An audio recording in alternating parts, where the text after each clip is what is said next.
Well, for nearly 30 years, Foxwoods Resort Casino has been a New England boxing staple, and it will now feature TCL Team Boxing League action as we bring you a Saturday night doubleheader from the Northern Connecticut coast. Hi again, everybody. Welcome inside our Merit Sports TV studios. He's Dave Bontempo. I'm Justin Shackle. We welcome you to TCL Team Boxing League coverage. It's going to be a Saturday night doubleheader. And before the host team, the Boston Butchers, tango with the Philadelphia Smoke, we have the New York City Attitude back in action against the lone undefeated team in TCL Team Boxing League. That is the Las Vegas Attack. But I tell you what, Dave, you take a look at these two teams, these rosters. It's full of fighters who have become accustomed to throwing extra points on the board for their respective clubs. And we saw Las Vegas last week achieve the highest point total in the season here in the league with 242 points against Phoenix. You go back to New York City's last matchup,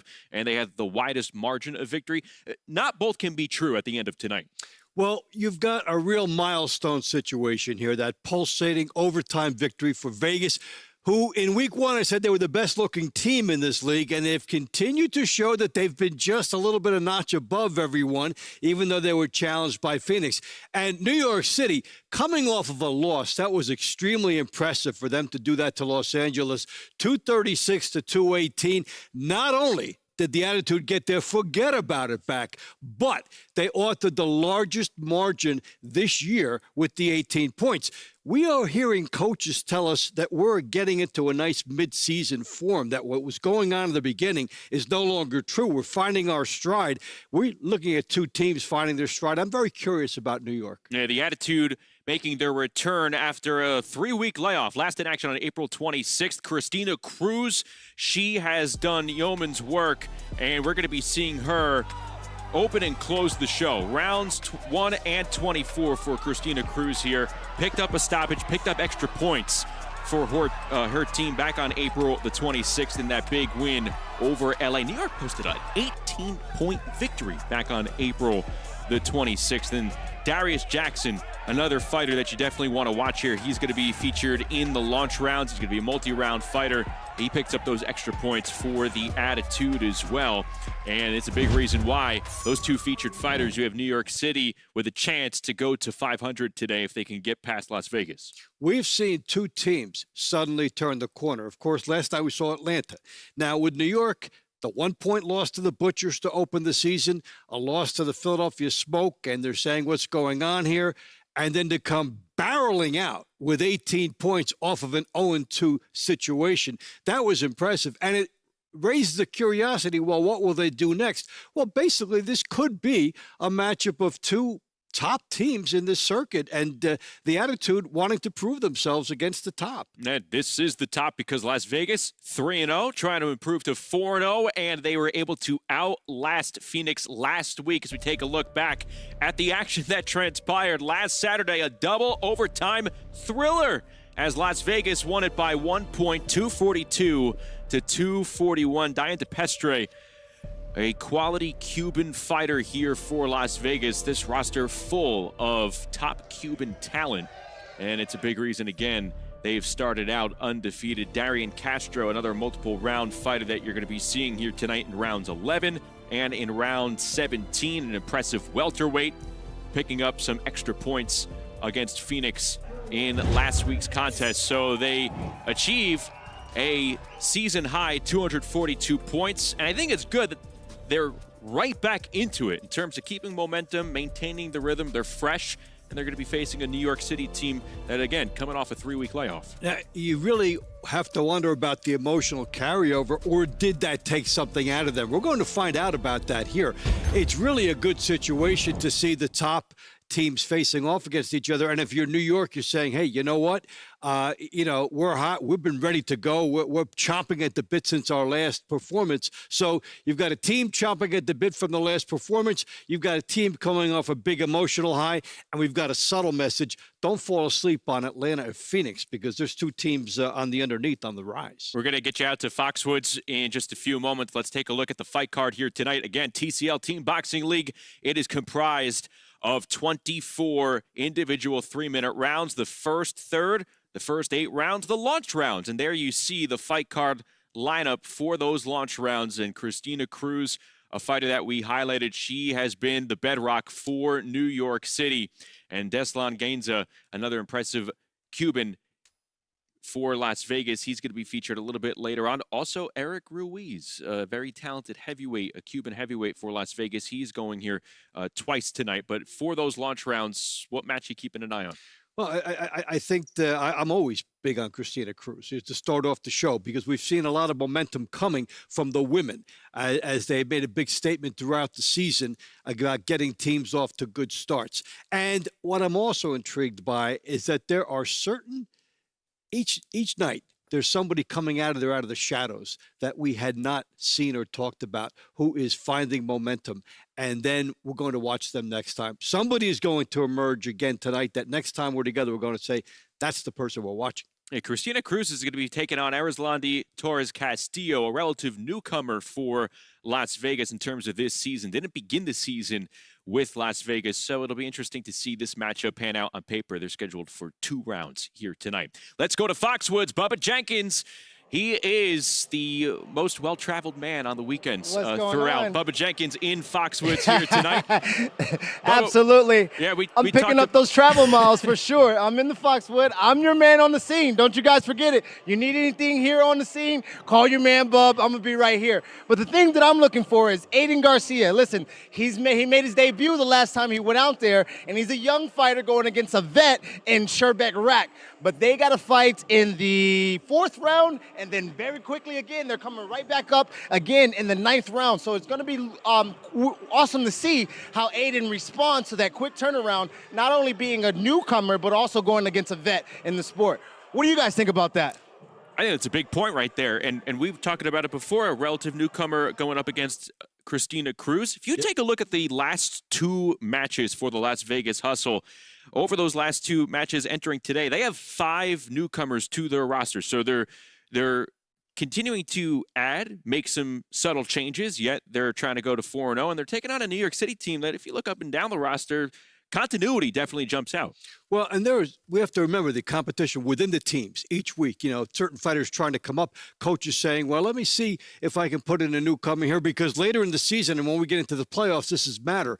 I want to get some playoff type of experience for certain fighters. So you work them in, you try to find spots for them, you try to see where they rise, you try to see where maybe they can help your team not only now, but down the road. And if you're Vegas, you've got 3 wins already. You already know in the back of your head, we're going to have some kind of postseason here. So let's see what else we can work in and who we can find. This is what makes the launch rounds pretty interesting right at the top, right off the bat for the Las Vegas Hustle, as they will try to get past New York City and improve to 4-0. But New York City will have its say as they are inside their home ring. We will get out to Foxwoods Resort and Casino for the first half of our doubleheader when we come back.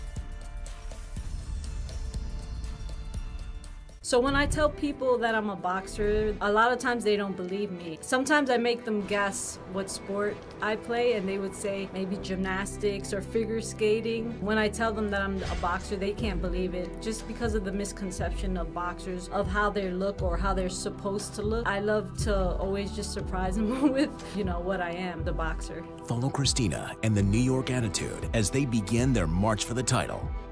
Fridays on MeritTV. Sleep Cream is the revolutionary all-natural cream made of organic oils and plant extracts. Simply apply Sleep Cream at bedtime and start enjoying. Sleep like a baby in bright-eyed, bushy-tail mornings. I mean, you do want to start sleeping better, right? Try Sleep Cream today. To order, visit sleepcream.com to start sleeping better guaranteed. And for a limited time, get free shipping on your first order by using code PHIL at checkout at sleepcream.com. Whether you're mastering the golf course, nurturing your garden, or dancing the cha-cha-cha, maintain your well-being with Balance of Nature fruits and veggies supplements, a formulated blend of 31 whole food ingredients. Imagine the possibilities when you feel your best, exploring new passions, rediscovering old ones, and embracing every moment with renewed enthusiasm. It's time to redefine what's possible and live life on your terms. Start your journey with Balance of Nature. Balance of Nature is a proud partner of TCL Team Boxing. As a preferred customer, get 35% off your first set when you use code FIGHT. Go to balanceofnature.com or call today. We are getting ready to meet the fighters, meet both teams as Vegas and New York tangle over at Foxwoods. Let's go inside the ring with our ring announcer, Adam Palazzo. Good evening and welcome to Foxwoods Resort Casino, Mashantucket Pequot Community Center. Tonight's bouts are being sanctioned by the Mashantucket Pequot Athletic Commission. Judges, Glenn Feldman, John McKay, Tony Paolillo, Don Trella. Your referees tonight will be Johnny Callis and Arthur McCanty. Physicians, Dr. Michael Schwartz, Tony Alessi, and Michael Rajkumar. Your timekeepers tonight are Phyllis Roy and Robin Hayes. Tonight's program is brought to you by Climax Moonshine Fire number 32, Balance of Nature, Serenity Springs Recovery Center, and Dr. Phil's MeritTV. Ladies and gentlemen, let's welcome tonight's visitors, the Las Vegas Hustle.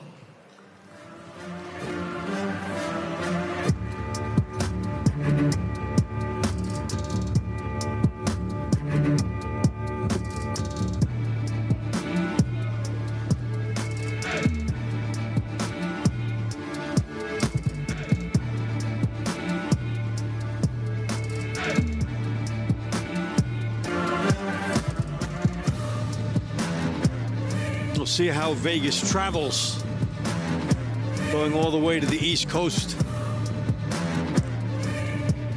Vegas 3-0, coming off that thriller in OT last week over Phoenix, 242 to 241. They also have wins over Nashville and Miami, so they are getting ready to go against their first East Division opponent in the New York City Attitude.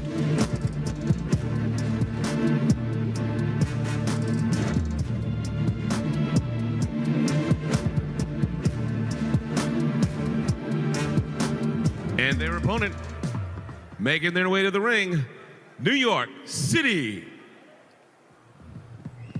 All right, let's meet Las Vegas Hustle. First, from Coach Big D, David Hayes. Bantamweight, Edrinsley Torres Castillo.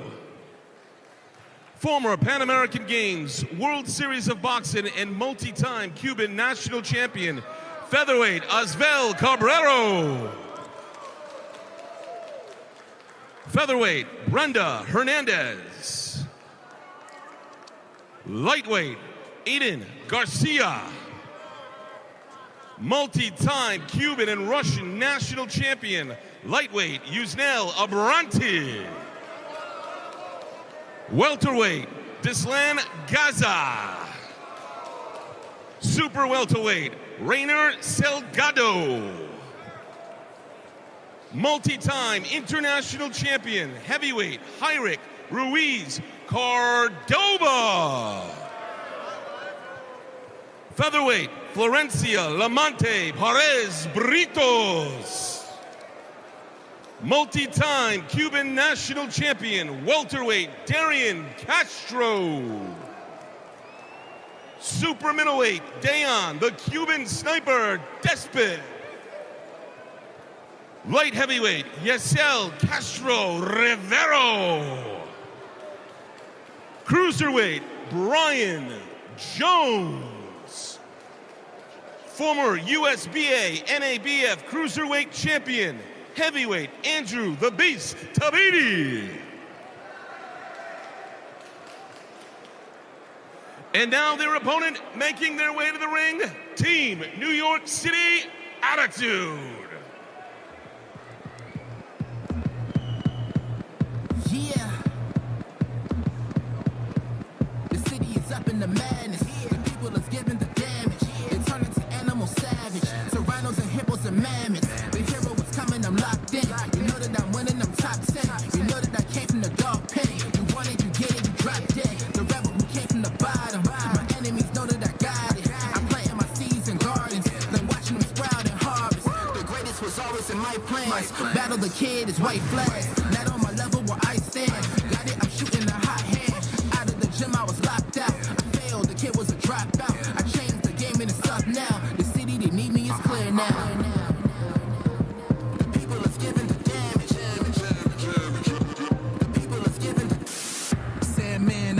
dance through the energy blast. Run flat, never pop your orbit. I keep energy in storage. I see spinning the globe, my fingertip itch. If I could pluck the earthquake hit, look at the wrist, look at your body, I shake it and shift.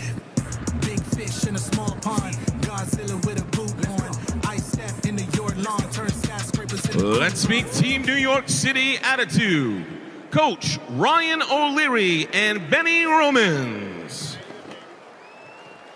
Unprecedented 10-time New York Gold Gloves champion, multi-time national champion, and 2020 Puerto Rico Olympian bantamweight Christina Hell's Kitchen Kid Cruz. Featherweight Enrique Smoke Leon.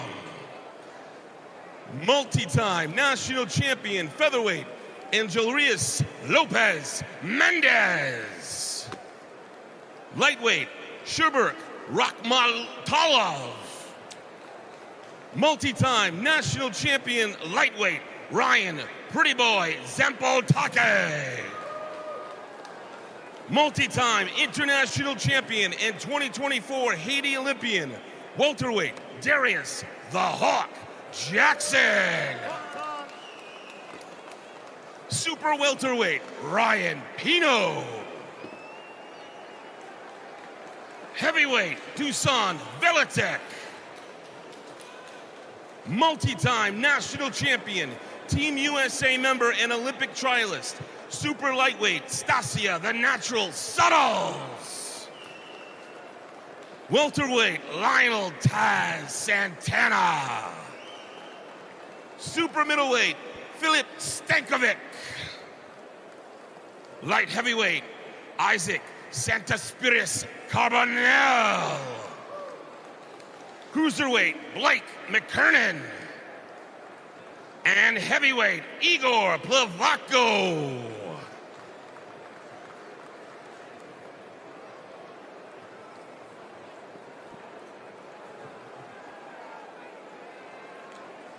Fighters have been introduced. We are about to get rolling here again. Bantamweight, 2 women going at it in round number 1. The same 2 women that will be closing out the show in round 24. So New York City has its anchor right at the top, right at the bottom, with Christina Cruz going up against Eris Nelzy Torres Castillo. And Christina Cruz, one of 7 New York fighters who delivered 20 points in that epic performance for All right, them. Here we go. Round number 1 in the 118-pound division for Las Vegas and Risley Torres Castillo. For the New York City Attitude, Christina Cruz. Your referee is Arthur McCanty. Here we go. Let's do it from Foxwoods. Saturday night doubleheader in the TCL Team Boxing League is underway. And there you already see the height disparity between these 218-pounders. Cruz, the taller fighter in the green trunks. And she'll try to come right out, pop the jab, get positioning on the floor, and see the distance. She's lining up the distance for the jab and also testing the reflexes of her opponent. So Castillo made her season debut last week against Jadalyn Medeiros of Phoenix. She lost both rounds. Didn't fight in TCL last year. Competed in 2023. And lifetime, she is 0-6.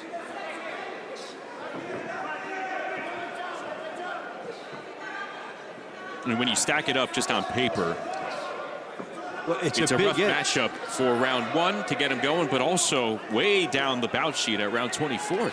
Well, yeah, so not only do the 2 fighters have a lot of time to think about what happened in this first matchup, but if you're New York, you're thinking with that height and reach, can Cruz do a little bit more than 10-9? I would argue they're banking on it. Well, you tell you what, when you look at how this is setting up stylistically, yeah, she really can be able to drop that big right hand, and she has a lot to shoot at here. She's not vulnerable at all. So the question is, how quick can she get to it? We see her cutting off the ring quickly here. Then you wonder, is her big attempted shot going to be something off of the jab? Will it be a hook? Straight right hand sneaks through. You can see Cruz feeling like she's in control, feeling good, but it's a matter of execution in terms of gaining extra points for New York City. Yeah, the thing is, when you're trying for a knockout as well, the opponent has to be cooperative. Their style has to work into yours. They have to be coming forward like you're trying to come forward. And it's there for Cruz. That right hand consistently finding the target upstairs for Christina Cruz.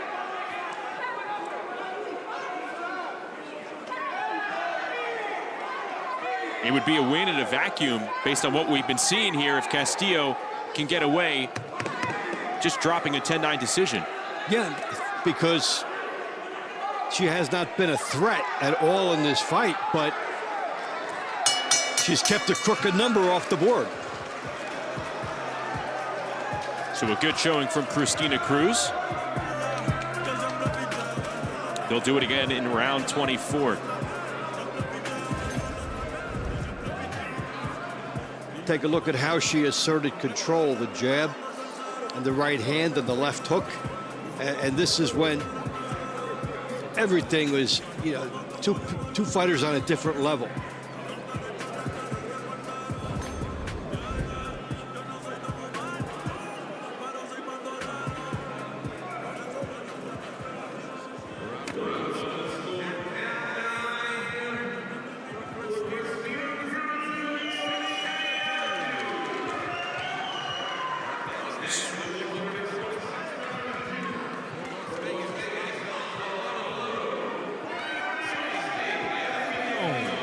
This round is brought to you by Climax Moonshine, fire number 32, known to bring the heat.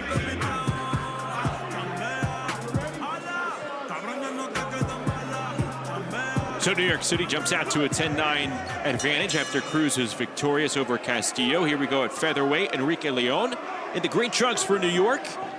And Oswald Caballero going for Vegas in the black trunks.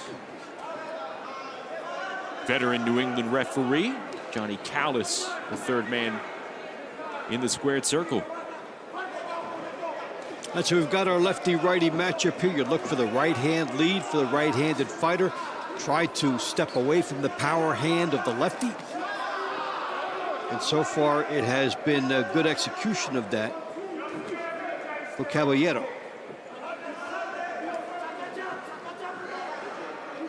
Caballero 6-1 this season here in TCL action, 19-3 lifetime. Picked up a pair of wins over Joseph Rivas last week. 29 years of age, Cuban native. And Enrique Leon Jr. so far 5-4. This is his second TCL season.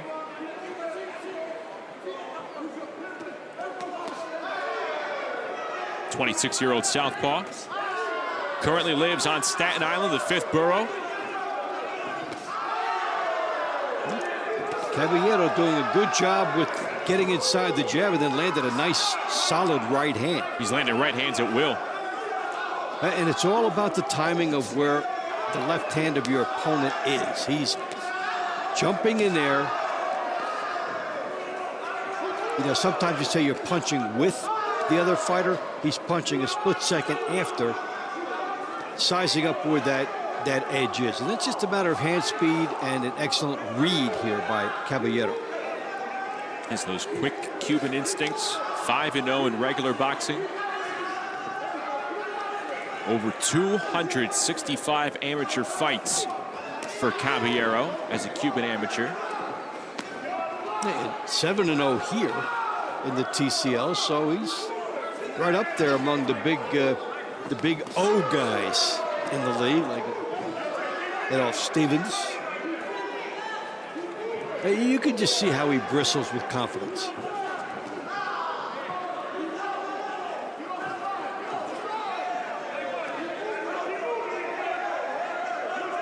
And what you like is how he immediately gravitates to where he needs to be.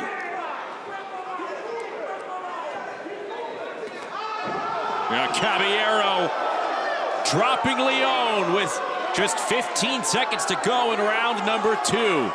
He's using all the tools in his toolbox to open up this fight here at Foxwoods. That's a late bonus coming when it did.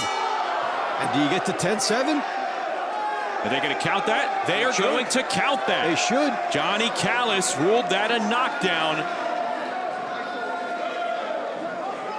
That's 2 knockdowns for Osvaldo Caballero. 10-7 round here for Las Vegas. And all in the last 30 seconds.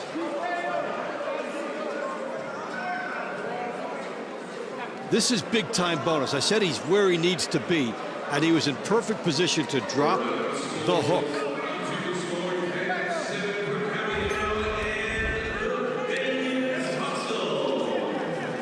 Total score right now, Vegas 19, New York City 17.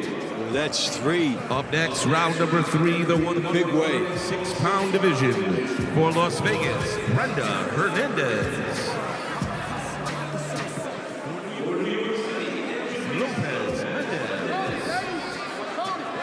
So a big 10-7 round there, just to get you caught up on TCL Team Boxing League scoring. If you're unfamiliar, again, fighters get in the ring 3 minutes at a time. They have 1 3-minute round to make an impression and earn points for their team. They can do it in the eyes of the judges with their scorecards. A regular 10-9 decision. If they record a knockdown in their round, it's a 10-8 decision, or 2 knockdowns or a stoppage. What we just saw at the hands of Osvaldo Caballero results in a 10-7 decision for the fighter and their respective team. And why that is so big is now for Caballero, it wasn't just 1 win, it was 3 wins, and the last 2 points coming in the final seconds. And we're not going to see Caballero again tonight. He's a 1-round fighter. Fighters have the opportunity to potentially fight twice, like these 2 women. Brenda Hernandez in the black trunks and Angel Ruiz Lopez Mendes in the green trunks for New York City. That's a shame. I would have liked to have seen Caballero again. My mistake, we will not see Hernandez and Mendes later on in the fight. So we have back-to-back single-round matchups in the launch rounds. Which means you have the opportunity to pour even more into your attack, knowing that you're not coming back.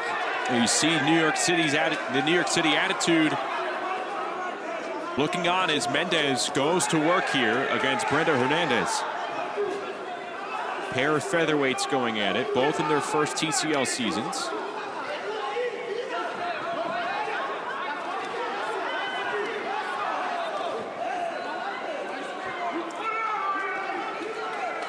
See Mendes trying to load up behind the jab and just missing with the good right hand. So she goes southpaw for a second and tries something new, then comes back to being a right-hander.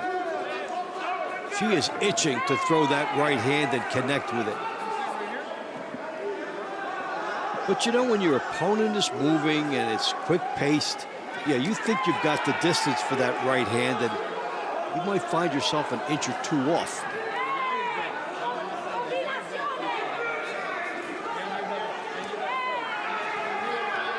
Hernandez looking like she's trying to set some traps here, fighting mostly on the back foot.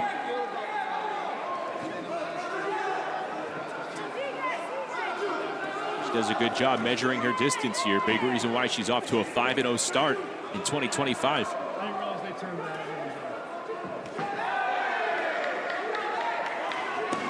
It's impressive when you watch a fighter know what they're doing on the back foot, like Hernandez.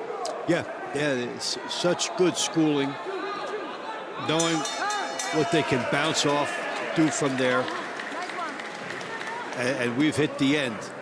So it's in the hands of the judges. 2 well-schooled fighter. We've seen the dominance of Cristina Cruz. We've seen the thunder of Caballero.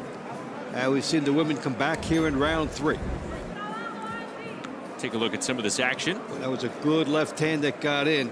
And for Mendes, that right hand, it was there, it was there, it was there, just could not drop it home.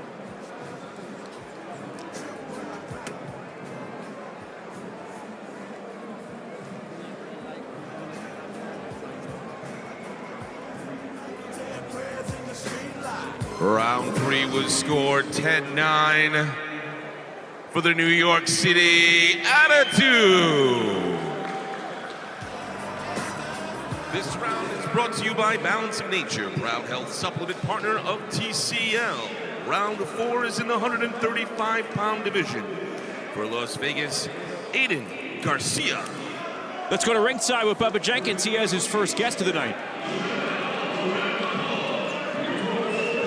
That's right, ringside right here. I told you I'm going to be covering the action. I'm with my man Ryan Pino, a young vet in the game. Listen, he's been in the TCL since the conception, since day one. So I'm asking him about what's going on in the league and how he feels about his chances. What's up, Pino? What's up, man? All good, man. We feel good. We feel pumped, man. I feel like Kobe, man. You know, like 3 years with my same team. First year was the champion. You know, this is real boxing, not no running around like ladies been, you know? Yeah. Real action. So, man, we feel good. I feel good about my opponent, man. I don't think he has at least the smallest chance to step up to me, man. I've seen it all. No doubt. You have seen it all, and you've been in the league for a long time. How do you feel about how TCL is developing and how you've been for the last 3 years?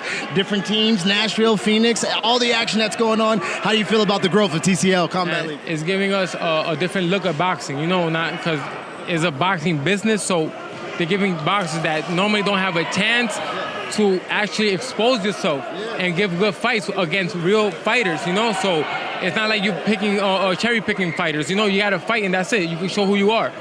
So, well, you heard it here from Pino, a champion himself in the league already. He's got a fight coming up. Back to you guys with the action. I'm going to be right here.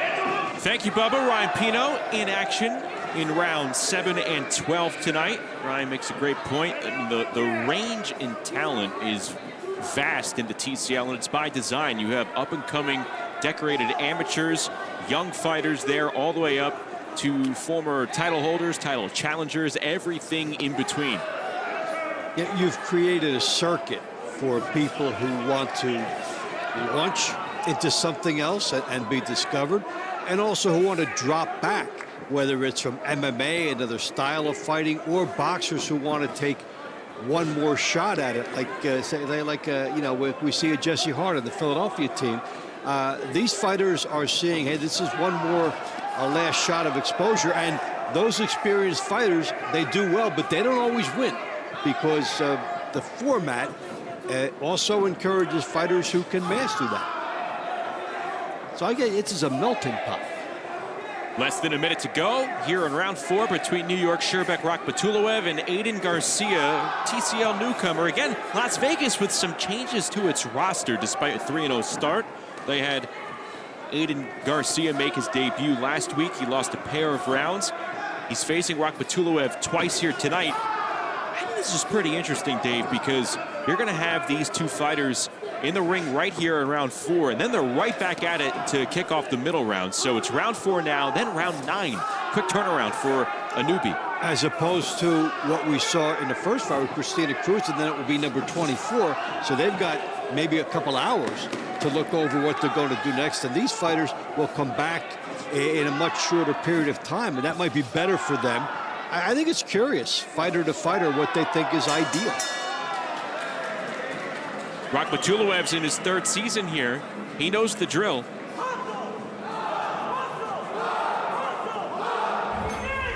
Now you have to fight to the format. Patulv throwing some good shots, catching some. He will be the perceived aggressor. If he gets it, it will be for that reason. Whereas Garcia was trying to bank on being a counterpuncher. The last round was scored 10-9 for the New York City Attitude. They put it all back even. Is tied at 37 all. Up next in the 135-pound division for Las Vegas, Yusnel Abbranti. For New York City, Ryan Zambotake. So back-to-back 135-pound rounds. And Dave, early on, 4 rounds in, can't help but notice the judges perhaps rewarding aggression early on, especially the last 2 rounds that we saw. Mendes and Patulv both fighting on the front foot, both bringing the pressure. both having height and reach and getting off first. And if you had to choose which way to go, you'd rather go that way, thinking that most of the time you'll get the decision with that type of a style. Counter-punching is risky business in a one-round fight. You have to land an extremely high percentage of your punches and make it look like you're toying with your opponent. That's a lot to ask in 3 minutes. Or a couple need to look really pretty. Yeah, and you have to have some highlight reel shots too. Now, throw all into a fighter. Say, okay, counter punch, make it look pretty, make it look like you're toying with them, and land about 80% of your punches. Ready to go? I take the other route. Me too. That's me though. Never putting on the gloves or getting in the ring. Hey, but we've seen enough of how the certain type of fighters are rewarded. Getting off first is usually beneficial. Using your jab is beneficial. And sitting here and not being in there is beneficial. Abrahante, Zambotake punching with one another here. Abrahante showing a second gear. Not to be denied. Over the last minute and a half, trying to get Vegas back in the win column here in the launch rounds. They've dropped the last 2 rounds. We'll see these two later on in the money rounds, deep into the money rounds. Round number 22. Well, Abrahante showed you a lot of heart. Can he build off that sequence? Well, been hearing team chants with the Las Vegas Hustle over the last couple of rounds. Aiden Garcia before his decision was announced, and now here. Well, that's all part of how the fighters cheer each other on, and that's one aspect. You can have a chant, you can have people using nicknames, you can have the coach issuing instructions. I'll tell you one thing, Abrahante is a ton of heart. He's trying to double up after he gets inside the jab. We've got a beautiful matchup of the styles, because on the New York end, that jab is out there, and it's not easy to get inside of it. It's a nice, spirited, lively team concept where they have the chance. I nominate props. I want props. You what? I want to see these teams use some props. Maybe some pool toys. Why not? Hey, there's a lot of wide open ways to do it. You know, some people can, respond to having people dump on them. Like, come on, are you going to fight tonight or what? And some people want the encouragement. Vegas has had sort of this, their own attitude about rolling on with momentum, starting from the coach on down. Well, I really enjoyed the contrast in styles in this one. New York on the outside, and Abrahante tried to get inside, willing to pay the price. And will the judges reward these multiple shots? Scored 10-9 in favor of the Las Vegas Hustle. They will. The score now is Las Vegas 47, the New York City Attitude 46. The upcoming round is brought to you by Serenity Springs Recovery Center, a place of recovery and self-discovery. Up next, the 147-pound round division. For Las Vegas, Dislan Ganza. For the New York City Attitude, Darius Jackson.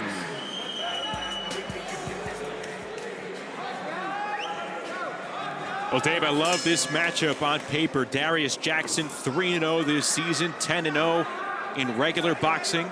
He's going to be fighting here in round 6 and also in round 17, but not against Dislan Ganza in that 17th round. He's going to be taking on Darian Castro. So it's a chance for Jackson to make his mark against 2 different opponents.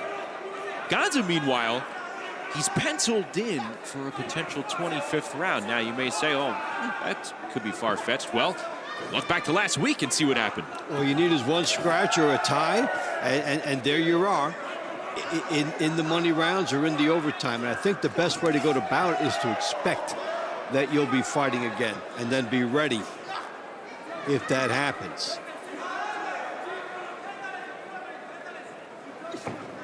That last fight was the first time that the counter puncher got rewarded. We were talking about the contrast of that and how effective you had to be more than normal to get the nod, and Abbranti was. That's why he snatched him. We saw that replay footage, him working well in the corner. It's really tough for a fighter to look good when they're cornered. But he was able to double up when he got inside and make the most. That helped him in that one. And here we've got a fight that stylistically is going to struggle to find itself, with the two lefties both looking for one advantage and tying each other up. Jackson, a career 15-5 TCL Team Boxing League record. Again, undefeated so far this season.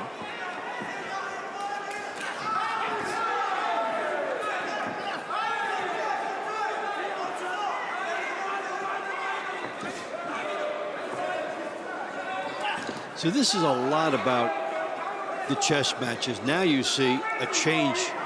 Jackson going to right-handed stance here, trying to change up the style of the fight. Rather than lefty-lefty, he wants to go right-handed, then back. But he's looking for one opening that might make the difference in this fight, whereas his opponent is staying and not reacting to the switch. That's usually a good thing. You go with the style that benefits you. Don't always follow what your opponent is doing. So as you see Jackson moving about, changing from lefty to righty, you see his opponent staying there and trying to find a spot. A lot of fast fists have been flying here in round 6. Not too many lands. Just two wide-shoulder welterweights trying to make their mark here in the 6th round. You know, they talk about that saying that styles make fights. These styles did not make for an exceptional fight, so it boils down to who could find that one advantage. Both of them being lefties, so on the leap, you saw Jackson. That was definitive. He goes righty for a second. I'm surprised he didn't do that a little bit more. 10-9 for the Las Vegas Hustle. The current score is Las Vegas 57, the New York City Attitude 55. Up next, the 154-pound division. For the Hustle, Rainer Diaz Salgado. For the New York City Attitude, it's Ryan Pino. So going back to that last round, Darius Jackson takes his first L of the season. And I was talking about Ganza keeping his own focus and not responding to Jackson moving back and forth lefty to righty. That was a smart move by him. And for Jackson, I thought he did some good work as a right-hander, and I'm a little surprised he did not give it more of a chance. It's the first of 2 rounds that we're going to see between Salgado and Pino here tonight at 154 pounds. Rainer Salgado, in his first TCL season, 23-year-old Cuban southpaw, lives and trains in Vegas. And for Ryan Pino, who you heard with Bubba a little bit earlier in the launch round series, this is his 3rd season.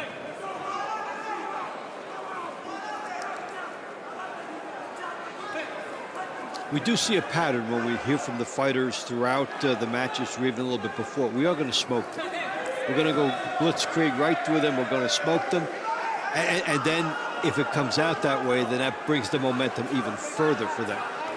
Well, this is Cuba versus Puerto Rico here. Salgado, again, the Cuban native. Pino, originally born in the Bronx, but resides in San Juan. He's 29 years of age.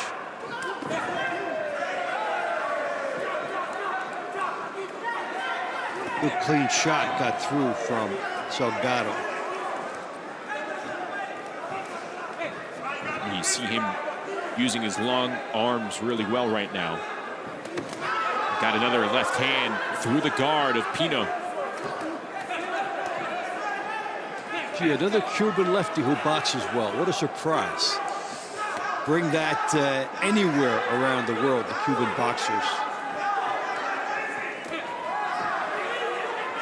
Delgado altering a clinic in the movement. staying out of harm's way. Whereas Pino, though, is doing all the hard work. You see it again, the stick with the right hand, then the angle out from Salgado. And then the tie-up if he doesn't like the look.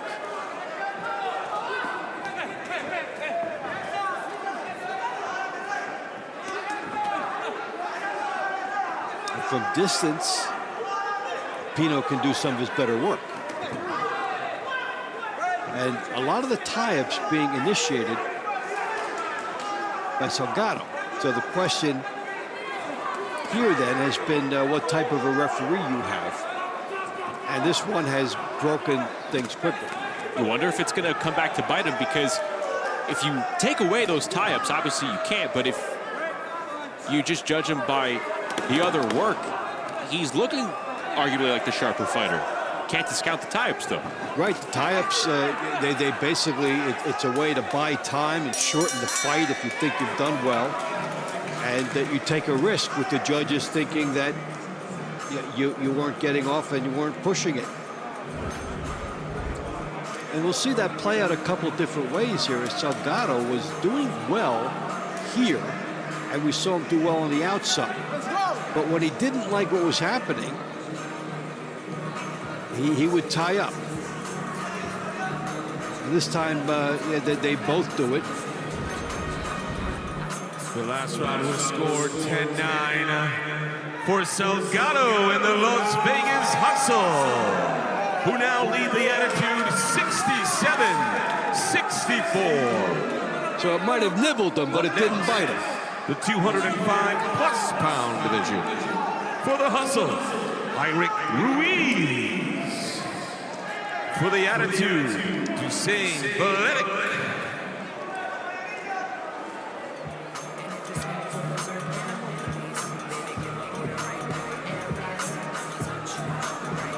It is round 8 here, the launch rounds. Ruiz, first TCL season, a talented Cuban fighter standing at 6'3", trains out of the Salas gym over in Las Vegas, the home to a number of world champions. That includes the likes of former world champ Rolly Romero, who had a big weekend in New York City just a couple of weeks ago. Here in New York City, trying to get back into it against Vegas, down by 3 points in the overall scoring. Dusan Veletic in his TCL debut here. He's in a tall order, and he's going to be doing it twice. Well, and you can see some of the green aspects, not only in the trunks, but how he's loading up shots, daring his opponent to come in. He's got the enthusiasm of somebody who can't wait to get off, but he's trying to set a trap with these low hands.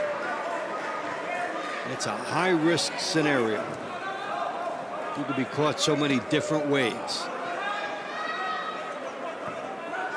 Now, if you're going to do what he's attempting here, why not throw a double jab? If you're going to hold one hand back, maybe the right hand, but throw a couple double jabs, try to score, because you've only got 3 minutes to do so.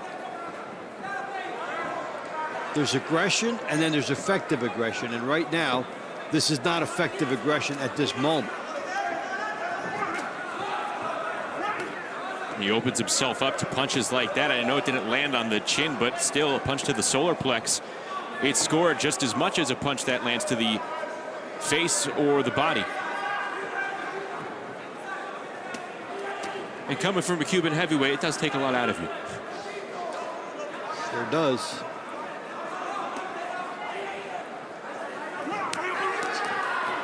Now, if you're Ruiz, you're seeing what your opponent is throwing at you. You can sit right back in the pocket and pick him apart and just tap him and score, because the punches that are coming from so far out, you're not getting hit with them. You can hold a press conference to throw these punches. Here it comes. I'm going to line one up. I'll let you know when it's coming. A seasoned fighter will see that and just try to pick them apart. In traditional boxing, Veletic is 9-1-1, originally out of Serbia. And he rocks Ruiz. Was that a knockdown? It certainly was. Ruiz down to the floor, and Veletic in his TCL debut comes away with some big extra points for New York to close out the launch rounds. We'll see if it sticks. Way at the very last second, too. A feast or famine strategy provides a feast at the end. How about that? Dusan Veletic unfurls Eric Ruiz in the 8th round here in the launch phase. And a big answer by the New York City Attitude. Look at that. Close range right hand. Wasn't the windmill type shots that we were seeing throughout the entire fight. The one from close range connects and drops his opponent. Talked that he didn't need to do all those theatrics. Scored 10-8 for the Attitude. At the end of the launch rounds, Las Vegas Hustle 75, New York City Attitude 74. And I think that's a 3-point swing because I thought Vegas was about to take that one, and then New York turns it around. So that's when you circle the final seconds of that one. And, you know, also in round 2 there, that was also late fireworks. Well, we will look back on that 10-8 round for New York City, and because of that, because of Dusan Veletic and his 10-8 round over Eric Ruiz, it's only a 1-point swing as we head to the middle rounds. When we come back, plenty of action still to come from Foxwoods.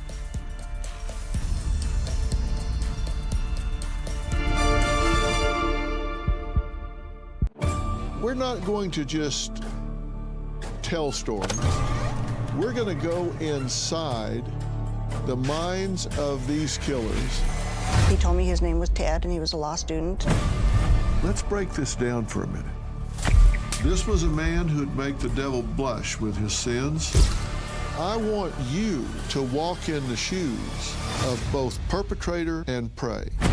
Mystery and Murder. Subscribe on your favorite podcast service. I was drinking every day. I was hooked on oxys. My husband turned into someone I didn't recognize. The addiction crisis. Worse than a pandemic, we have a growing epidemic. There are approximately 20 alcohol and drug-related deaths per hour every single day. Addiction is a disease. Like any other disease, it may have serious harmful effects and may lead to death if left untreated. Introducing Serenity Springs Recovery Center, a place of recovery and rediscovery. We understand the unique challenges men face in their journey to recovery. Set on 38 private acres, our state-of-the-art facility offers a safe, supportive environment for healing and growth. Our team of dedicated professionals specializes in evidence-based treatment, providing our patients with the tools to overcome addiction and achieve long-term sobriety. If you or a loved one needs to make a change, call us today at 386-423-4540 or visit us online at serenityspringsrecovery.com and reclaim your life. TCL Team Boxing League is brought to you by Serenity Springs Recovery Center, a place of recovery and self-discovery.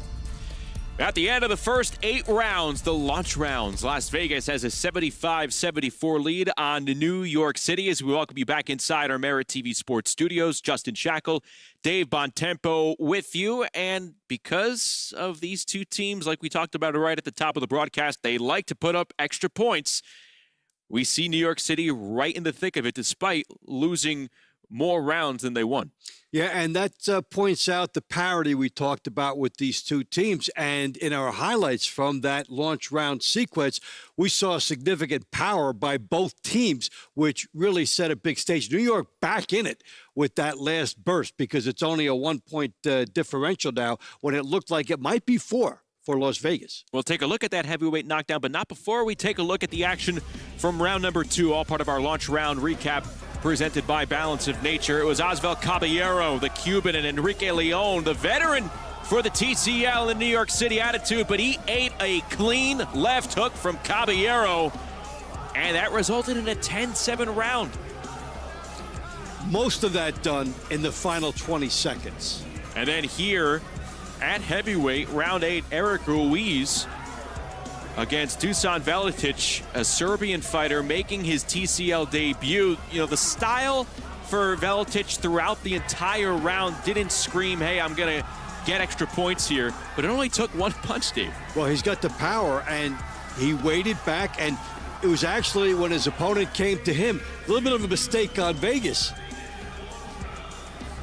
10-8 round for Veletic in his TCL debut, and because of that, it's just a 1-point Las Vegas lead. Here is the fight card for the middle rounds, and we talked about it when these two fighters were going at it earlier on in round 4. Aiden Garcia, Sherbek Rakhmataliev, they fought in round 4.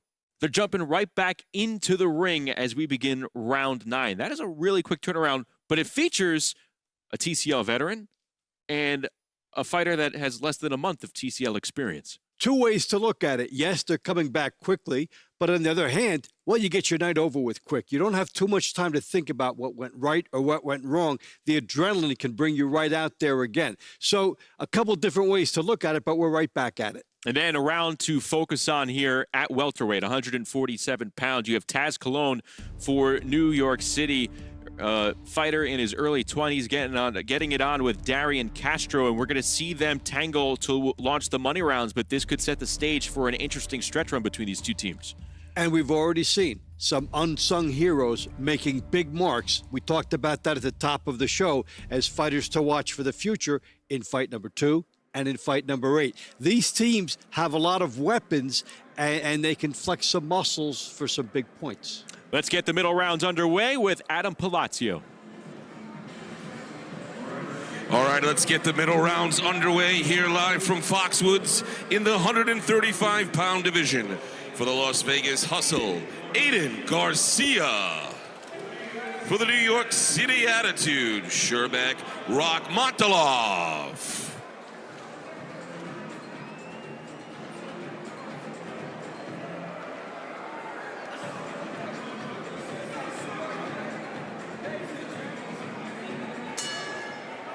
So it's already the second meeting of the night between Aiden Garcia and Sherbek Rakhmataliev. At 135 pounds, Rakhmataliev won 10-9 back in round number 4. Now, that was a round, Dave, where we thought maybe Aiden Garcia did enough stylistically in the eyes of the judges, but it felt like they rewarded Rakhmataliev's aggression. Being on the outside, getting off first. Sometimes you get inside and try to do the dirty work. It's hard to get rewarded. So Garcia will probably just try to do more of the same. And his adjustment would try to be busier once he gets inside. And if you're Rakhmataliev, you don't let him get inside. Rakhmataliev in those green trunks for New York City, trying to build off the electricity that was the right hand from Dusan Veletic to close out the launch rounds. Picked himself up a 10-8 round. Extra points for his team.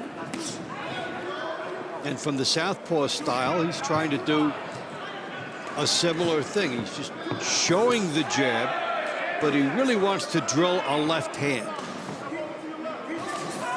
That jab is just, I want to show it to you, I want to show it to you. Please come in so I can make you eat a left hand.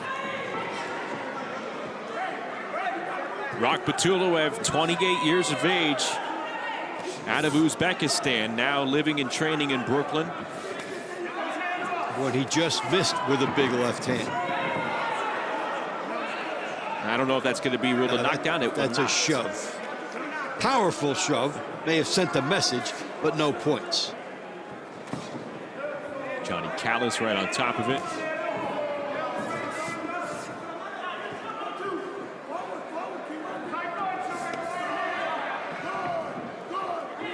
We thank you again for joining us for our first half of our Saturday doubleheader from Foxwoods in Mashantucket, Connecticut.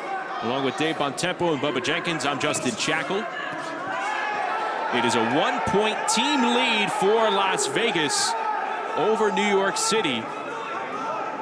Rakhmataliev being warned for the pushing behind the head as he gets some punches in here against Aiden Garcia. But Garcia's timing Patulv a little bit better here in this round than he did in round 4. Yes, he's had more to shoot at because Patulv is coming in wide. He's looking for the home run shot every time. The adrenaline, he knows his night is over here. He's had this big left hand ready to go all night and just not able to drill it home because of the elusiveness of his opponent. Well, we'll see if it's Patulv with a second win over Aiden Garcia tonight, or if they'll earn a split. The Garcia, when he got inside, did good work, and that was a sweet, straight left hand. And then that was a shove down right in front of the referee, and proper call made. So we go to the judges for what will be 10-9. But for who? The last round was scored 10-9 for the Attitude in Rock Motora. Las Vegas Hustle 84. New York City Attitude 84. Our next round is in the 140-pound division. For the Las Vegas Hustle, Florencia Parz. For the Attitude, Garcia Settles. This is a matchup to definitely circle here. You're going to see these two go at it in round 19, but here in round 10, Garcia Settles for New York City, Florencia Parz here for Las Vegas. And for Parz, she made her season debut 1 week ago, picked up a pair of wins over Phoenix's Amber Summers. But she has been a part of TCL Team Boxing League for 3 years now. And Settles getting a pair of victories for New York in her last outing, so two successful fighters at an important juncture of the fight now that we're all tied. Parz, a 17-3 career fighter here in TCL action. And Settles has been a talented newcomer. This was the fighter that fractured the nose of Amelia Moore on opening night. Kept her sidelined for the entire season. Turned Amelia into a commentator. Yeah. She did a very nice job. Yes. Yeah. Double jab by Settles.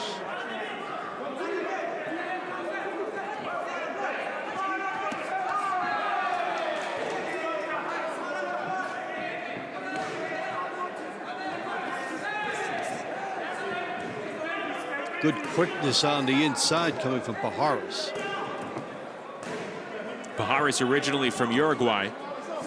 She's 26, lives now in Vegas. It's a lot of good work from both men and women in the gym.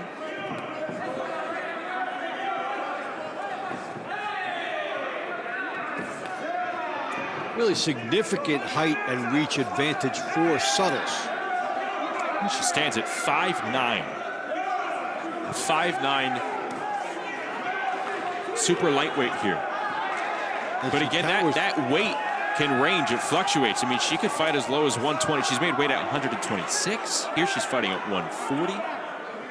Yeah, you're 5'9" at 126. You'll tower even more. It's just a matter of how you handle your weight. But she's taking the scholarly approach here, trying to walk down Parz, who did catch her in the counter because of where Settles is punching down low, thinking that that's where the opening is. Her defenses have been tough to crack.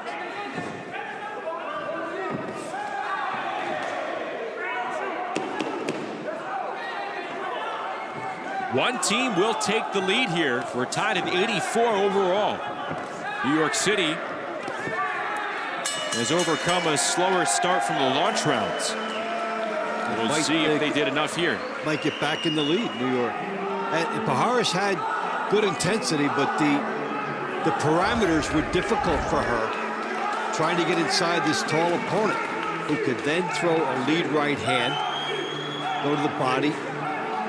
Suttles did this a lot. Baharis did take advantage of her chance there, but she had fewer chances than Suttles. Score 10-9 for Stasia Suttles and the New York City Attitude.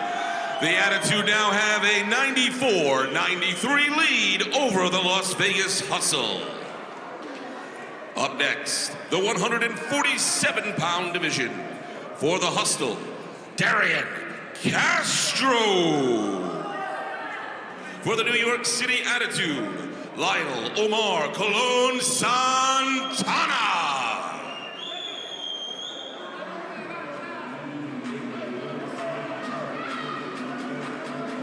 There you see Lionel Taz Cologne. He was given the nickname Taz by his second boxing coach because he reminded him of the Looney Tunes character when he was in the ring.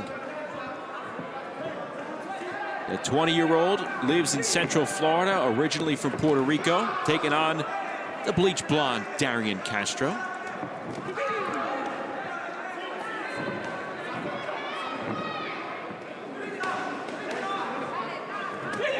See Castro off to a 5-1 start this season for Vegas.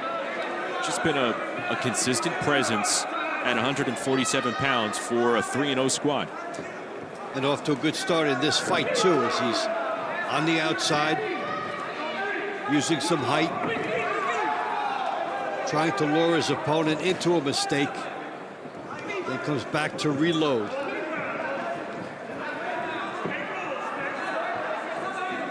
See Castro's chin leading the way here, but his nickname is the Untouchable for a reason.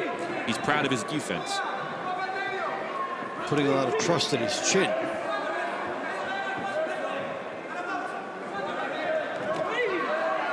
See it there, leading forward more than ever with the chin. And of course, you'll be tempted to get him with an uppercut.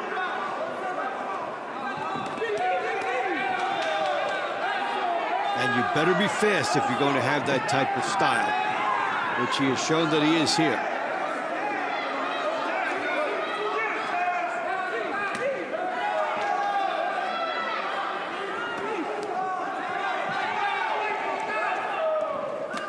You like the pace of this. One fighter punches, the other fighter punches right back. No lull. Good combo moments ago from Castro. You know, while he has Cologne trapped here, this just is good optics for Castro.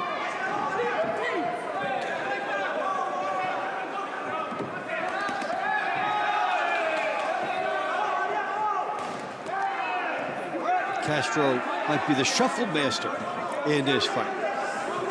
Shuffling, moving laterally, avoiding a lot of shots.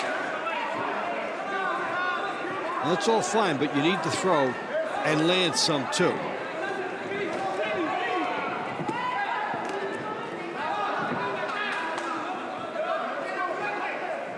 Taz Cologne, most of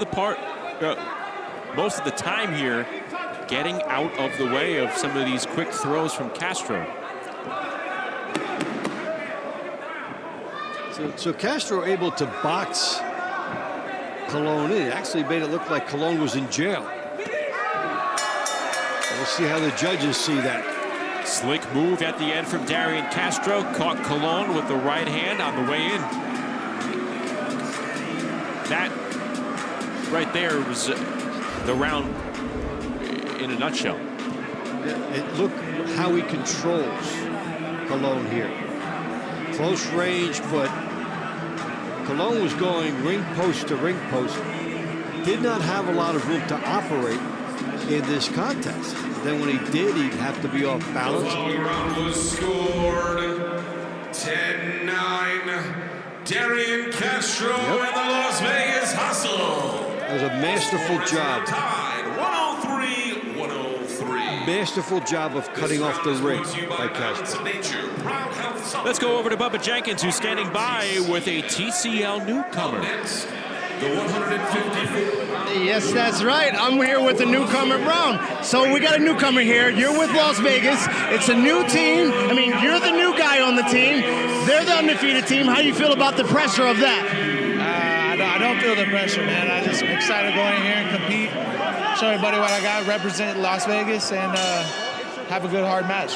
Well, it's your first fight in here in the TCL. It's your debut. You're used to obviously more rounds. How do you feel about the concept and what you're going to do with the 3 minutes you've been given? I like it, man. We just get to go out there, really, I think, and push the pace. You got 3 minutes, so it's completely different, you know. Kind of more of that amateur pace, but with these 10-ounce gloves on, big boys like to do damage. So. Big boys like to do damage. You going to get some damage done tonight? Yeah, we rocking, man. I'm ready.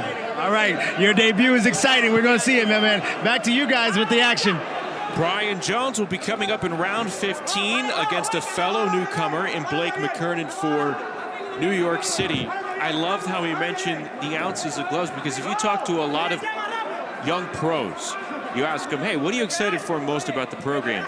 They talk about the 8-ounce gloves, the 10-ounce gloves, and the type of damage that they're going to be able to do here. Now you do it in this short window, and it says a lot. They're power ounce gloves. They're definitely for a puncher.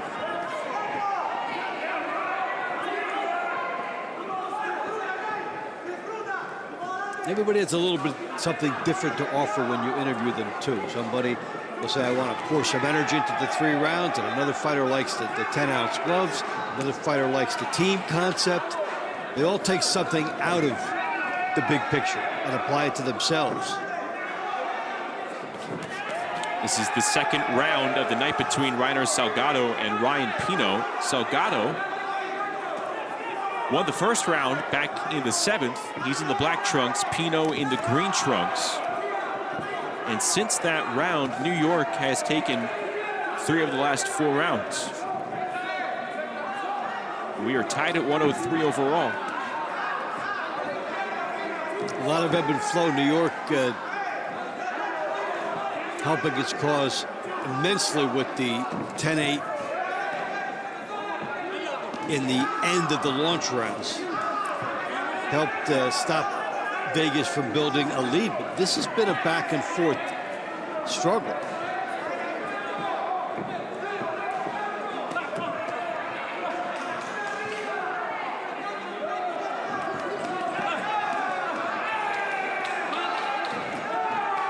Good land upstairs from Ryan Pino with that left hand. Looked like it sparked him up. And he is challenging Salgado to meet him in the middle of the ring over the final 20 seconds. Might as well let it all hang out. You don't know how the judges are seeing it.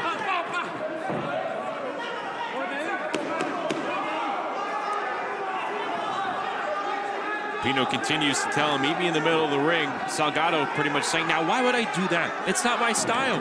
Why should I help you?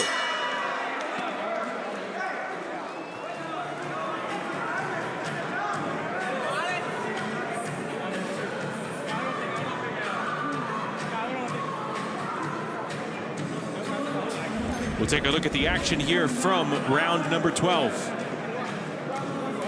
Pino fired wide, but got good position on the inside, then scores with the left hand. Made a very good bid for the split. Was scored 10-9 for Ryan Pino. The New York City Attitude 113. Las Vegas Hustle 112. Up next, the 168-pound division. For the Las Vegas Hustle, Depest. For the New York City Attitude, Philip Stankovic.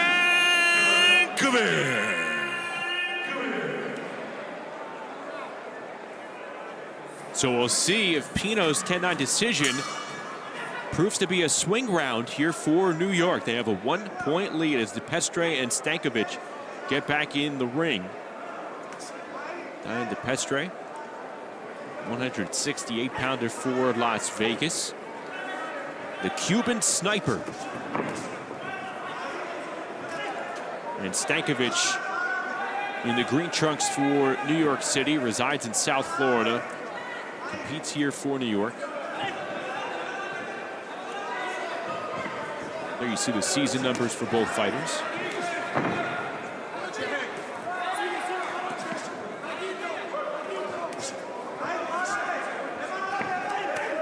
Stankovic trying to get inside the jab and work the body hard. As Depest is the one who got off to the quick start.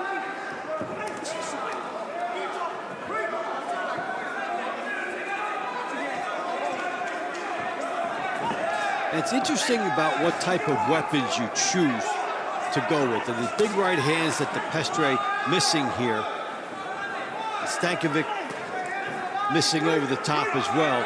In a longer fight, you would shorten that up, you would tighten it, you'd get your accuracy down. But in one round here, you don't have that time, and you may find that you're just off the mark.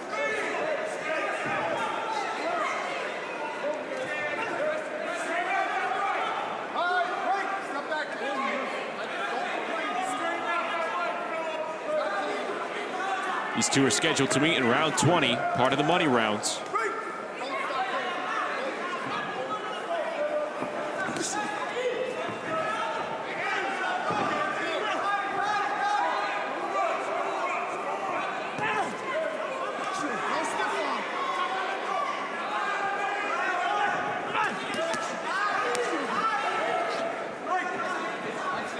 Stankovic trying to come in, that caught from the retreating Depest.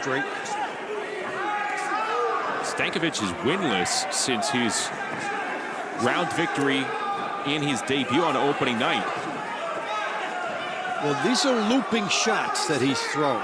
And because they're looping, there's a lot for Depest to shoot at in the counter.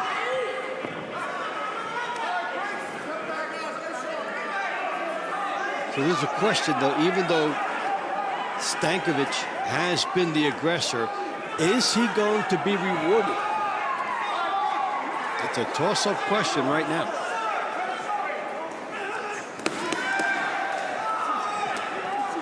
Less than 10 seconds to go. Stankovic has been the come-forward fighter.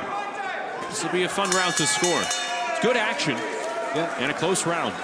And the come-forward fighters have been getting the nod for the most part with the judges.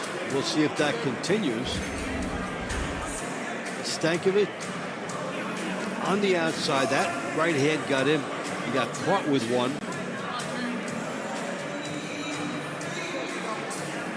But he's the aggressor throughout this contest. Castro was sharper, but he was more aggressive.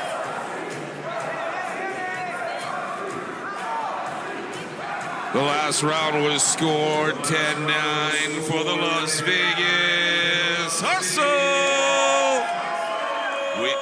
We are now tied at 122. This round is brought to you by Serenity Springs Recovery Center, a place of recovery and self-discovery.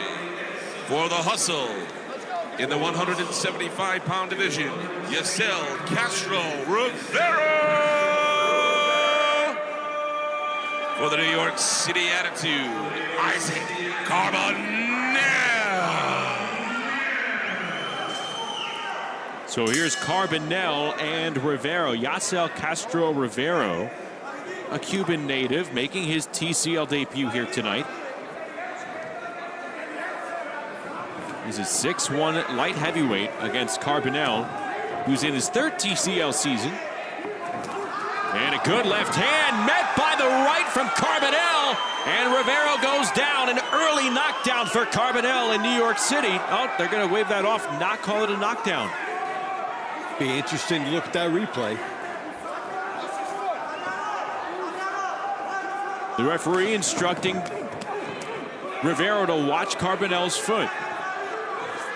The southpaw tries to get the positioning with that lead right foot.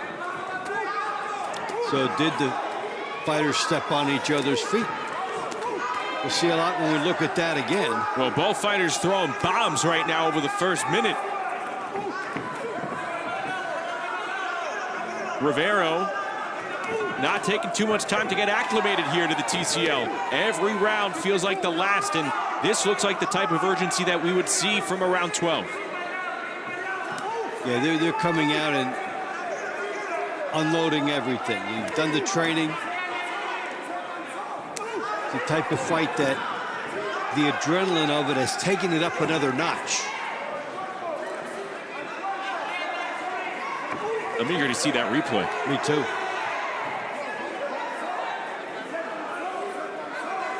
It did look like Rivera landed a clean shot in Carbonel with a beautiful counter right. Could have happened simultaneously as Rivera perhaps lost his footing. We shall see.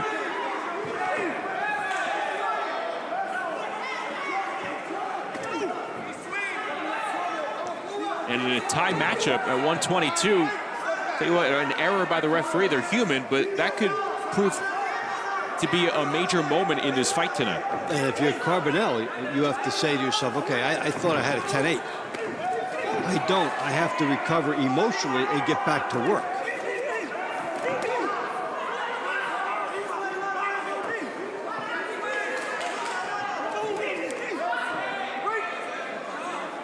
You're a fighter, you score a knockdown, it's not counted. It's like a 500-foot home run that's called foul.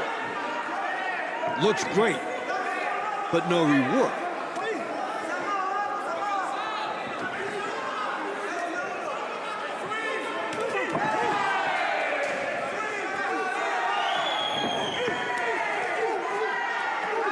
Both fighters trying to keep up the pace with one another.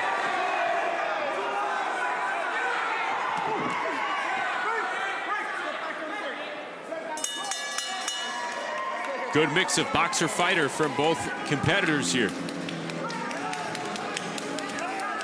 They both did a nice job. Was it, or wasn't it?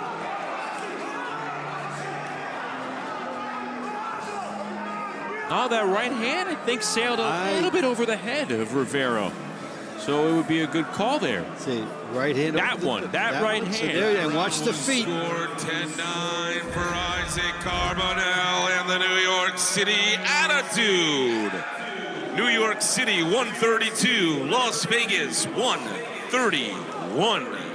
Up next, the 199-pound division for the Hustle, Brian Jones. For the Attitude, Blake Mccernin. And Dave, I'll say this, just going back to that last round we just saw where Carbonel picked up the 10-9 decision. You know, Arthur Mercante was near the other corner, kind of out of position. So it's still a very good call. And then that's a good break then. Here's Brian Jones, who we heard speak with Bubba Jenkins a few minutes ago.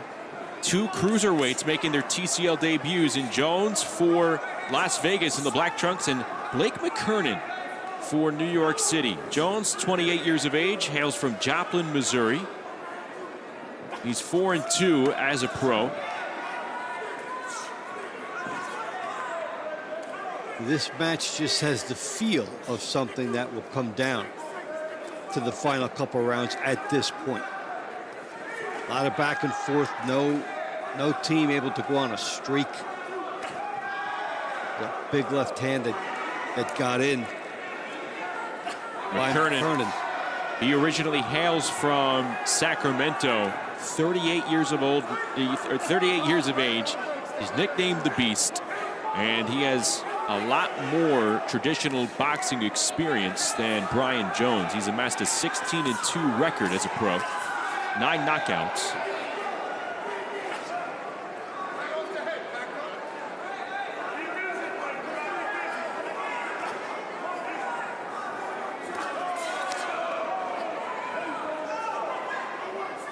These are two fighters.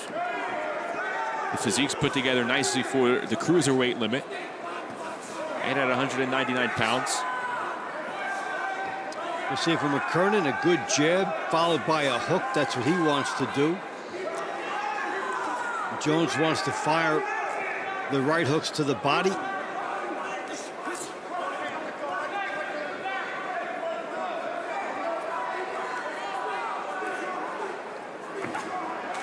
Now Jones getting tagged there with that left hand by Mccernin.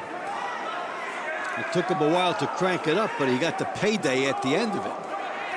Tried to go back up there again with that left hand. And again. Well, he's trying to set everything up behind the jab. And while some of those shots have gotten in and they look good, he's also been countered to the body. So there has been some deceptively good work by Brian Jones and some more obvious good work by Mccernin.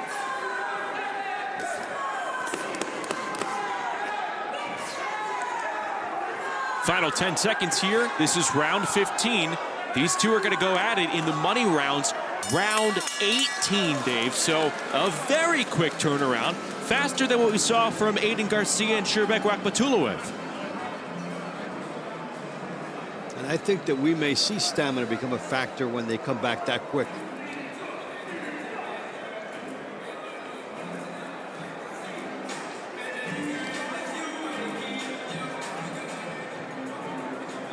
Let's get the judge's decision here. Vegas. The last round was scored 10-9 for the Las Vegas Hustle. So Brian Jones comes away with the win. Is now tied 141-141. Up next, the 205+ pound division.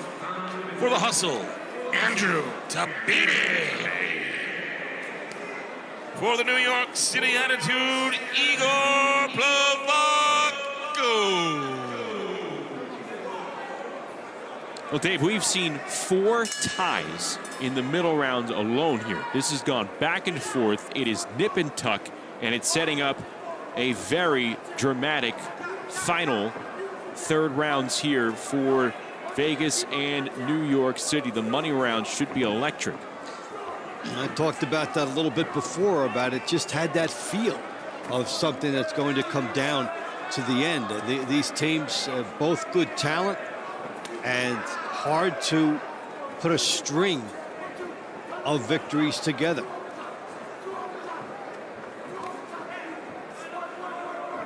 That's why a call or a non-call on a big shot, Andrew or a Tabidi. knockdown or knockdown, non-knockdown is important. Andrew Tabidi landing a right hand moments ago. And Igor Plavaco, 34-year-old Ukrainian heavyweight.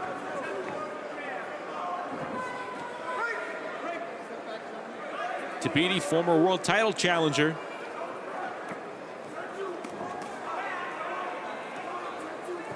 And this is the lone round between these two gentlemen.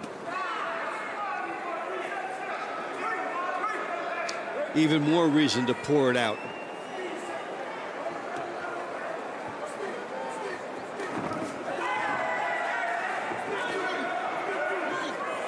Remember, as a fighter, you've had all week to think about it.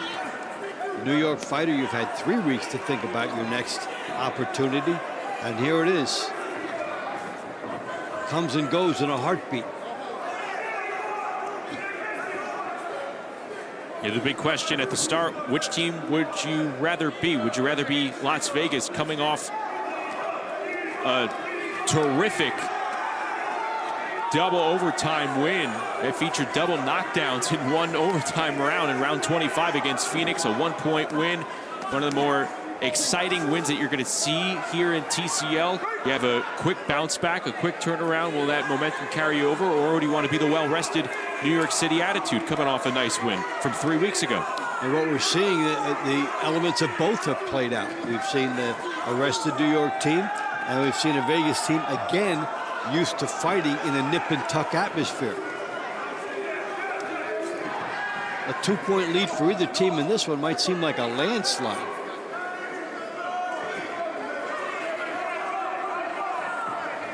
Tabidi had a pair of wins against separate opponents last week against Phoenix.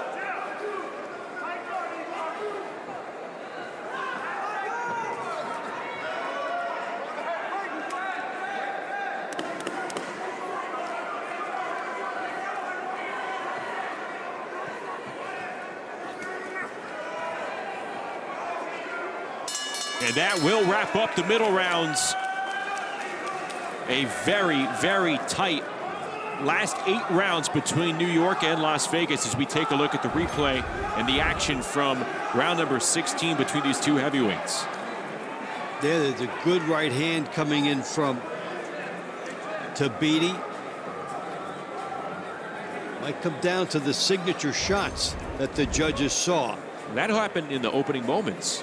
See if it lasts.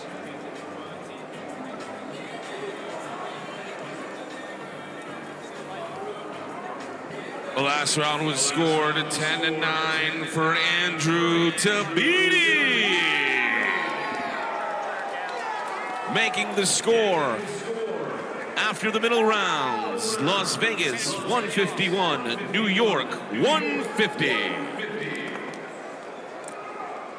So Las Vegas, like they had at the end of the launch rounds, has a 1-point edge over New York City through the middle round portion. 151 to 150, a pair of wins in rounds 15 and 16 has the Las Vegas Hustle ahead as we get set for the money rounds. High drama in Northern Connecticut. It's a 1-point edge for the Hustle of Las Vegas. We're back with more right after this.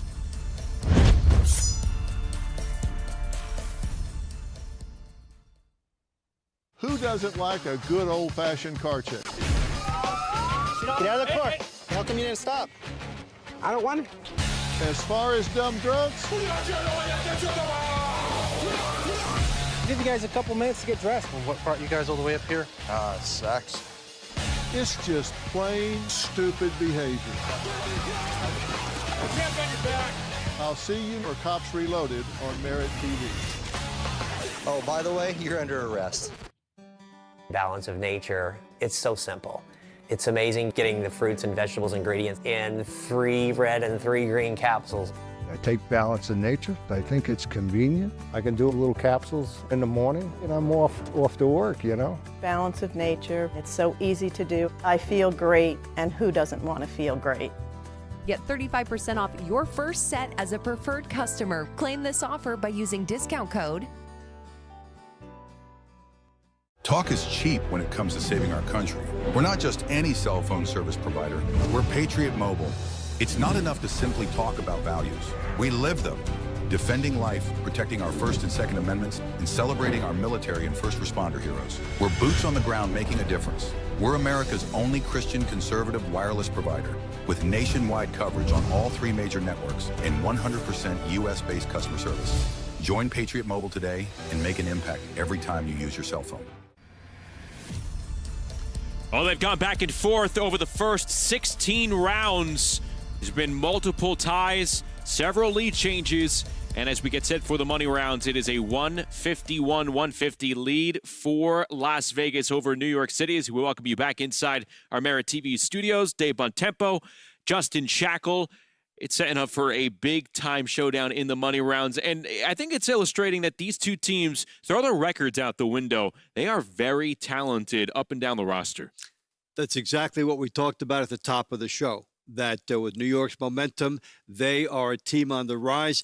The middle rounds were exactly even, and you get this eerie feeling that Las Vegas could be headed possibly for its second overtime performance in a row. These teams go back and forth, so there's a lot on the line, and there's a lot of good boxing, and there are a lot of talent on both times. So I think that we have a lot to look at. I think the difference is going to be this much. Well, let's take a look at how the middle rounds played out with the middle round highlights for you as we take a look at a couple of rounds that really highlighted this stretch here from Foxwoods. It's brought to you by Balance of Nature. Round number 12, Reiner Salgado going up against Ryan Pino. Second go-around for these two. Pino lost in round 7, but he comes back here to squeak out a 10-9 decision. And this was gritty, just like their first fight, but he dug in a little deeper and had just a little bit more. So he balances and gets the split, which is big in a close fight. And then in round number 14, a newcomer, Castro Rivera, making his TCL debut. There you see him on your screen for Las Vegas. Looked like it could have been a potential knockdown. It was ruled a trip And it didn't really matter, though, because Isaac Carbonel outpointed Rivera to pick up a 10-9 decision for New York City. And the middle rounds, dead even. Vegas had a 1-point lead after the launch. Vegas with a 1-point lead going into the money rounds. So here we go for the final 8, if not more. These are the final 8 that are scheduled for these two teams at the moment. Again, a 151-150 lead for Las Vegas. And tell you what, Dave, taking a look around number 24. We were talking about it at the top because it was round 1 between Cruz and Castillo. Here we are, round 24. We saw signs in which Cristina Cruz could probably go for some extra points. It's a matter of whether she's going to be able to take care of business here against Castillo. That is going to be very important what the score is heading into that one, because it looked that she could dominate.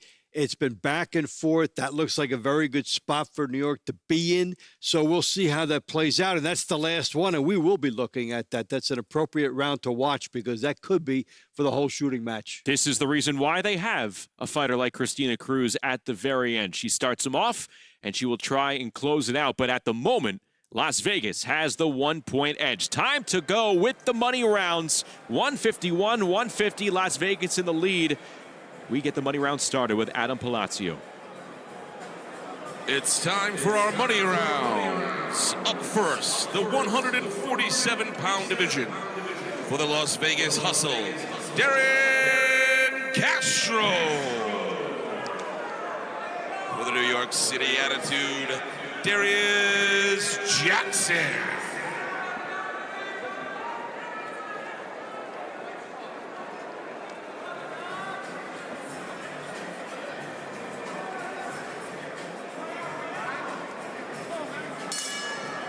Here we go, round 17. Darren Castro, Darius Jackson. A very intriguing matchup because these two fighters are in their second round of action, but it's the first time they are facing one another here tonight. So you don't have the adjustment going from matchup to matchup. And what did you learn from the first one? So it's an edge for Jackson to have been able to scout Castro. Castro came away with a 10-9 win over Taz Cologne back in round 11. And for Darius Jackson, he fell to Dislan Ganza 10-9. That was all the way back in round 6. Jackson in the green trunks, Castro in the black. So both fighters able to scout each other, and what they've come up with stylistically is that they are sharpshooting. Castro with that I dare you stance, where his hands are down low, and you have to be lightning quick if you're going to keep your hands that low. Quick combo from Castro moments ago. Not all punches landed, but the speed being showcased here by Darren Castro. And the message he's trying to send that there's a price for coming in. I mean, yes, I'm setting a trap for you. If you try to come in, I try to make you pay. But on the other hand, he is open for shots.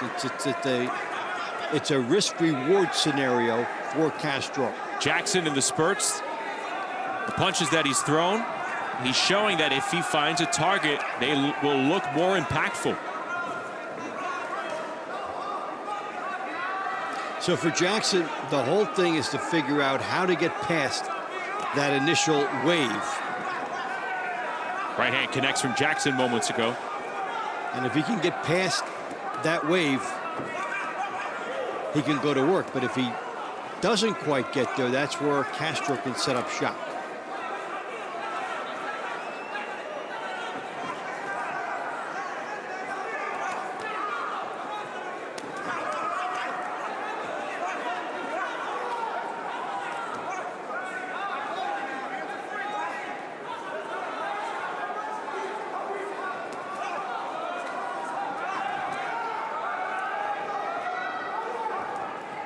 Called him the shuffle master before, and that's what Castro is trying to do.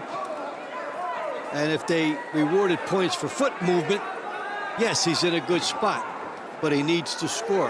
And he has done his good share of it. Well, both fighters, they're rattling, they're rolling, but it's making for a choppy aesthetic, Dave. Yes. Similar styles. It's a sharpshooting contest, and it's a matter of who was able to score more single shots. We did not see combinations here. We did not see highlight reel shots. Las Vegas believes they've done enough with Darian Castro here. You take a look at some of the action from the opening money round, round number 17. How did the shuffle master do? In that sequence, he was able to hit and not get hit. Darian Castro! And the judges agree that the shuffle master. The current score is Las Vegas 151, New York City 150. This round is brought to you by Climax Moonshine Fire number 32, known to bring the heat. Up next is the 199-pound division. For the Las Vegas Hustle, Brian Jones. For the New York City Attitude, Blake Mccernin. Here we go, round two between the two rookies, Brian Jones and Blake Mccernin. They showed off some good action back in the middle rounds, round number 15. And they're back at it quickly. So if you feel like you've had some good form and you're on your game, you like to get right back to the action, finish your night, not too much to think about. If you're a little gassed, you prefer more time. And you have to think that some of this positioning involves discussions with the coaches and the athletes. But how comfortable are you if you've had this much time off, if I put you up here? And I think that we will also see some heavy-handedness and some tired arms. Yeah, are the heavy hands actually heavy, or is it a result of the fighters maybe leaning in a little bit? I think some of it is that there is a little bit of a residue from the past fight. It's a little harder to keep the arms up because they're back so fast. It's a quick turnaround for both of these fighters.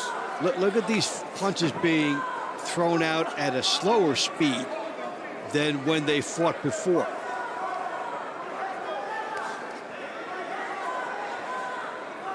And even though your mind sees what it has to do, you try to do it, the execution just might not be as fast.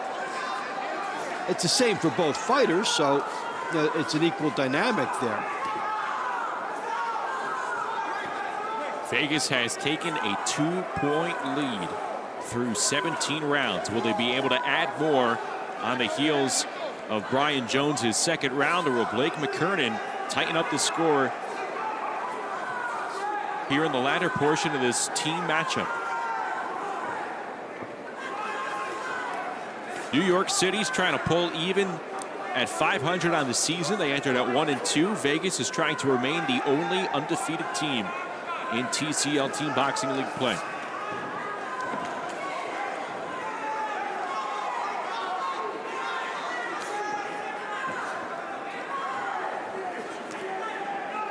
Good cover up from Brian Jones with those left hands coming from Mccernin. Well, Mccernin has looked, New York fighter has looked to be the more active.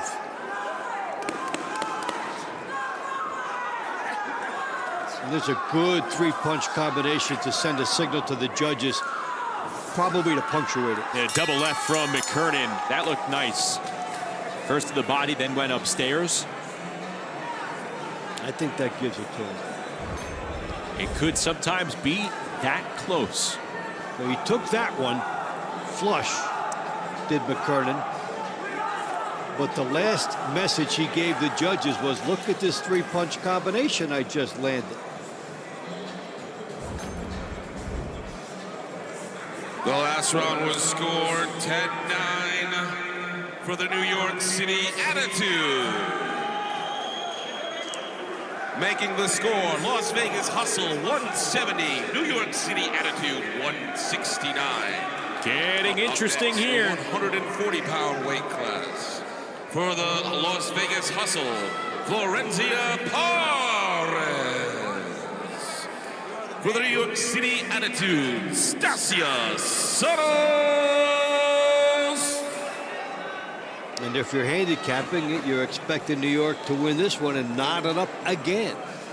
So Mccernin and Jones split their 2 rounds, back to a 1-point edge for Las Vegas, and Settles and Pajares maybe with some added pressure here in this 140-pound rematch. It was an interesting first meetup between these two women. Back in round 10, Settles outlasted Pajares 10-9.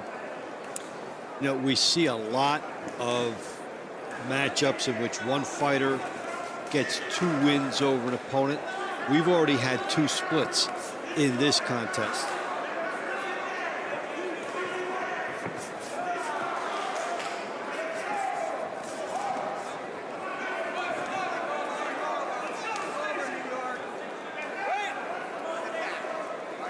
What we're waiting for is which team or which fighter is going to do the unexpected and turn the tables on the script.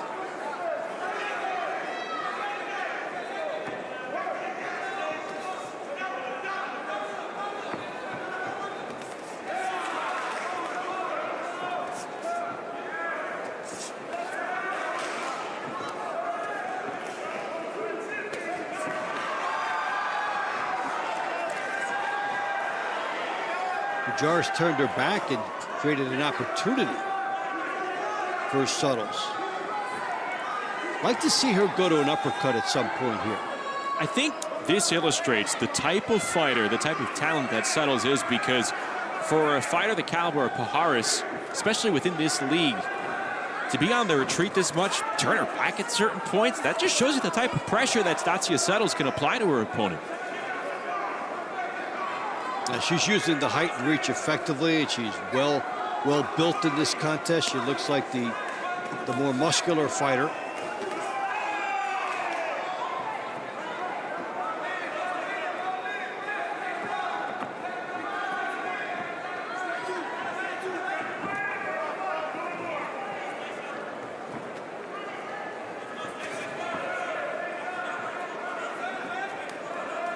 The 3-punch combination by Settles.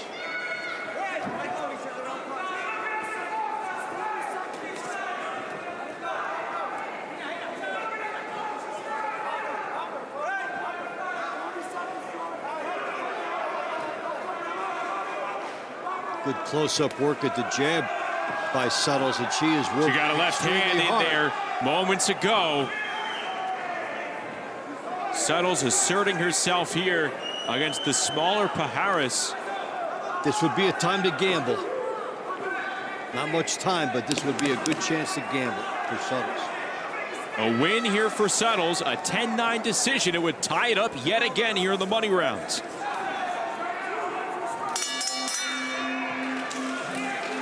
Dave, I think we have another tie on our hands. We do.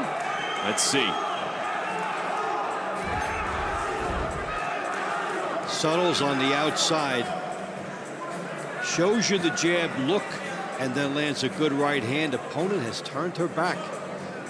There's the jab. Shows she could do it from a distance, and a good right hand by Settles. Right behind the glove. 10-9 for New York City and Stasia Settles. We are now tied at 179. This round is brought to you by Balance of Nature, proud health supplement partner of TCL. Up next, it's the 168-pound division. For the Las Vegas Hustle, Dan Depest. For the New York City Attitude, Philip Stankovic. Here we go, Depest, Stankovic, second time they're fighting. Depest with a 10-9 decision at 168 pounds. Who will break the 5th tie of the night? Notched up at 179. And when you look at the subsequent matchups, and it's always fun to do that, who has the edge, you really can't find a definitive edge for one team in a particular match until Cruz in the finale. But this has been parity all the way through.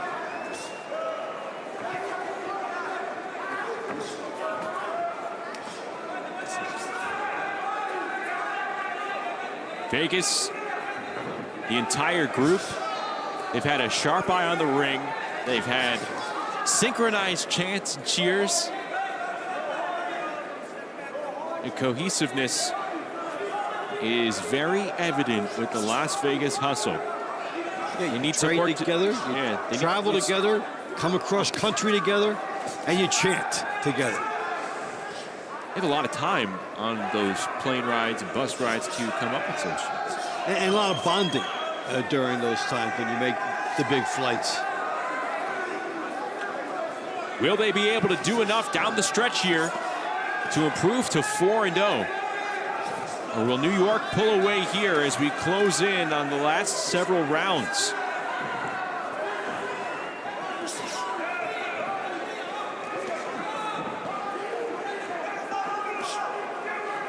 If you're looking ahead, Garcia, Rivera, Isaac Carbonel, Stankovic down to the floor, and Depest has picked up a very valuable knockdown here for Las Vegas. Something thunderous to try and separate the action. Does he parlay? Does he think he's got more in him? Or does he think it was a flash knockdown and he'll take the extra point? Just judging by the body language from Stankovic, looked like it could be a flash knockdown. Depest needing to display some discipline here, and it looks like he is. Yeah, if you don't think your opponent is ready to go, now it's your job to lock in that extra point. You have to be real with yourself. And that's a shove through the ropes. But right now, a big 10-8 swing for Depest in the Las Vegas hustle.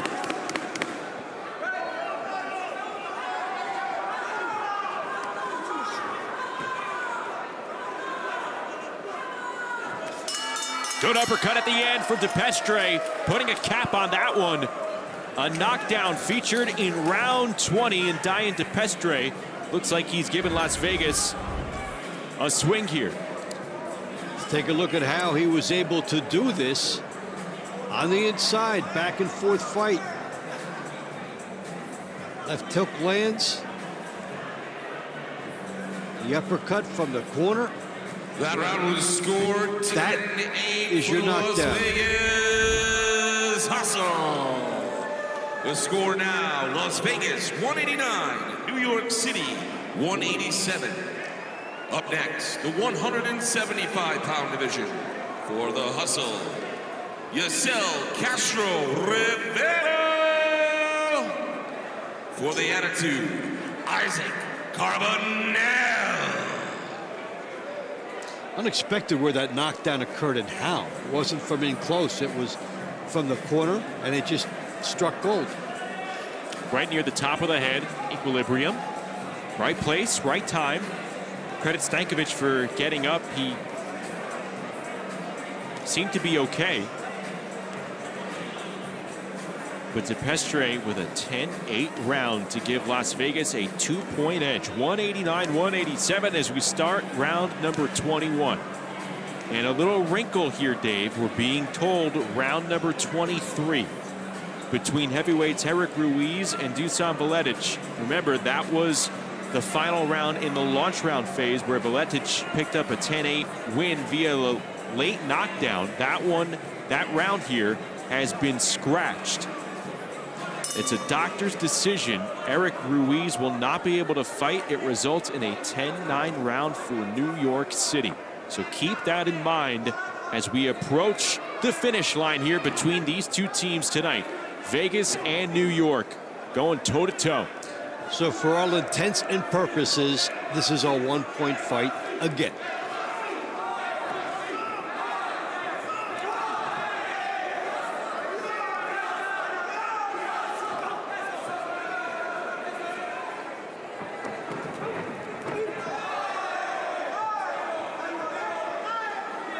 See the neutralizer right there?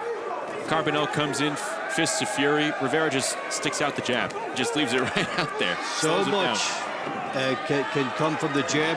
Oh, there's a good shot. Almost a knockdown. Gloves almost touched the canvas. Carbonero swinging with some bad intentions here in round number 21. He wants to make up some ground for the attitude.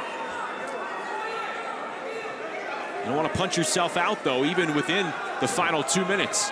And you can see how the emotion comes into play. These were wide shots. He was trying for something big on every one, but they're more effective when they're coming from in tight.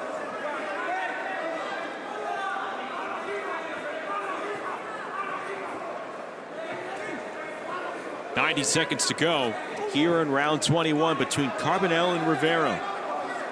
Matchup we saw in round number 14. Carbonel picked up a 10-9 victory, a decision there. In that round, both fighters landed some clean throws.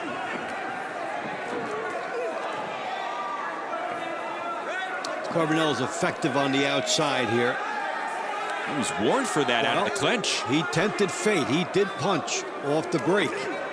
And say, why did he get a possible point deducted? The referees understand the enthusiasm the fighters are bringing here and that it was not deliberate.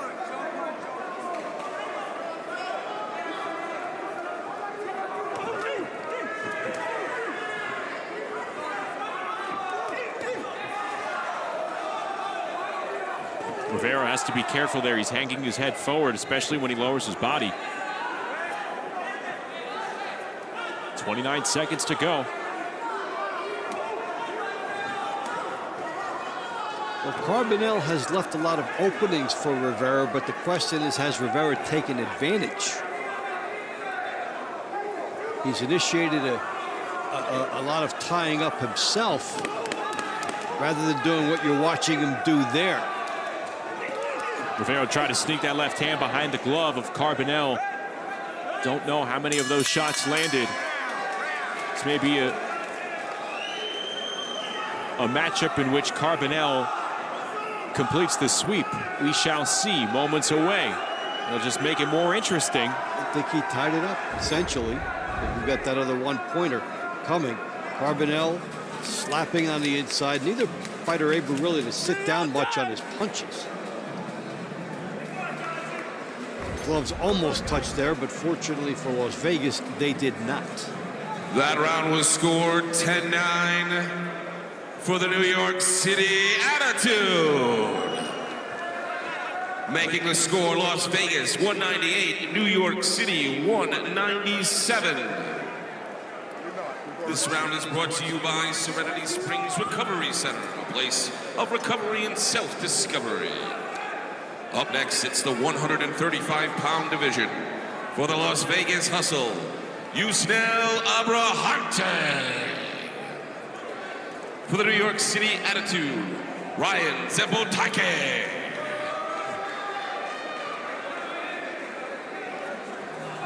Here we go, lightweights at 135 pounds, round number 22. The initial matchup all the way back in round 5 between Yusnel Abrahante and Ryan Zambotake. And it was a 10-9 edge for Abrahante. This is a 1-point lead for Las Vegas. They still have a lot of work to do in order to secure their 4th win to start their season. Yeah, but it's very big for Abrahante to try to make it 2, knowing that it will soon become 1 if that happens, because New York has a win coming. And you know, where this is positioned when Christina Cruz fights, it could be everything. It could be everything, Dave. I had that feeling of an overtime back in the middle rounds. It said it then, and this has just seemed to flow into that.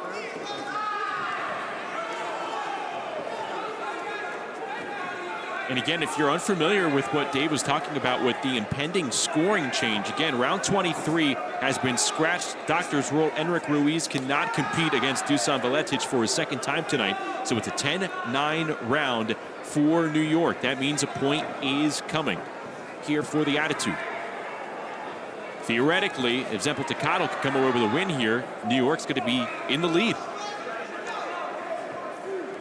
in the lead with Christina Cruz to close it out.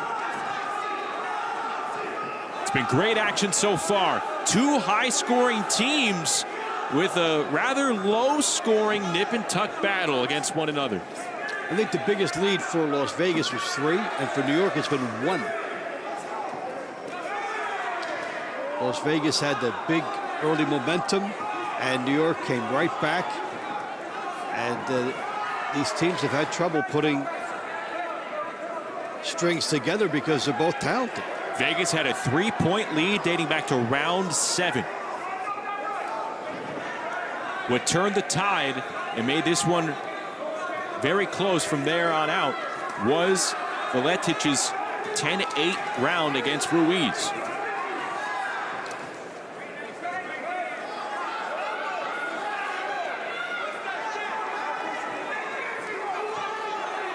Now will round number 22 shake out. Zambotake for New York, Abbranti for Las Vegas. Good straight left hand pouring through from Abbranti.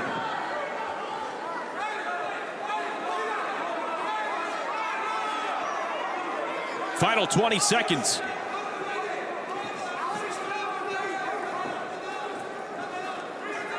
Each fighter knowing every single point extremely valuable for his team, who will leave it all out there over the final 5 seconds here in the 22nd round.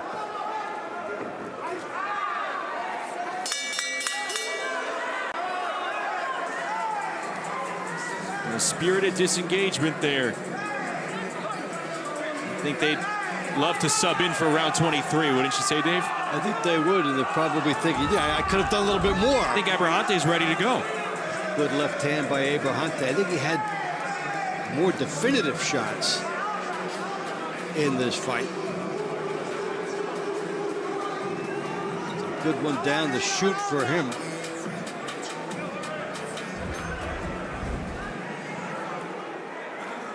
The last round was scored at 10-9 for the Las Vegas Hustle. Yep. Making the score, Las Vegas 208, New York City Attitude 206. Round 23 is going to be scored 10-9 for New York City Attitude due to medical injury. For the Hustle, making the score, Las Vegas 217, New York City 216. Incredible Next high up, drama now. The 118-pound division for the Hustle, and Grizzly Torres Castillo. For the New York City Attitude, Christina Cruz. Here we go, final round. It is all on the line for Las Vegas. The chips are in the center. New York City trying to make a comeback, and they have the exact fighter they want right in the middle of the squared circle. Christina Cruz, the 10-time New York City Golden Gloves champ. So now, with the 1-point differential, Cruz has some thinking to do. Yes, if she gets a 10-9 win, we go to an overtime. Second straight week, it would be that way for Las Vegas. But there's opportunity for her to do more. At the last minute of the first fight between them, she'd look to have opportunities to get that 10-8 round. Christina Cruz recorded her first knockout back on April 26th for New York City. She is looking for a 10-8 round to close the show. Can she put her opponent down over the last minute 40 plus? Or at the very least, make sure she pockets the 10-9 so that we have the extra round.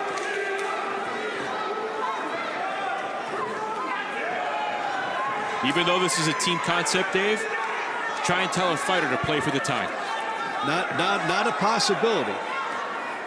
And you've had a lot of time to think about it, and you know, we've been talking about it since the middle rounds, coming down to this with a chance for overtime or for Cruz to come up big and get the win.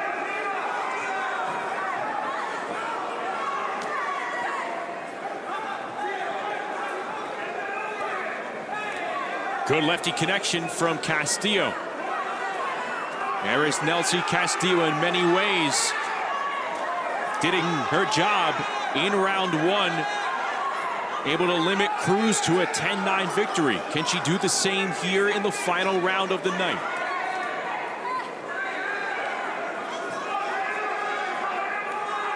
Well, not much time left if Cruz is going to go for it.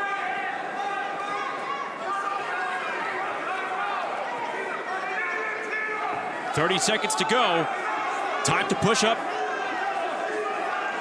and step on the gas here for Cristina Cruz.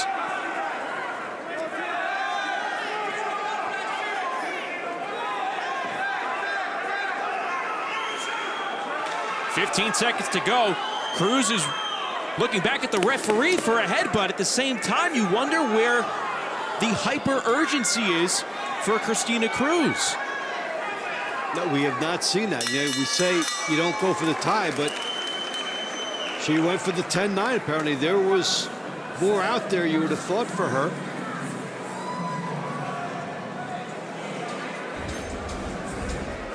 Well, it will seemingly look like a 10-9 win for Cristina Cruz, and it would tie this baby up at the end of 24 rounds. Yeah, she does everything here, the jab, the hook,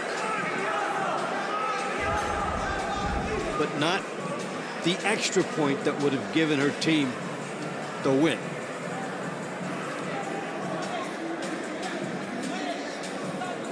The last round was scored 10-9 for the New York City Attitude. Making our score 226-226. We are tied at the end of 24 rounds for the 6th time tonight. Vegas and New York notched up, and we will need a couple more rounds to decide the winner here.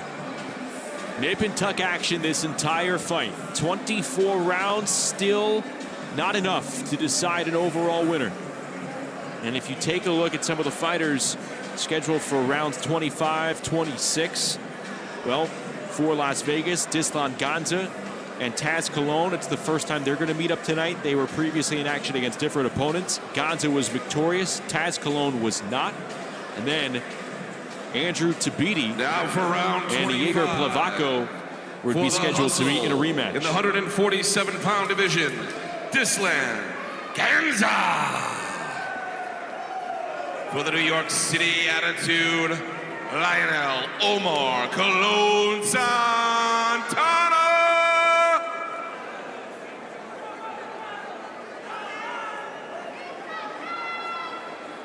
You hear "Let's go Taz." That is for Lionel Taz Cologne, the 20-year-old for New York City, getting in the ring with Dislan Ganza, the 23-year-old Cuban southpaw.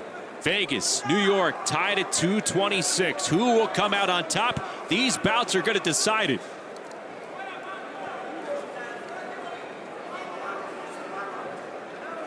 Both teams looking on. They haven't taken their eyes off the action the entire night. There's some solid chemistry between these two clubs. It has shown in the ring. The talent is evident between the attitude and the hustle. So for Cologne, the adjustment is try to work your way into the inside, try to do some damage to the body.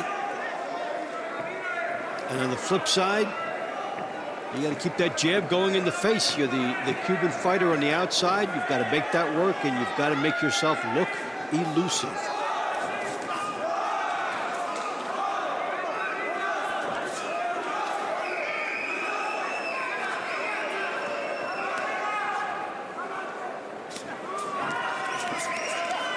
It's a good right hand. Ganza landing on the chin moments ago.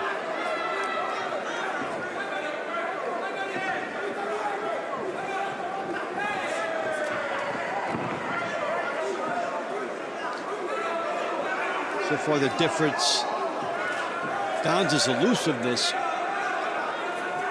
with the head, being able to avoid being caught flush.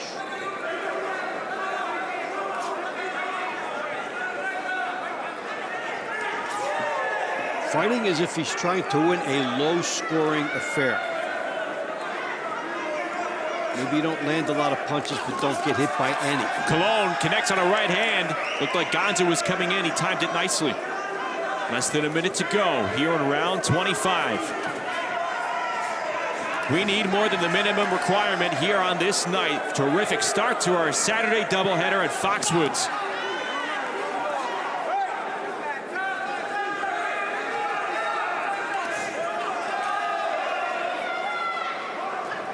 What will stick out in the eyes of the judges so far between Ganza and Cologne? Final 30 seconds. Cologne is the one coming forward, looking like he's doing more, and the pot shotting has gone in the direction of Ganza. So there are contrasting variables. Who is going to close out strong? Both smiling at one another, both with a little bit of showmanship, but both with a little bit of tentativeness as well. And that one eaten by Cologne. You wonder how that'll be ruled. It will not be a knockdown. I don't know, Dave. Might be or should be ruled a knockdown. We'll take another look at it. We did see them come together. Question then is, we'll get another look on that replay. Was it a punch? That looked like a drag down. Did that left hand cause Taz Cologne to start to go down right there? Oof. Too close to call, perhaps. Well, yeah, because you've got the punch landed, but then you've got the... this is where, if you land a shot, do the best to try to get away from the fighter so he can go down on his own, as it looks that round with the ruling. 10-9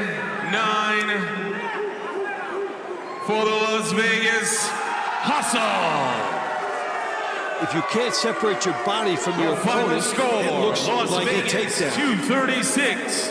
The New York City Attitude, 230. Vegas prevails, and it's Dislan Ganza in overtime, outpointing Taz Cologne as Vegas comes away with a 236-235 win. I tell you what, I thought that could have been ruled a knockdown. You saw the way Taz Cologne was positioning his feet. Again, both were kind of giving each other the moves there, acts of showmanship, and Ganza timed it perfectly. Cologne was only on one foot. It just so happened that Ganza was too close to him to grab onto. So, but fortunately for Ganza then, that didn't cost his team that much more. Las Vegas stays undefeated. They improved to 4-0 with a 1-point overtime win over the New York City Attitude. Terrific excitement, big-time drama down the stretch. And that concludes the first half of our Saturday night doubleheader, and what a way to close it out. 236-235, Vegas wins it. Step into a world of simplicity, reflection, and tranquility. Tell me what I did! Enjoy private accommodations, curated meals, and a minimalist lifestyle designed to help you reconnect with what truly matters. And I will watch! Let go of distractions and embrace the calm. Break it up! Start your quiet exploration in jail every weekday, only on MeritTV. I was drinking every day. I was hooked on oxys. My husband turned into someone I didn't recognize. The addiction crisis. Worse than a pandemic, we have a growing epidemic. There are approximately 20 alcohol and drug-related deaths per hour every single day. Addiction is a disease. Like any other disease, it may have serious harmful effects and may lead to death if left untreated. Introducing Serenity Springs Recovery Center, a place of recovery and rediscovery. We understand the unique challenges men face in their journey to recovery. Set on 38 private acres, our state-of-the-art facility offers a safe, supportive environment for healing and growth. Our team of dedicated professionals specializes in evidence-based treatment, providing our patients with the tools to overcome addiction and achieve long-term sobriety. If you or a loved one needs to make a change, call us today at 386-423-4540 or visit us online at serenityspringsrecovery.com and reclaim your life. TCL Team Boxing League is brought to you by Climax Moonshine Fire number 32, a drink not only made to tingle your senses with hot cinnamon flavor, but also made to pay tribute to firefighters all across America. This drink will put a kick in your step with its bold, hot smoothness. 1 point win in overtime for Las Vegas, 236-235. Time now for the Climax Fire number 32 knockout of the night. It goes all the way back, Dave, to round number 2.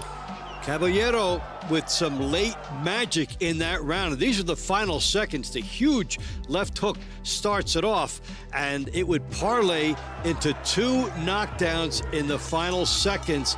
And that, with the gloves on the ground, look back, that's not just a knockdown of the night. That's a major turning point for Vegas, and a 1-point win to get 2 major points like that.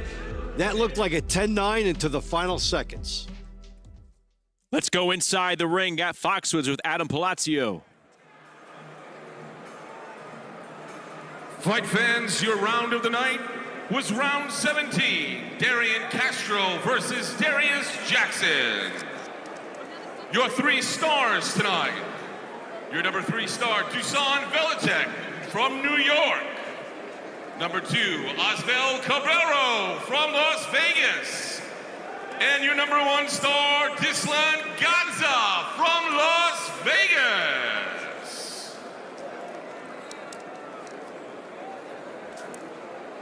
Because he was money. Let's go into the ring with Bubba Jenkins, who is standing by with our stars of the night. Come on up here, dog. You the main man. I'm with Osvel right here, number 2 fighter of the night. How do you feel about your victory? How do you feel about your knockdown and what you guys did tonight? No, primeramente, agradecido con Dios por la oportunidad que nos da de estar en esta competición. Thanks to God for this opportunity to be in this competition. Agradecido también a nuestro equipo de Las Vegas, a los entrenadores, a los profesores, por darme la oportunidad de formar parte de este grandioso y gran equipo de Las Vegas. Thanks to the coaches, thank you to the organization to give us the permission to show our skills and to show who we are here in Las Vegas Hustle. Y yo pienso y creo que cada pelea de nosotros, cada victoria que tenemos, no es solamente del peleador, sino del equipo entero, porque cada peleador que se sube al ring representa al equipo entero de Las Vegas. It's not just an individual fight, we represent the team and everyone have an individual fight, but it's all about the team. All right, well, congratulations again. Good job on your victory. And we're with the number 1 man tonight. Congratulations on a big victory. You guys got it done, and it looks like in overtime you pushed your guys to the victory. How do you feel about your victory tonight? Primeramente, quiero darle una felicidad a mi madre, que no la he visto. Felicidad a todas las madres de Cuba, a lo que voy. Sí, yo ya me han dado la presión, ya me ha tocado la presión de decidir, no es la primera vez, pero gracias a Dios salimos con la victoria. Tuve a un pasito de la, ¿cómo decirte? De acabar el combate, como pudieron ver, pero bueno, el rival también está fuerte, respeto a New York, pero Las Vegas somos los número 1 ahora mismo, gracias a Dios y gracias al equipo. First of all, thanks to his mom. Shout out to his mom, big heart, big kids. And thanks to the coaches, thanks to the team. It's not the first time that he have the responsibility in his back. You know, he felt that he could finish the fight, but it didn't happen. But anyway, we won, and that's why we are the first team.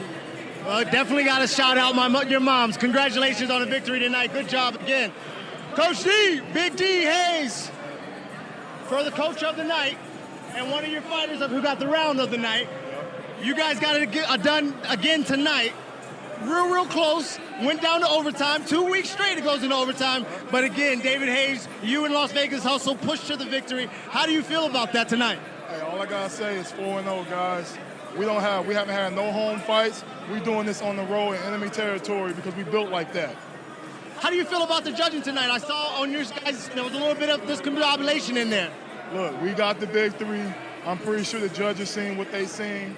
But no matter what the judging is, we gotta be stronger and we gotta push forward and we gotta get the job done, no matter the job. Well, Las Vegas stands as the only team in TCL to be undefeated.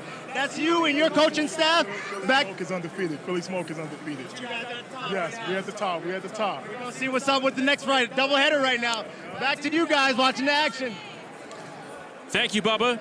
Las Vegas, the first of 4 wins, though, here in 2025 as they improve to 4-0 with a nip-and-tuck battle against the New York City Attitude. It takes overtime, but they win it 236 to 235. We're going to step aside. We'll take a break. We'll come back. When we do, we'll have more from Foxwoods as Vegas is victorious in Northern Connecticut. 236-235, the final in OT. Hey, it's Dr. Phil, and I'm coming to you with the real story. I'm not just reporting the news here, I'm sharing my interpretation of it. And I want to talk to you about why Doge matters. We are in an educational crisis. It is time for action. They need to be held to a standard. Are they doing their job? Who is not against fraud, waste, and abuse? That's the real story. Check out Dr. Phil's The Real Story on the news on MeritTV and subscribe on your favorite podcast service. Make America Healthy Again is a national movement. That's why Dr. Phil's MeritTV has teamed up with American Values to change and save your life. We have a whole generation that is suffering from chronic disease simply because of the food we're eating.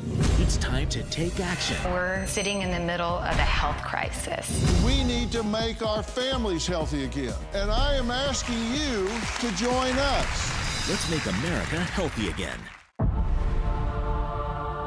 I got robbed my first day in middle school, and that's kind of like how it all started. So my parents put me into boxing for self-defense, and they saw me love it. Boxing is a loving community. The bond you make with different groups of people, all training for a purpose, it's a very loving feeling. It's just like everyone supports you. I always recommend people to find boxing because it saved my life. Michael is ready. The butchers are sharp. A winning season is on the table. Fridays on MeritTV. We welcome you back inside our MeritTV Sports studios following an overtime thriller. Las Vegas takes it over New York City by 1 point. Needed 25 rounds to do it, but Las Vegas is now 4-0 on the season. Justin Shackle, Dave Bontempo with you. Let's quickly get you back out to Foxwoods where Bubba Jenkins is inside the ring. Bubba? What's going on? I'm here with the legend, Jimmy Birchfield. How you doing, my man? How'd you like great. the action tonight? It's beautiful. Show me some of them steps, man. You can move. I appreciate that, my man. What'd you think about the boxing in the ring, other than my dance moves? Listen, how could it be any better? Ended up in a draw. Yeah. Both teams fought their heart out. This is the hardest concept in boxing right now. Yeah. And I've been doing this for 35 years. So TCL, you gotta join it, you gotta see it, you gotta enjoy it. It is action-packed. Every round seems like the 12th round, last round. But I'm hearing you got some Hall of Fame things going on. What you got going on with yourself? We have one of our former champions, a 5-time world champion, Vinny Paz, being inducted into the Boxing Hall of Fame this year in Castillo, New York. So we're really proud of that. Man, congratulations on that, man. And so, with your boxing pedigree and you knowing boxing, would you get guys into TCL? There's a lot of boxing going on out there, but this is the only team combat boxing league. What do you feel about getting guys in there for the new style of boxing, the team combat? Listen, I bless it because I am the general manager of the Boston team. So we've got a bunch of fighters in it, and I would recommend that every fighter take a look at this because it's really exciting. It is. Action-packed, my man. Well, thank you, Hall of Famer Jimmy. I appreciate you guys. He brought the conversation. I brought the energy. Back to you guys with the action in the studio. Thank you. Yes, sir. Now, Jimmy Birchfield Senior's Boston Butchers, they're coming up in just a few moments. They're going to be taking on the undefeated Philadelphia Smoke from Foxwoods, the second half of our Saturday night doubleheader. But here, Vegas, a 1-point overtime win. Tell you what, good teams. And again, this is what separates TCL from everything else in boxing. Good teams find a way to win close games. They find a way to win close matches as well. As we take a look at the highlights here, brought to you by Balance of Nature. And we start in the launch rounds. And again, we got to go back to Osval Cabierro, star of the fight. Cabierro taking on Enrique Leon. And again, a beautiful chin turner here, Dave. Yes, and this was what turned everything around. And in a one-point win, you have to look back at something that was major. And this all occurred in the final 30 seconds of the fight. So it went from an imminent 10-9 to a 10-7 with one dynamic turn. Fast forward to round 8. Heavyweights going at it. Eric Ruiz, Dusan Veletic, and it was Dusan's TCL debut. Saw an interesting style, interesting approach, but it all paid off thanks to a close range right. One shot, because basically what happens here is he does something different than what he'd been doing the rest of the fight, the showboating and everything like that, but gets his opponent close enough to throw a short right hand, effective. 10-8 New York. 10-8 round right there turned into a 3-point gain for Veletic because their rematch was scratched, originally scheduled for round number 23, and it brought us to the middle rounds where Reiner Salgado stepped up against Ryan Pino in round 12. And you see Salgado and Pino. It was Pino, the veteran, able to score a 10-9 decision. That was able to give him a split, as we saw a couple of splits tonight, which emblematic of the parity between these two teams. Round number 14, Yacel Castro making his TCL debut against Isaac Carbonel. I'll tell you what, Carbonel came up big twice tonight, here and also in the money rounds. Yeah, and that helped New York get able to close the gap and force overtime. These were big fights that set up the last one of the night, which was Christina Cruz. And a tight battle leading into the money rounds. Again, we had several lead changes. We had over 5 ties in this one. Here in round number 20, at that moment, it was tied up at 179, and Diane Depest came away with a knockdown late. Caught Stankovic on the equilibrium, and that was a big 10-8 for Las Vegas. Especially with the rally that New York had to force the overtime. Round 25 is what we had. Ganza, Taz Cologne, it was up to them. And Dislan Ganza able to, I think, win the round and the entire match with that straight left hand right there near the end of the closing seconds. You make a good statement for the judges at the very end, and you get a 1-point win. You talk about the confidence it builds for a fighter to be able to do that with the pressure on. It's all on your fight, and you're able to do it late, stay with it, and Las Vegas 4-0 on the road. Coach making that very significant point. Vegas now 4-0 as we take a look there at the latest standings, and for New York City now 2-2, but the talent, it's running through that roster, and we're at the halfway point of the season. I'm excited to see the second half for New York City. So that's the first half of our Saturday doubleheader wrapped up. Coming up next, it is the 2-0 Philadelphia Smoke taking on the 1-2 Boston Butchers. Stay with us. Plenty more action to come here with TCL Team Boxing League action on MeritTV. They did the crime. The unresponsive male was deceased as a result of stabbings. Nancy Grace will do the time. That so-called evidence was planted. Analyzing it. Busted. We have launched into the only thing we know how to do, analyzing facts, analyzing evidence, and building a case. It would be wrong of me not to share that with you. Join us on Crime Stories with Nancy Grace as we investigate missing people and unsolved homicides. Weeknights at 6 p.m., 5 Central on Dr. Phil's MeritTV. What's gold is new again, pardon the pun. But considering gold has been used as currency since around 550 BCE, it has been on fire the past year. I'm here with Daniel Boston, the founder of Preserve Gold. Why is gold so stable and such a good investment for many people? Take the central bank, for example, the Federal Reserve. They print money out of thin air, and then they take that printed money to go buy hard assets like gold to protect themselves against the very risks that they're creating. So I always tell people, don't do what the big players are telling you to do. Do what they're doing themselves. Yeah, watch what they're doing. That's correct. Okay. If people are interested in investing with Preserve Gold, how do they get started? You can give us a call at our toll-free number, 844-407-6375. You can text Phil to 50505, or you can check out our website, www.drphilgold.com. All right. No way you can miss it.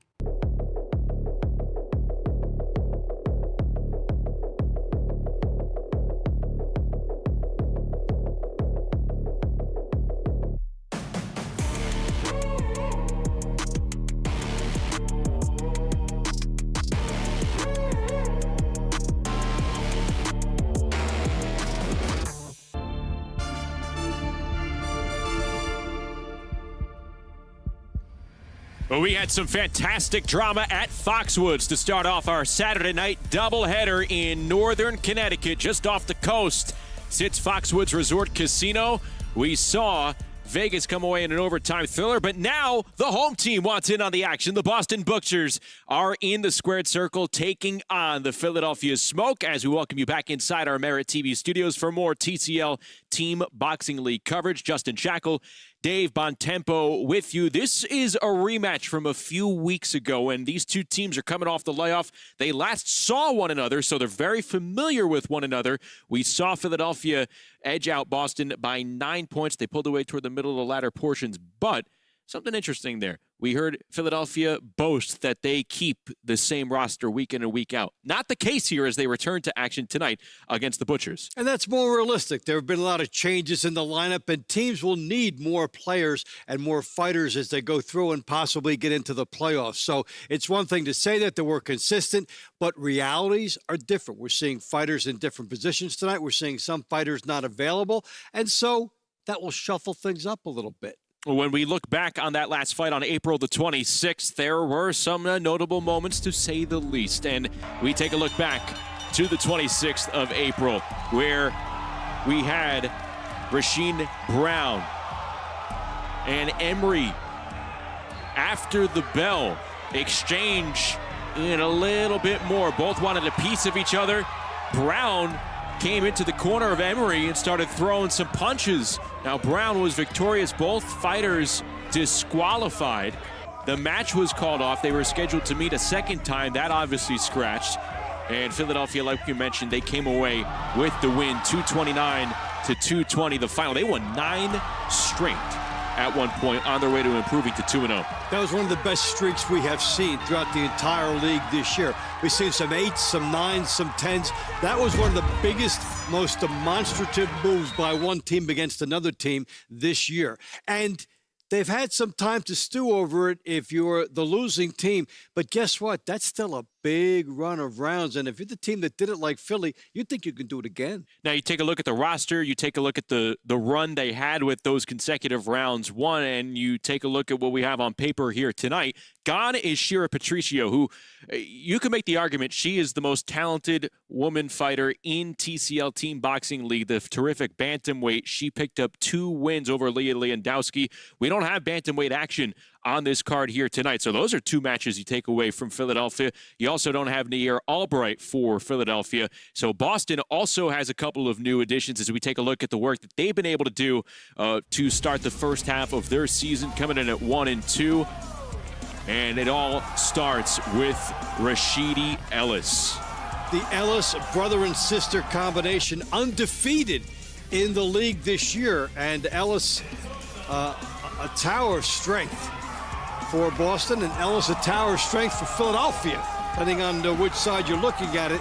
And there are certain fighters that you are banking on multiple points, but Ellis is one of them. And Rasheed Ellis has done it with style. 6-0 TCL record so far for Ellis on the season. He'll be in round 7 and 17 here tonight. There you take a look at the most updated standings in the TCL. Vegas picked up its 4th win. They're 4-0. Philadelphia's going to try and remain undefeated while Boston looks to get to 500. Let's take a look at the first 8 rounds. We call those the launch rounds here in TCL Team Boxing League. Each fighter with a chance within their individual 3-minute rounds to make some noise, to earn their team some points. What jumps out at you here, Dave? Ellis right away. That's the same thing that I've been looking at with this team. Ellis has been able to get Philadelphia off to a strong start. We talked about that combination, that family, and the people around them are expecting points and maybe multiple points when those two fight. You have Rashida Ellis going up against Camila Pineda. You look back to April 26th. Ellis beat Pineda twice in 2 rounds. Interesting wrinkle here. Yes, they will meet in the first round, but both women will fight again later on in the night against different opponents. So something else to keep an eye on here. Let's go into Foxwoods Resort and Casino. Bubba Jenkins has been with us throughout the night. We saw an overtime thriller with Vegas and New York. On, fellas? How we doing, Bubba? Y'all saw that, right? It was an amazing overtime fight, but we're here with the Philly Smoke and the Boston Butchers. Y'all know I love the family effect, so seeing Rashida Ellis be on the opposite side of her brother, Rashida and Rashidi. They're going to be on opposite sides tonight. It's a family affair. Love to see those guys go down. And then I like to see Dante Brown. I'm excited to see what he looks like tonight. It's going to be a fun action-pack. Philly Smoke and the Butchers are definitely going to bring a robust action. So we're going to see it right here. I'm your guy on the scene. Make sure y'all tap in with me. Back at you guys in the studio. You know, Dave, Bubba brings up a good point between the Ellis siblings. You don't often see women showing how much they have fun inside the ring, but Rashida Ellis is able to do so, and obviously it's shown through her skill, but once she gets that rhythm down, the confidence just explodes, and we see some similarities there between her and her brother. Yeah, you see some sliding glide with her, and then on the opposite side, it's like, okay, who's going to win the family battle here? Don't forget, we have family meals, we have holidays, who's going to have the bragging rights? And, so they look into a little bit for that. And then they get a chance to visit with each other. It's a great thing. And they have both been dominant, so they've been able to feed off each other, and now they're on opposite teams. Couple of other additions for Boston here. So when we take a look at this rematch, again, only from 3 weeks ago, the rundown on paper, a little bit different. Could that add a wrinkle here? Boston has added Toka Khan and also former ranked American heavyweight Michael Coffey. No stranger to the TCL, but he is back in action here tonight for the Boston Butchers. When we return, we will see both teams make their ring walks, and then we will have the launch rounds from Foxwoods. It's all coming back here with us. Who doesn't like a good old-fashioned car check? Get out of the car. How come you didn't stop? I don't want it. As far as dumb drugs, give you guys a couple minutes to get dressed. Well, what brought you guys all the way up here? sex. It's just plain stupid behavior. I'll see you for Cops Reloaded on MeritTV. Oh, by the way, you're under arrest. I was drinking every day. I was hooked on oxys. My husband turned into someone I didn't recognize. The addiction crisis. Worse than a pandemic, we have a growing epidemic. There are approximately 20 alcohol and drug-related deaths per hour every single day. Addiction is a disease. Like any other disease, it may have serious harmful effects and may lead to death if left untreated. Introducing Serenity Springs Recovery Center, a place of recovery and rediscovery. We understand the unique challenges men face in their journey to recovery. Set on 38 private acres, our state-of-the-art facility offers a safe, supportive environment for healing and growth. Our team of dedicated professionals specializes in evidence-based treatment, providing our patients with the tools to overcome addiction and achieve long-term sobriety. If you or a loved one needs to make a change, call us today at 386-423-4540 or visit us online at serenityspringsrecovery.com and reclaim your life. Balance of Nature is a proud partner of TCL Team Boxing. As a preferred customer, get 35% off your first set when you use code FIGHT. Go to balanceofnature.com or call today. Boston and Philadelphia set to make the ring walks. Back to Foxwoods we go with Adam Palacio. Good evening and welcome to Foxwoods Resort Casino, Mashantucket Pequot Community Center. Tonight's bouts are being sanctioned by the Mashantucket Pequot Athletic Commission. Judges, Glenn Feldman, John McKay, Tony Paulillo, and Don Trello. Referees are Johnny Callis and Arthur Mercanti. Physicians, Dr. Michael Schwartz, Tony Alessi, and Michael Rajkumar. Your timekeepers are Phyllis Roy and Robin Hayes. Tonight's program is brought to you by Climax Moonshine Fire number 32, Balance of Nature, Serenity Springs Recovery Center, and Dr. Phil's MeritTV. Ladies and gentlemen, let's welcome the visitors to the ring, the Philadelphia Smoke.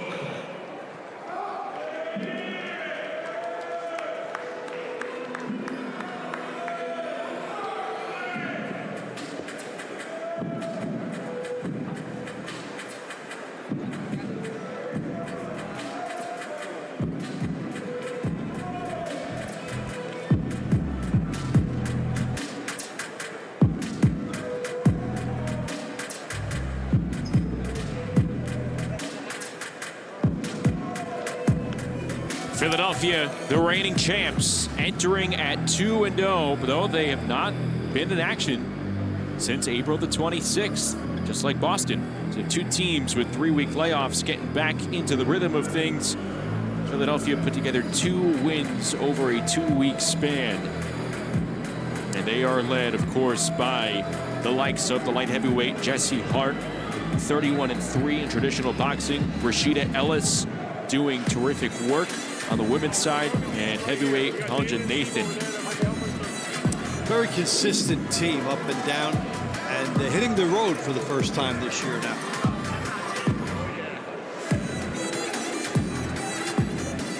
Well, let's meet the defending champion, Philadelphia Smoke. First, the coach, Bob Kane. Multi-time national champion and 2020 U.S. Olympian featherweight, Rashida Ellis. Lightweight, Rasheen Sugar Sheen Brown. Lightweight, Francisco Rodriguez. Welterweight, Kader Albright. Welterweight, Isaiah Johnson. Super welterweight, Olufemi Odele. 2016 U.S. Olympian, middleweight, Paul the Punisher Crawl. Heavyweight, Joey the Tank Dowchek. Featherweight, Chanel the Sniper Butler. Super lightweight, Brianna Carrera. Super middleweight, the new Ray Robinson. Former USBA and the NABO super middleweight champion, lightweight, Jesse Hollywood Hart. Cruiserweight, Steve USS Cunningham. And heavyweight, Conja Don't Blank Nathan. Now let's meet their opponent, the Boston Butchers.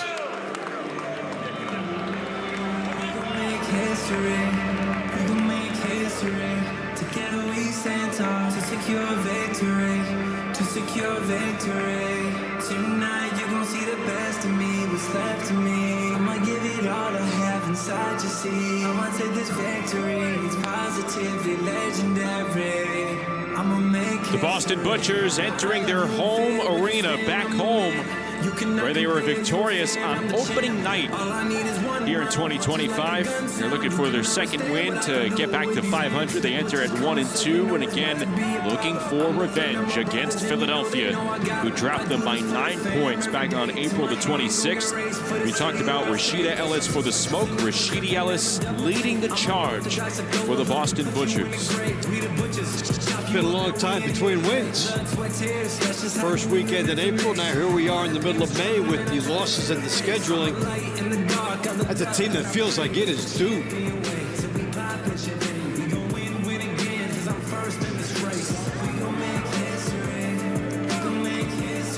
Let's meet the Boston Butchers.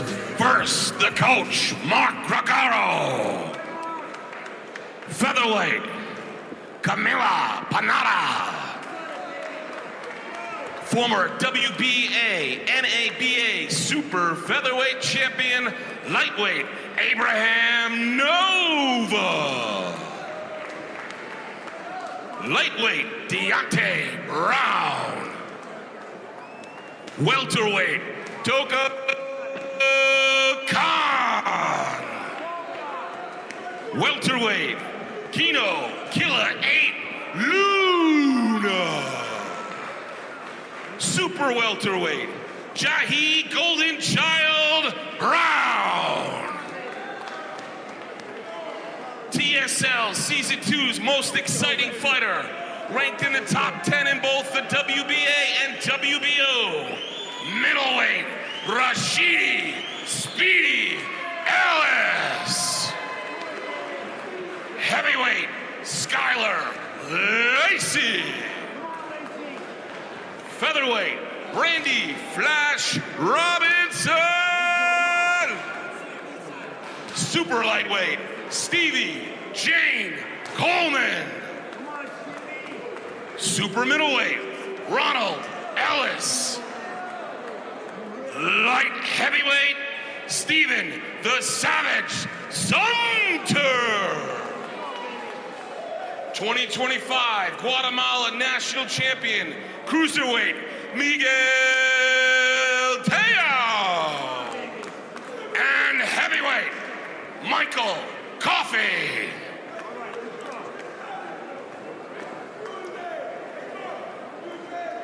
So right out of the gate, we will have a pair of featherweights go at it in round number 1. Rashida Ellis and Camila Pineda. And back on April 26th, they squared off twice.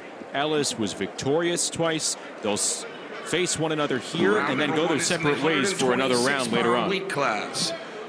For the Philadelphia Smoke, Rashida Ellis. For the Boston Butchers, Camila Pineda.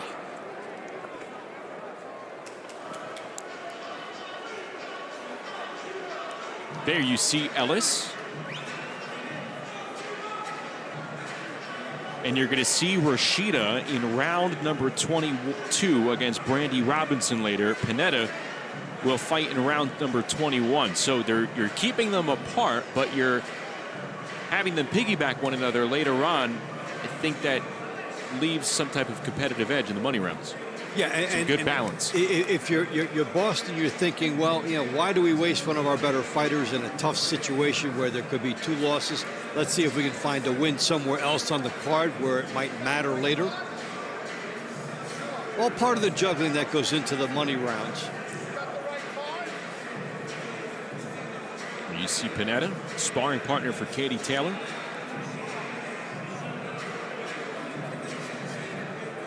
It's been hard for Pineda to get inside, as it has been for a lot of fighters. The smooth Ellis. Trying to improve to 5-0 here.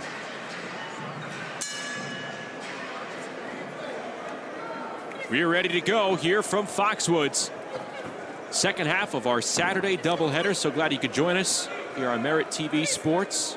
Along with Dave Bontempo, I'm Justin Shackle. Bubba Jenkins on hand as well, as Pineda continues to come forward, something she did in their prior 2 meetings. Ellis showing comfortable sitting on the back foot. And if you're fighting Ellis, you just have to try to do something that will make her uncomfortable. It's a stylistic problem, but it's a blueprint that for Ellis, get out front, see the snug, tight defense, then spring out, lashing type attack. You have to almost do something, lunge at her, tie her up, get to the body with her, get her a little angry. Shot a left hand that landed on Pineda moments ago.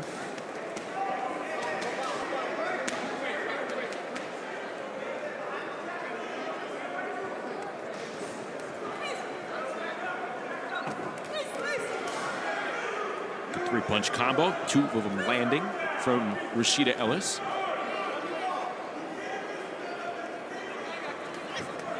Well, she got tagged there with an uppercut and then a left hand by the Italian. Yeah, Pineda trying to do a good work ethic on the outside here, and Ellis has been somewhat deliberate. She's posing and it looks good, but she would like to spend the second half of this round scoring. Pineda originally from just outside Rome.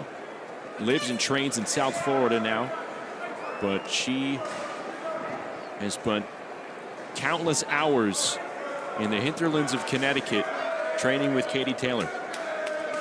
You'll And we pick know up that a Taylor- lot yeah. that way. Katie Taylor, one of the finest women boxers who's been on a major run for the last 10 years. Another left hand from Ellis lands flush on the chin of Pineda. But Pineda has kept herself in this.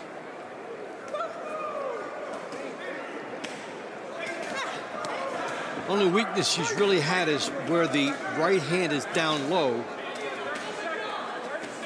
She's been caught a few times, but she has been the one pushing the pace. She's been the one with her foot on the pedal.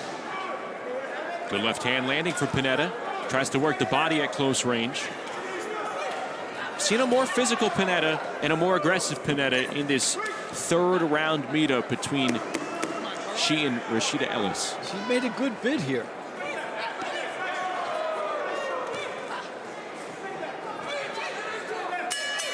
Good opening round. Ellis's shots perhaps more definitive in the eyes of the judges. We will see. But there was a good performance by Pineda. Not as automatic as we've seen in some other cases. Pineda gets a good shot home there, loads up, and Ellis blocks a few.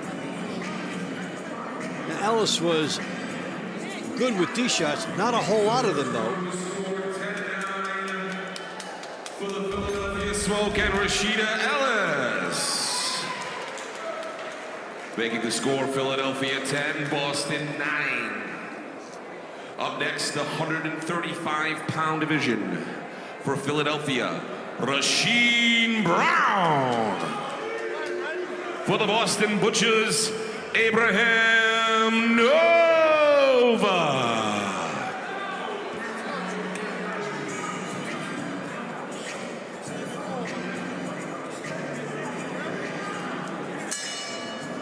Here's Rasheed Brown and Abraham Nova, the former world title challenger, getting in the ring at 135 pounds.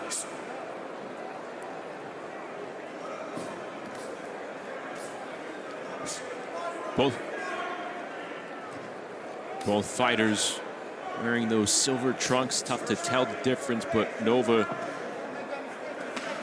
native of Albany, New York, on the left side of your screen there, has the long beard. And challenged Oshaki Foster, the current WBC 130-pound titleist, a little over a year ago. Rasheed Brown, meanwhile, was in that scrap with Eric Emery back on April 26 when these two teams last met. It was ruled a no contest, both disqualified after a little snafu there at the end. And that was the second fight of the night, and it did not finally matter in the scoring, but it could have. And if you're on that team, you know, you do something like that at the end, you can cost your team a couple of points. So probably a very good learning experience for Brown. He has been his TCL standout. 15-1 career record. Rasheed Brown, one of the mainstays here for Philadelphia.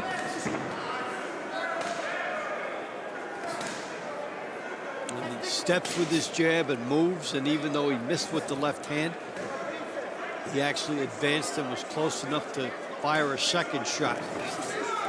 He's won 13 consecutive TCL matches. 26-year-old Philly, born and bred, started boxing at age 7.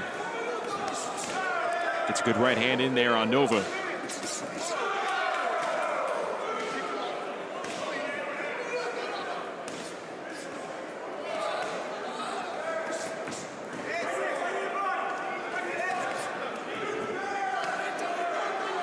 Well, Dave, when they talk about the Philly style, you know, you come to respect it because, well, that jab is involved. The jab is involved, and so is the head movement, so is cutting off the ring. You see everything from the Cyclone Hart era to the Bernard Hopkins era with all the subtleties and the throwbacks. And probably the difference in this fight, if Philadelphia gets it, has been the head movement, which has played an excellent role defensively for them, as a lot of shots by Brown just coming up a little short, whistled away. Not ruled a knockdown.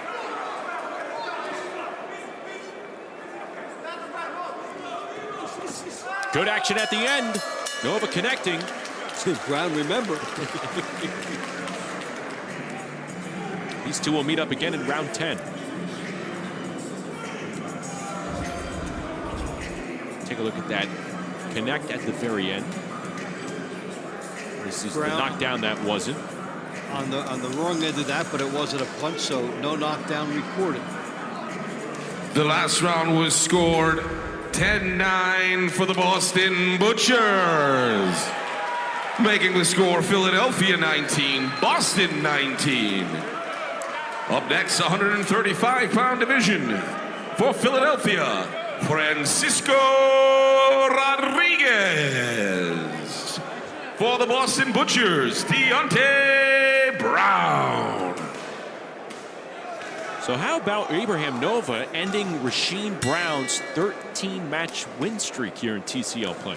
That's big, and he was rewarded for the good work on the outside and then just outworking the lefty. Here's Francisco Rodriguez and Deontay Brown, who has the red tape on his gloves for the Boston Butchers. First 2 rounds have been split.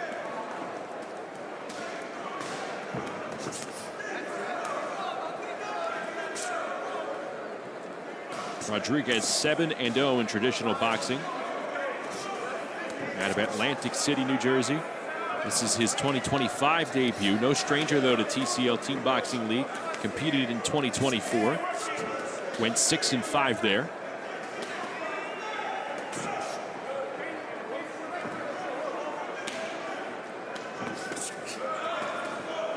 Got another the classic righty-lefty matchup, and if you're the right-hand fighter, you're trying to time a counter shot to go over the punch coming at you and not fall for the trap of the low hand, because there it was. Rodriguez just ate a right hand from Deontay Brown. Rodriguez just 21 years of age, joining the Philly Smoke here.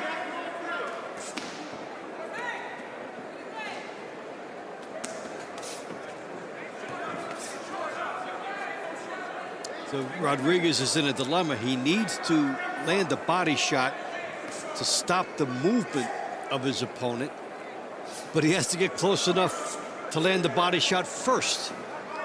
Having a tough time cracking the cone of Deontay Brown. Rodriguez, AC born and bred, grew up in the shadows of the casinos, and he recently competed at AC's famed Boardwalk Hall, which is just rich and steeped in boxing history, on the Jerome Boot Tennis undercard. And Francisco usually works security at Caesars Atlantic City, which was the Fight Week hotel. So one of the security guards here was fighting on the event card, and he had a bunch of his colleagues out to watch him at Boardwalk Hall. Pretty nice thrill for a 21-year-old. And he was able to let himself into the fight. Yeah, quite a storied history in Atlantic City and Boardwalk Hall, with the Tyson Spinks fights and the Foreman Holyfield fights and all those Gatti Ward spectacles. It is a phenomenal fight town. I'm right near them.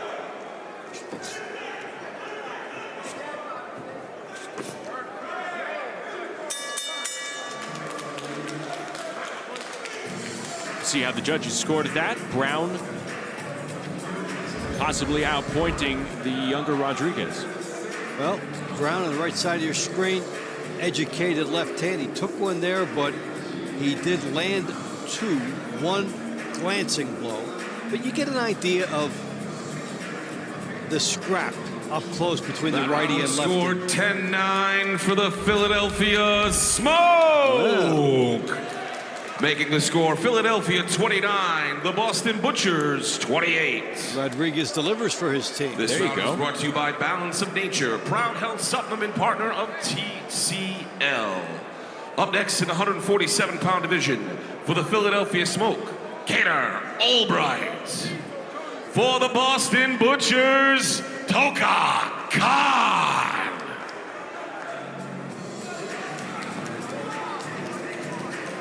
Two welterweights going at it at 147 pounds. There you see Rhode Island's Toka Khan taking on Kadir Albright. Khan making his TCL debut here. Made his bones as a decorated amateur and then as a young pro, around 126, 130 pounds. Competed against and went the distance with Shakur Stevenson a couple of years ago. And that's what it's all about for a fighter, to get an opportunity to get into this, because you have to impress your coach first. You have to prove yourself in front of your teammates. You have to try out. You have to do something there to get you to here. And this is the chance to make your bones on a new stage.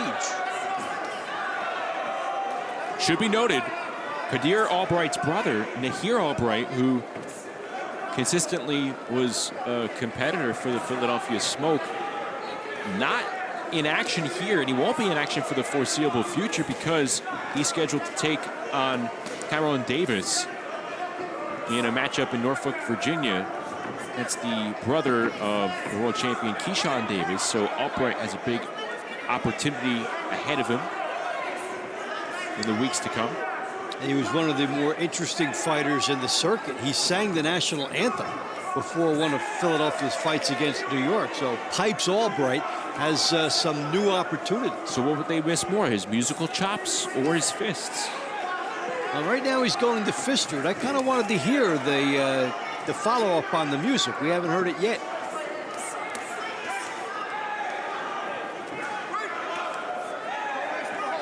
As a regular pro, Toka Khan, 29-4, 19 knockouts.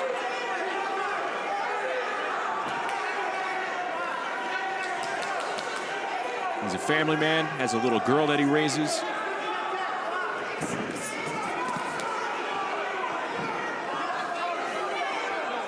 Back and forth, you take your turn, I take my turn.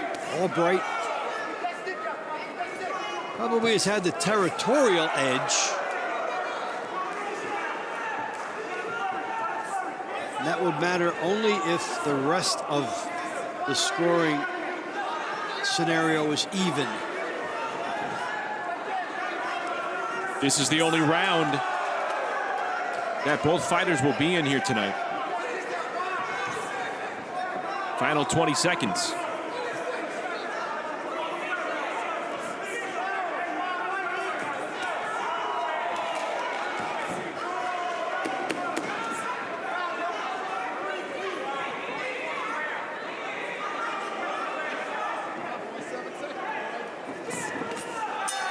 Shot at the bell by Khan, gets the left hand in. We waited for the explosiveness here, and these styles seem to negate each other. This was choppy. Albright on the right. Cannot get anything in. This is an illustration of it. He took one after they threw combined about 6. That round was scored 10-9 for the Boston Butchers, making our score 38-all. Up next in the 147-pound weight class for the Philadelphia Smoke, Isaiah Johnson. For the Boston Butchers, Kino Luna. Just going back to that round, number 4 between Albright and Khan. Obviously a higher weight class for Toka Khan, competing at welterweight, comes in, makes his TCL debut, gets the job done, gets his team some points. And a nice situation there too, because of the way he did it with his opponent on the outside, and Khan was able to counter and do more effective work inside and in the clinches to deliver points for Boston.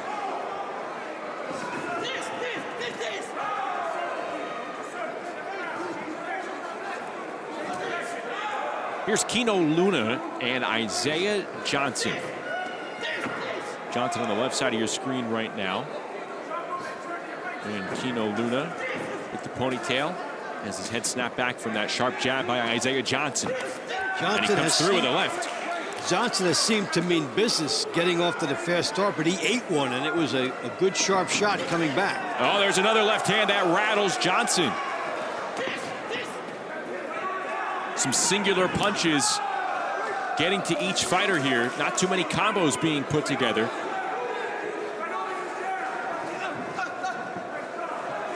Luna, just 23 years of age, out of Worcester. Quick left hand landing from Johnson. This dude going back and forth here, providing some pop. Sometimes when it's lefty versus lefty and it's a different style than the fighters have been used to, you get the mirror image scenario and not much happens. But these fighters are winging, and they're bringing a lot of intensity to their punches, and we've had good action because of that. One of the better examples of how a lefty-lefty matchup can work.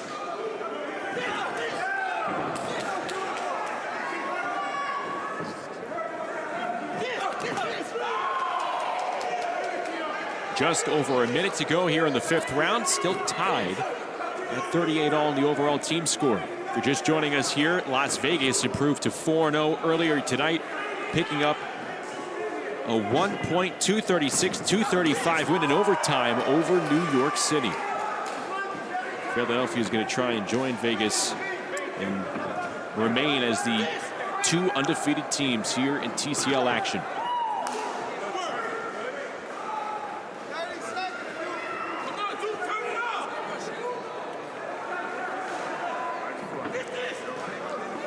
Johnson hasn't gotten cheated on any of his attempts. But when it's a big shot like that and it doesn't land, you do open yourself up for a counter. And we've seen a number of those situations that have gone against him.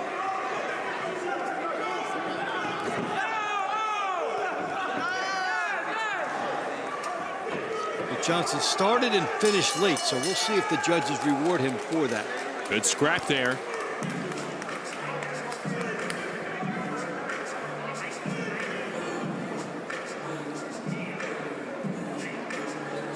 We'll see what the judges have to say with these scorecards.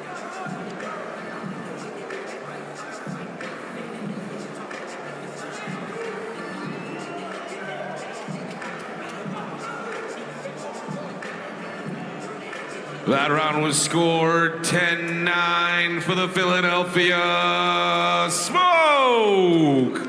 Making our score Philadelphia 48, Boston 47.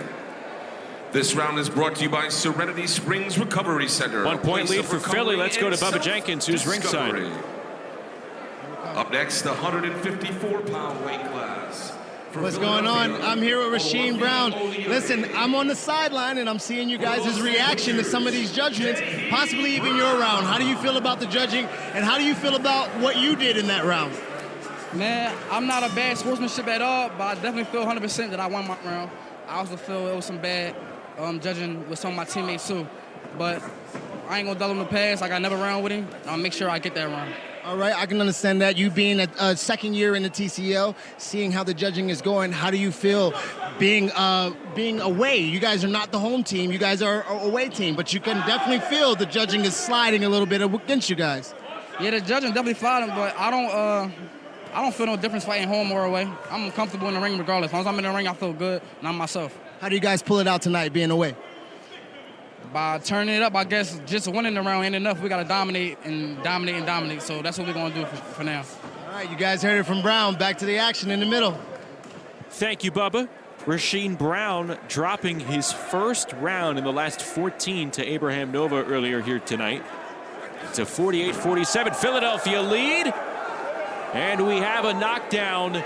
Do we not? No, we do not. It was not ruled a knockdown as Brown and Oyele continue their match here at 154 pounds. Oyele is making his TCL debut. Jahe Brown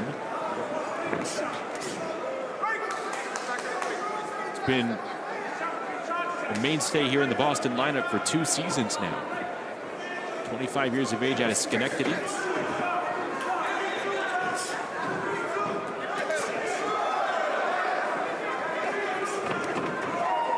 Tell you what, good intensity from both fighters here.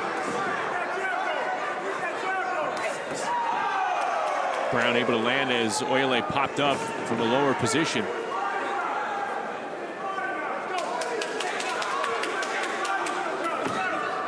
Brown competing with the red tape on his gloves, Oyele with the blue tape. Sometimes tough to tell these fighters apart with the same colored trunks. Be a good addition to change the trunk colors. There you see Oyele with the purple trim going down the side. Brown with the silver. It's been one-punch thunder attempted by both fighters. Oyele, 30 years of age, originally from Lagos, Nigeria.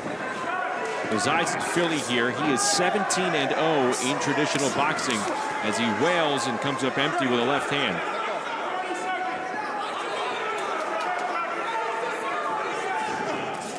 And Dave, his latest win in traditional boxing, his 17th, came last weekend.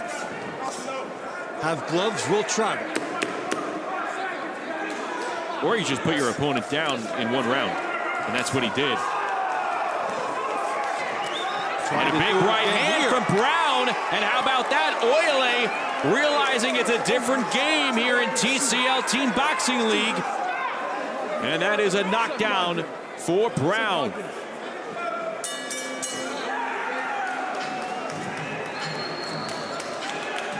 Jahe Brown with a 10-8 decision here in the launch round. Downtown Brown with the thunder at the end. We've seen a lot of that tonight. Knockdowns in the final seconds with fighters turning it up. That round was scored 10-8 for the Boston Butchers. The Butchers now have the lead 57-56. Wow, that was thunderous. thunderous. The 160-pound weight class. For the Philly Smoke, Paul Kroll. For the Boston Butchers, Rashidi Ellis. You look at your chops now if you're Boston, as you just got the 2-point victory and one of your studs is up in Ellis. So here is Rashidi Ellis, the 160-pounder. Top 50 ranking for him at junior middleweight, taking on Paul Kroll for Philadelphia.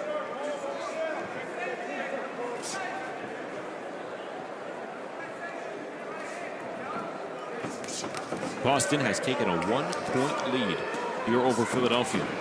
And this is the guy that can make it a lot more. And looks like he's pursuing it that way.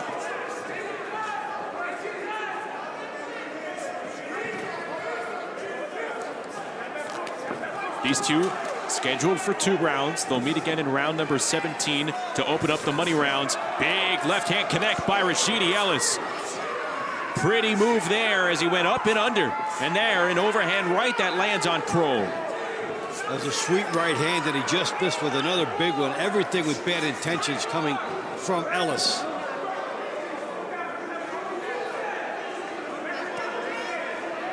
And he is something, he views some vulnerability in his opponent because he's trying to throw the big looping right hand, not even waiting for the jab sometimes.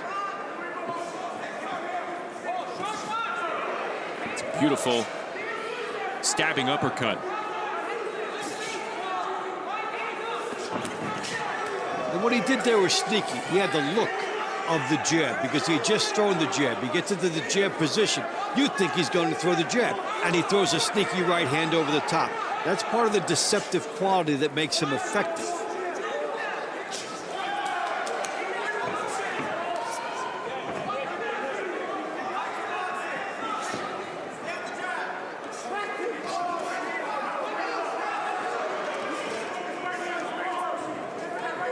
Swing and a miss from Kroll. And that jab there peppering him again from Rashidi Ellis. And he does some body work. This is a virtuoso performance thus far for Rashidi Ellis.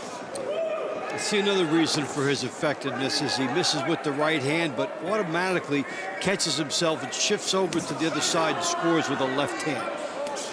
There's a lot of instinct that he has, which cannot be taught, on how to punch on the fly, which is something you could do in a team format like this where it matters that you, even just if you touch your opponent.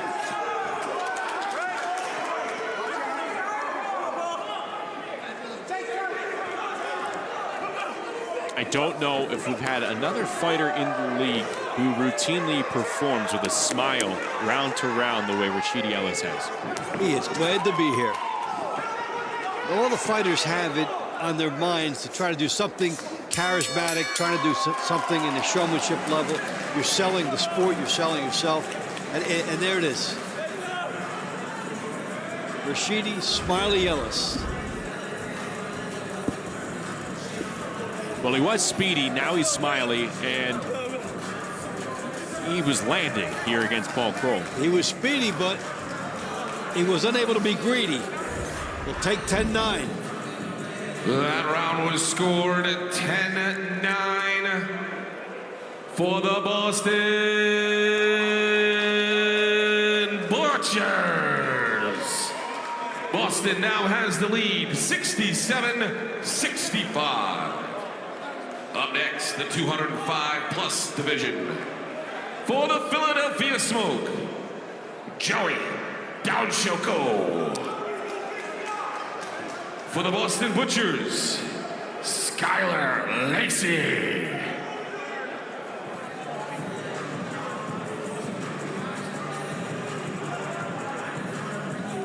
Something thunderous can happen when the big boys get at it.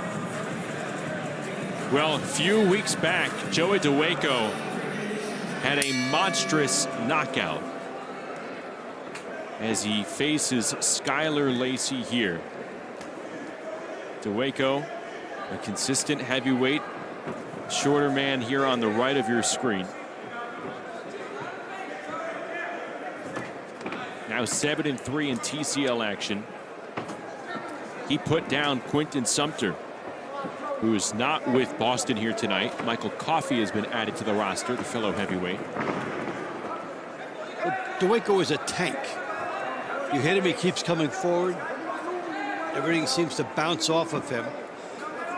So if you're fighting him, like Skylar is here, you want to get that jab, double it up, and keep moving.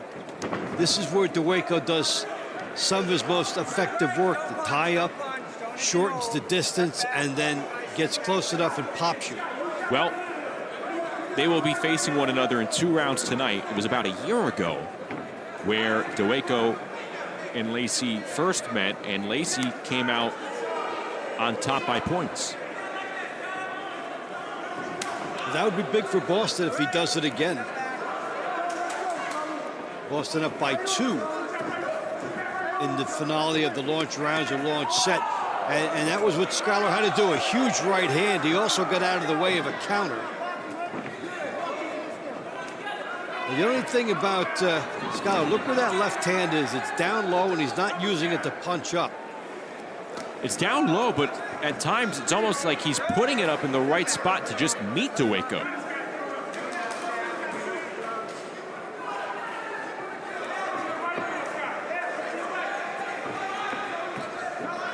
Boston making some noise here as we close out the launch rounds. They've won 2 straight, including a 10-8 score by Jaye Brown.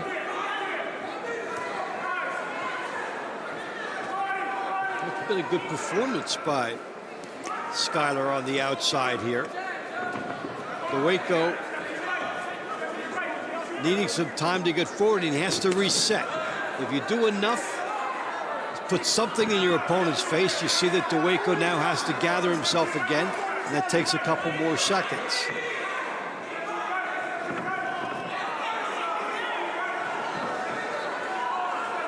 Do you think the height of Lacey has been puzzling to DeWaco? Yes, and even though they have fought before, DeWaco is used to pulling his way inside. So it shouldn't be a surprise. He's fought him before. He lost on points, and he is seconds away, I believe, from losing on points again to Skyler. Big overhand right by DeWaco, partially landing. Skyler Lacey, though, looks like a fighter that knows he has picked up a 10-9 decision. We shall see.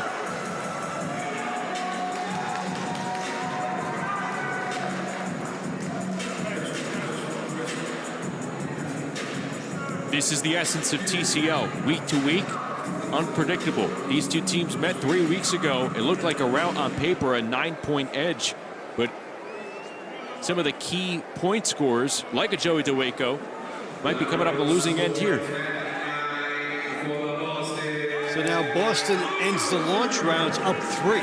So that's a very good sign for the Butcher. Philadelphia 74. Over the top rope like a true champion. Skyler Lacey picks up the win in round number 8. 3 straight wins for Boston to close out the launch rounds, highlighted by that 10-8 performance from Jaye Brown. Launch rounds are in the books. We are headed toward the middle rounds, and when we get there, we will have Boston opening them up with a 3-point lead over Philadelphia. 77-74 our score. We're back after this.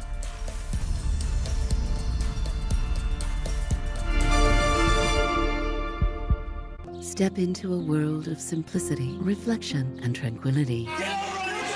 Tell me what I did! Enjoy private accommodations, curated meals, and a minimalist lifestyle designed to help you reconnect with what truly matters. And I will watch! Let go of distractions and embrace the calm. Break it up! Start your quiet exploration in jail every weekday, only on MeritTV. When Balance of Nature came out, it intrigued me not just by what it is, but by what it is not. Patients began asking me about it. Hey, doc, have you tried this? You know, I'm just curious about it. And I thought, you know, understanding what it is, I should try that. So I tried it, and it's been a great experience. I trust Balance of Nature because I trust the simplicity of what it is. Get 35% off your first set by using discount code FIGHT. Talk is cheap when it comes to saving our country.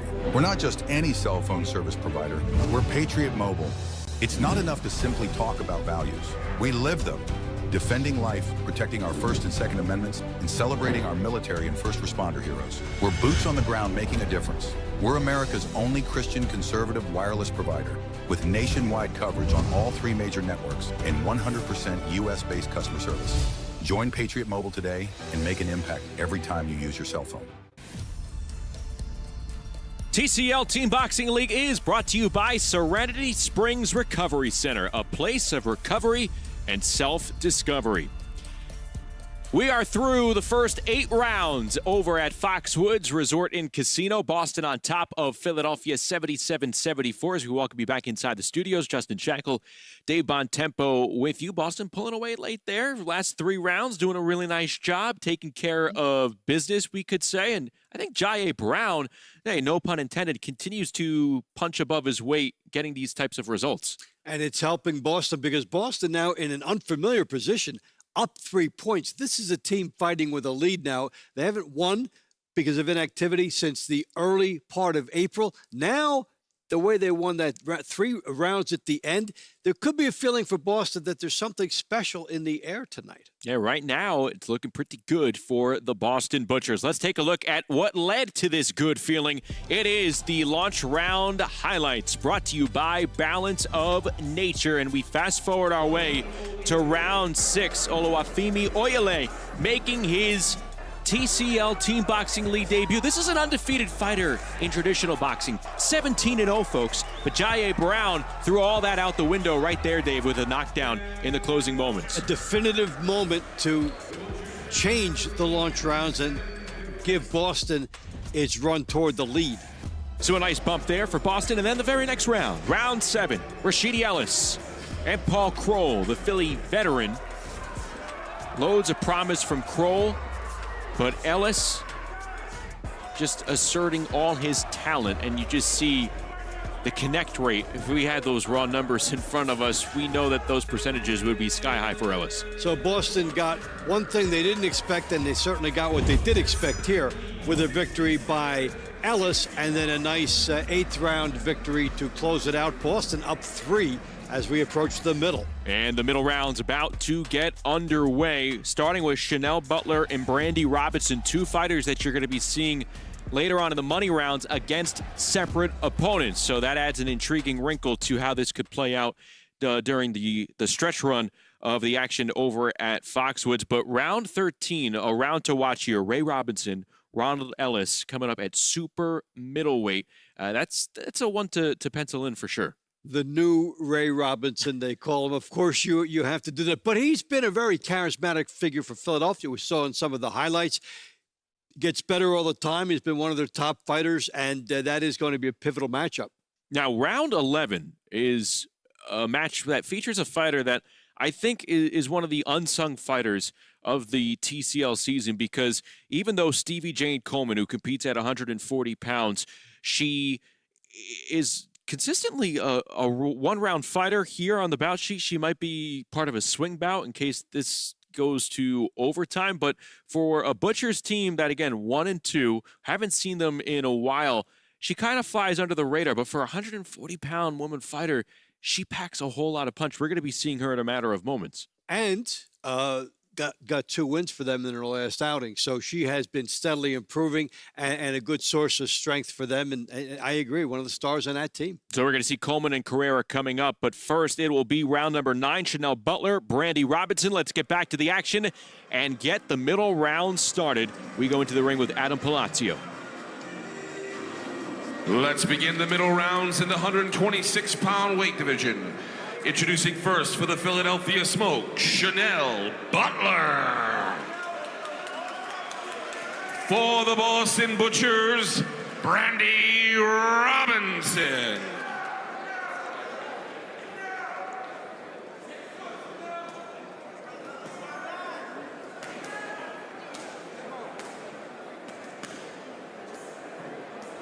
We begin the middle rounds with Boston ahead by 3, 77-74 over the Philadelphia Smoke, along with Dave Bontempo and Bubba Jenkins. I'm Justin Shackle. Second half of our Saturday doubleheader from Mashantucket, Connecticut, Foxwoods Resort Casino, which has been one of the New England boxing capitals for about 30 years now.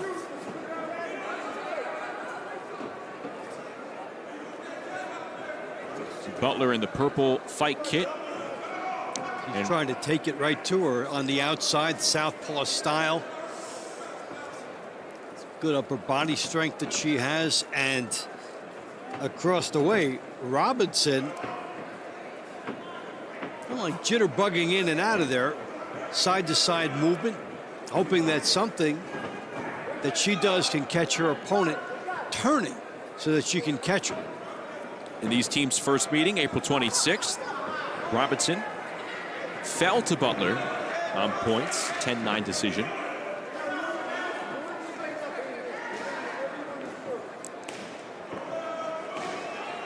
Philadelphia trying to come from behind now and improve to 3-0 on the season. Boston, meanwhile, trying to get to 500 in their return after a 3-week hiatus. So Robinson is showing a lot of motion, but there is no commotion as a result of it, as Butler has maintained her composure. She's still trying to fix on a target, let her hands go, and she's not distracted by what Robinson is doing.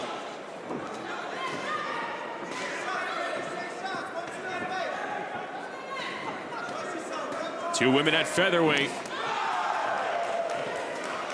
A minute to go here in round number 9. And this is up for a steal because neither fighter landing much. One burst could make the difference here.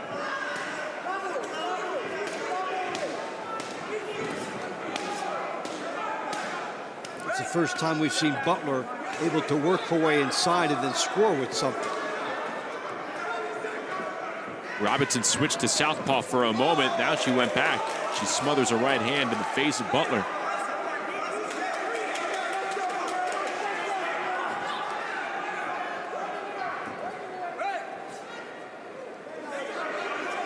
He's getting a little bit more physical. Chip right hand from Butler lands.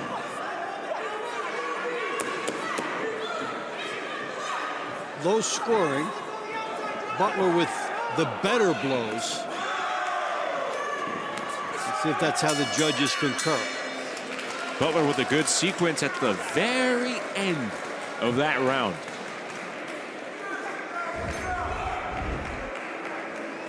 So Butler may have done enough to prevent this from getting away. She ducks under the jab and lands her right hand, even though she ate one. The Butler did not do as much as we might have expected that she would, given the stylistic advantage.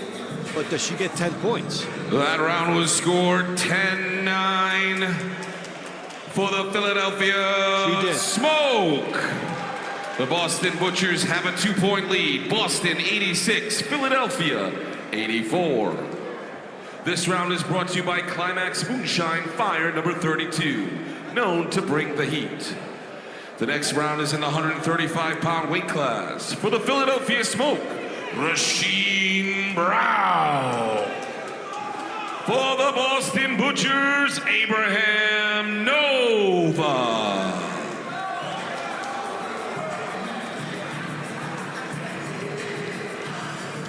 First big rematch here with the loss by Brown ending his undefeated streak. I think he's going to be a little angry coming in here. And you heard Rasheem tell Bubba Jenkins he's not going to leave it in the hands of the judges here. It's going to be a decisive performance against Abraham Nova. They met in round 2. Nova took it 10-9. Brown disagreed. So what will he do about it? Brown with the blue tape on his boxing gloves. Abraham Nova with the red tape. Brown the southpaw. But for him, he wants to get off more. You're going to take it away from the judges? Well, that would be a knockout. But if you don't get that, be so decisive in your attack. And what he's trying to do here is start out a little closer. Left hand by Brown landed a moment ago. But as he resets, he's closer to the target this time than in their first fight.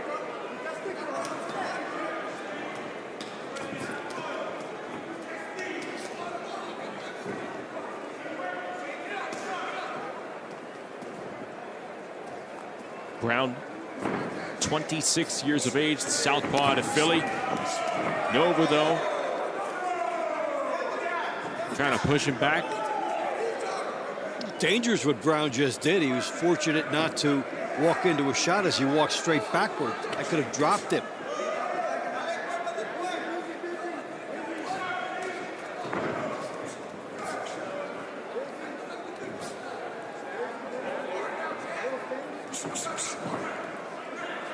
See Brown getting off first behind the jab more in the second fight.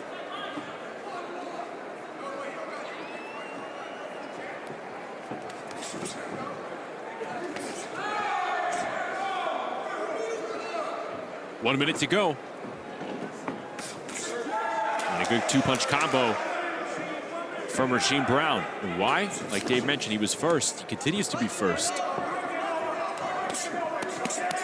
Well, he has been smooth. Sharp pump to the bodies, though, there from Nova. Then he came back upstairs. Yeah, he's been smooth. Nova did catch him in his best outburst of the night.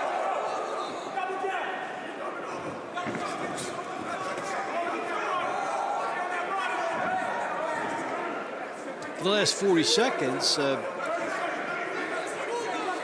see Brown fighting as if he believes he's protecting a lead.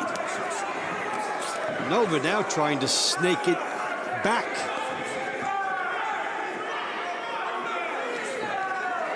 Could Nova possibly pull even or pull ahead and pick up another win in as many rounds against Rasheem Brown? It was all Brown until Nova said, not so fast. Final 30 seconds. Will they prove costly for that fighter right there? Already saw his 13-round win streak come to an end against Abraham Nova. Is it possible that he has lost 2 rounds in a row now? It is. I thought he held off and did just enough, but if I think he did just enough and it's that close, who knows? He'll kick himself if he doesn't win it, though, because it was in his pocket with a minute to go. That round was scored 10-9 for the Philadelphia Smoke. Boston Butchers 95, Philadelphia Smoke 94. Up next, the 140-pound weight class for Philadelphia, Brianna Carrera. For the Boston Butchers, Stevie Jane Coleman. So Regine Brown back in the win column, gets the victory, splits his 2 rounds with Abraham Nova, and now we're going to see Brianna Carrera and Stevie Jane Coleman for the Boston Butchers. 2 140-pounders. Stevie Jane unbeaten.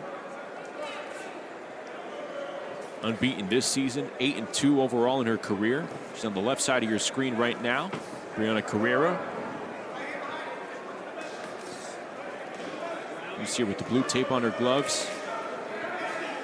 Nice 2-arm sleeve for Philadelphia. Looking for her first win here this season. Coleman landed 1 good shot over the low left hand of her opponent.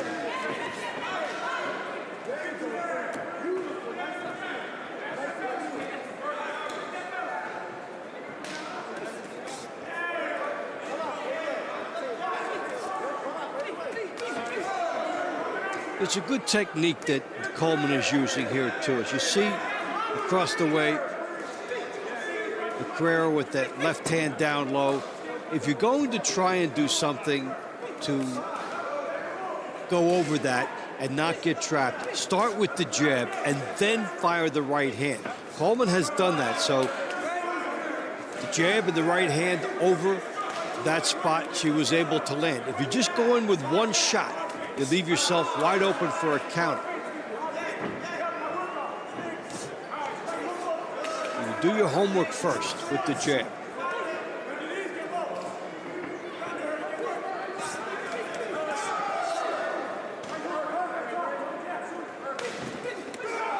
It's a good exchange there. Carrera leading the sequence against Coleman.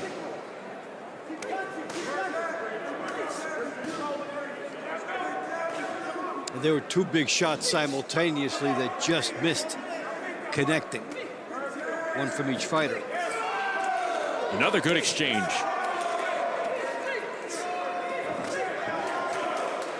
Carrera snuck in an uppercut. Now big left hand coming around the side from Carrera. And Brianna Carrera showing she has what it takes to pull off a potential upset, perhaps hand Stevie Jane Coleman her first loss of 2025. The last 40 seconds, Coleman fighting with a lot more, Carrera, a lot more confidence. You know, you see something, you land 1 shot, and, you know, we talk about X's and O's and techniques, but it's a sport of emotion, and it drives you to another level when you land something big.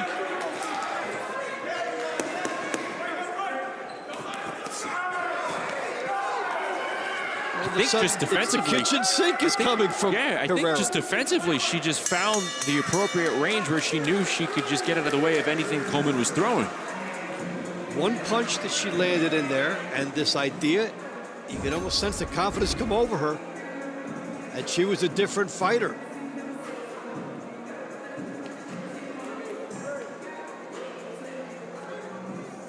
All of a sudden, we saw her launching and not studying.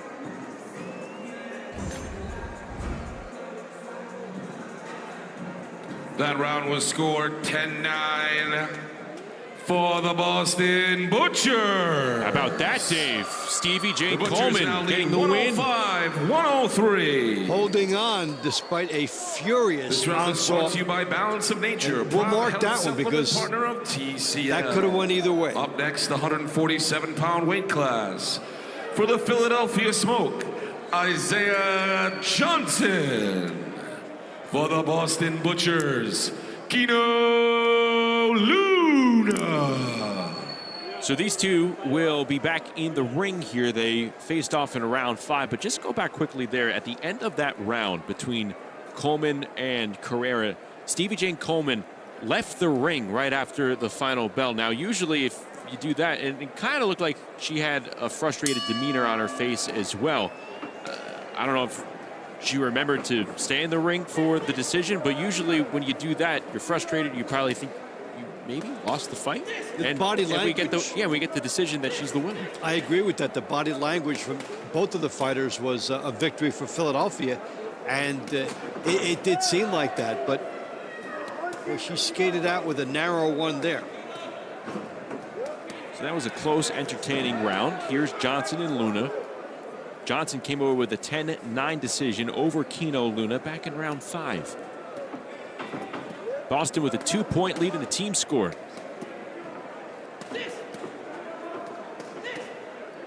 And that was a big call in the last fight because otherwise we'd be dead even right now.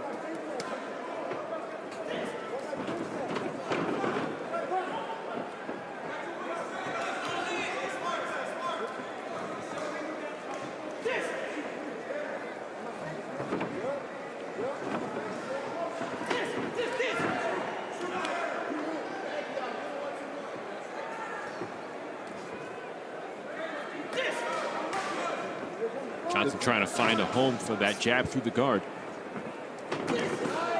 Got one good right hook in. But this is the sharpshooting element of lefty versus lefty. And so now with Boston, you try the mauling attack. It's not a bad idea to try to shake loose from the stylistic gridlock. Somebody has to take a chance and it opens things up.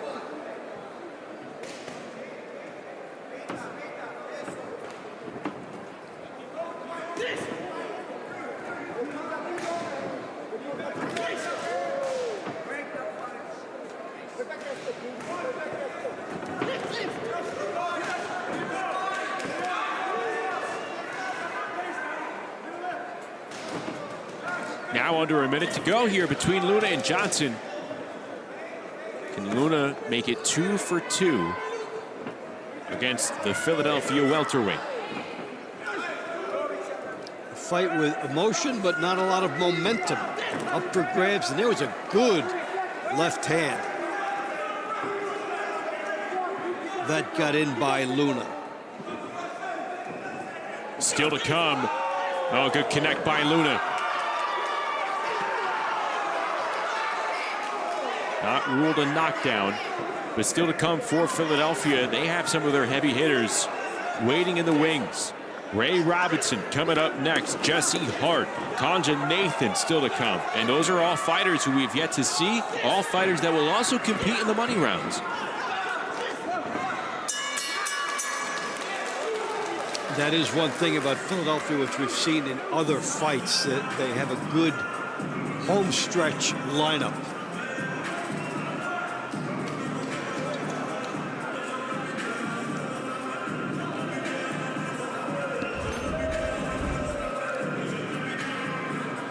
Luna lands a big left hand there.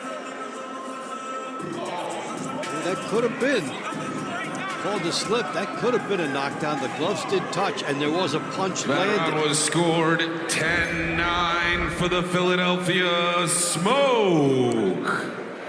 The Boston Butchers 114. The Philadelphia Smoke 113. Up next, Boston with a 1-point lead, 114-113. Let's go to Bubba Jenkins, who is ringside. Philadelphia Smoke, Ray Robinson. What's going on? I got Randy Robinson right here. We're going back and forth. We've been at it all night. How do you feel like it's going for you guys? I feel like it's going pretty well. We had some good victories so far, some well-fought fights. Yeah. Do you feel like it's going for you guys the right way in the judges system? Do you feel like some of these judges have been going in the right direction when you guys get the answer? Actually, I do. I feel like tonight has been going more our way than other fights. Yeah. Okay, you guys are at home. You guys gonna pull it out or what? They're undefeated tonight. Just gonna do our best, put our best foot forward, and we'll see what the results are in the end. How do you feel about the women getting that 3 minutes in here? I saw you getting your rounds in, and you know most women don't get 3 minutes, except for in the TCL. How do you feel about that? Well, from the gym back home at Rick Ramos Boxing, we always in shape, so 3 minute rounds aren't nothing to me. Yeah. All right, well, good luck the rest of the season, and we hope you get the victory tonight. Appreciate it. Back to the action, guys. Well, Brandy Robinson's ready to go. Someone's got to tell her she's not back in action until round 22. But she is chomping at the bit to get back in the ring, and she's going to have a tough task ahead of her with Rashida Ellis waiting at 126 pounds. Here's Ray Robinson, Ronald Ellis. Robinson, 39 years of age, second season here with the Smoke. A 5'10" southpaw with a 78-inch reach. There you see him on the left side of your screen. Major natural advantages leading to his 3-1 mark so far. We saw that on some of the highlights. He lands some huge sweeping left hands when things are going right for him, as he just tried to get one in there. Ronald Ellis is making his return to TCL action here tonight. He competed back in 2023, fought 9 times, went 3-6. Didn't fight last year. He's 35 years of age, originally from Cambridge. Good straight left hand down the middle by Robinson. Now, key to him, whether that's a looping left hand or a straight left hand, is that he has been able to set it up with his jab and buy himself a little bit more distance, and that split-second timing that lets him fire that shot. Ellis all smiles, feeling himself, feeling good here against the 39-year-old. Final 30 seconds.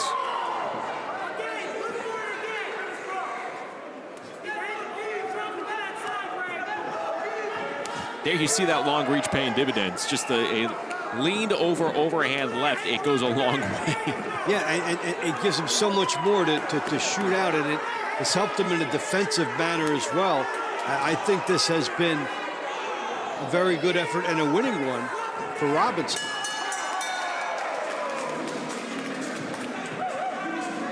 Getting a little heated there at the very end. Good show. They'll face one another in round 23. Take another look here at the action between these two 168-pounders. Now Robinson lands 2, able to utilize the ropes to find some positioning and not get hit with the counter, even while he was under attack. That round was scored 10-9 for the Boston Butchers. Butchers 124, Philadelphia Smoke 122. Which surprises me a little. This round is brought to you by Serenity Springs Recovery Center, a place for recovery and self-discovery. Up next, the 170-pound class. For the Philadelphia Smoke, Jesse Hart. For the Boston Butchers, Stephen Sumter. I'm with you, Dave. That one surprises me a bit. Round 13 going to Ronald Ellis, but the Butchers still ahead. It's a chance for Jesse Hart to make an impression here, like he has so often for this Philadelphia club.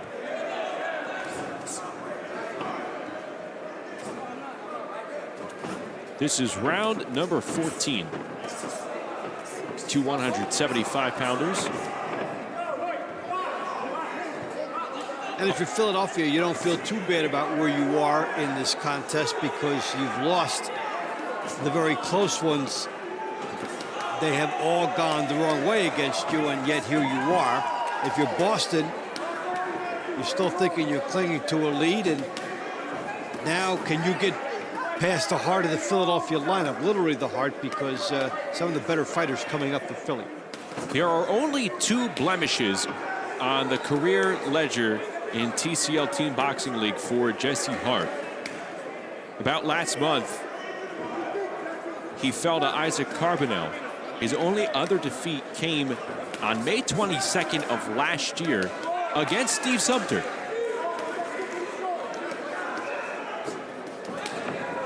Overall, a weird deja vu then for him. That you're trying to get over the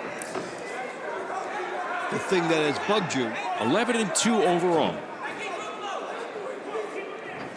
And some fighters just have other fighters' numbers, whether it's stylistically or whether they just do little things that can disrupt momentum. When you look at the traditional boxing, Jesse Hart has a 31-3 record. He's a top-ranked fighter. Steven Sumter, meanwhile, who is 5-5 in TCL action in his career.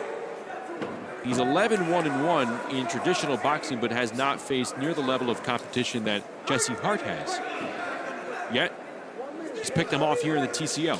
Yeah, you've said a mouthful about what the essence of this league is, because the fighters, 12 rounds, and Jesse Hart is a classic example. You have to now squeeze it into 1 round, and it's not easy, especially if anybody is a fighter with a slow start history. Austin Trout told that to us when he was here a couple of weeks ago.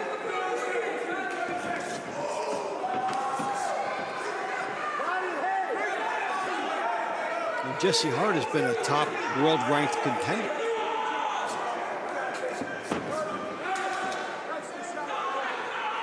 And that's kind of the beauty of this concept, is that if you took 2 fighters and you said, we'll spread this out over a few rounds, maybe I'll break this guy down, but you have to break him down now.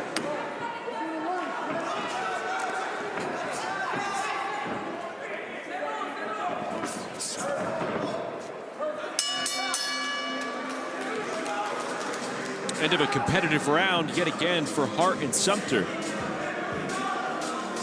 They'll go again at round 18. Get a look at some of those highlights. First of all, it's a good thing that those heads did not do any more damage than they could have in coming together. Hart was on the outside and it came a little chippy on the inside. Score 10-9 for the Philadelphia Smoke. Boston Butchers 133, Philadelphia Smoke 132. Up next, the 199-pound division. For the Philadelphia Smoke, Stephen Cunningham. For the Boston Butchers, Miguel Teo.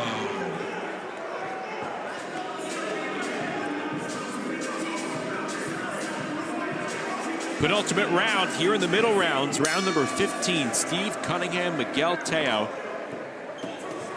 Cunningham for Philadelphia, Teo for Boston. Only time we will see these 2 cruiserweights tonight. You see some height and reach for Cunningham, and also world experience where he's been. So this is a matchup that is tailor-made for him. And former cruiserweight world champion, Steve Cunningham. He is 48 years of age, 48 years young. You know, someone in his position is just so thankful that there is an outlet to go to like this, because you hear fighters say, I could still do it for a round or 2. I could come up with something, and now they're giving him a chance. A career 39-1 fighter, and again, had world title gold around his waist at one point.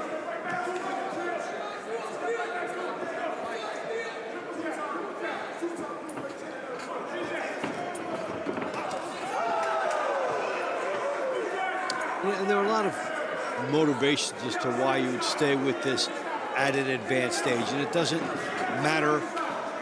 It could be just that you like taking a shot at it. You like lacing up the gloves. You love being part of it. You don't have to have any particular goal. You can enjoy it. Oh, Cunningham rocking Teo, the right hand, keeping Teo off balance. A minute 30 to go. We'll see if Teo regains his footing here. Watch the legs of Miguel Teo.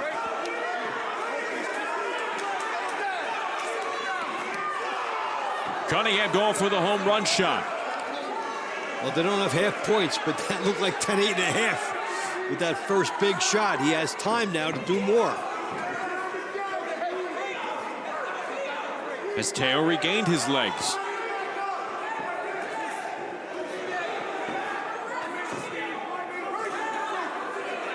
$50 seconds to go. What can Cunningham do here?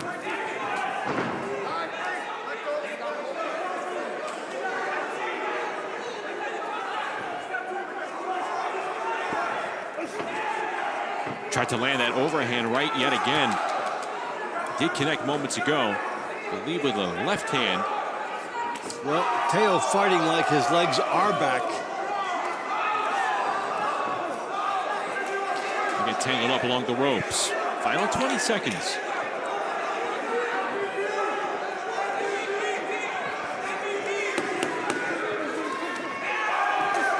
Teo trying to battle back here.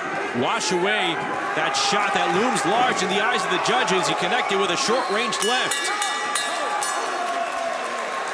Interesting, entertaining round between Cunningham and Teo. That was excellent as there were opportunities for both. Cunningham gave himself the first opportunity, boom, with that one, and Teo, to his credit, did not hit the floor. You wonder what held him up. He took it well.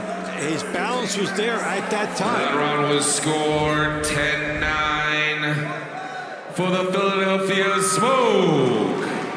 We are knotted up. Philadelphia 142, Boston 142. Up next, the 205+ pound division. For Philadelphia, Conjure Nathan. For the Boston Butchers, Michael Coffey. There you see Michael Coffey, who's made his return here to the TCL. Went 3-3 last year. Two heavyweights closing it out with this one tied up at 142 all.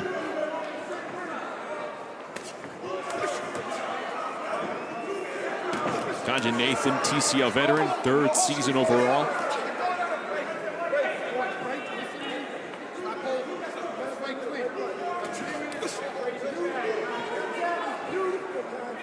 He is one of the new additions for Boston in the lineup tonight.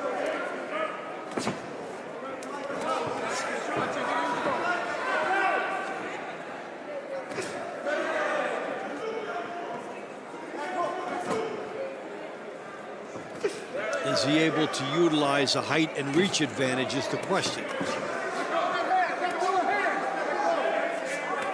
Nathan with wins over Plavaco of New York and Lacey here of Boston. But here he faces Michael Coffey, and he's going to be facing him twice tonight. These two will close it out in round 24, so they close it out here in the middle rounds, then in the money rounds as well. So keep your eyes close. Examine this fight, this round, so we'll see where the overall scoring will be at once round 24 comes around the corner. Now, Coffey could be making this easier on himself. He stays outside, uses the jab, and brings it back. But the personality of the fight has evolved into something different, where it's a gritty inside battle.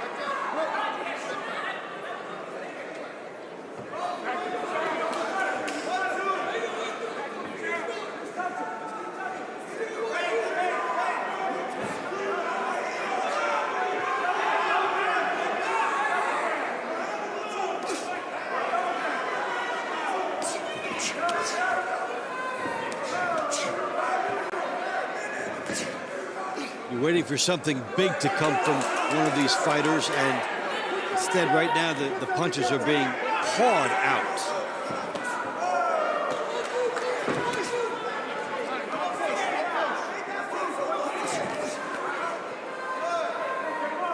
Nathan, no stranger to big spots for Philadelphia. Won the Mega Brawl 2 with the smoke. He was the most valuable fighter. Won that honor to close out season 2. The only fighter to win 2 consecutive TCL titles. I'll tell you one adjustment that Coffey may consider for the next fight, regardless of how this turns out, is that he could punch from the outside and then work to the body.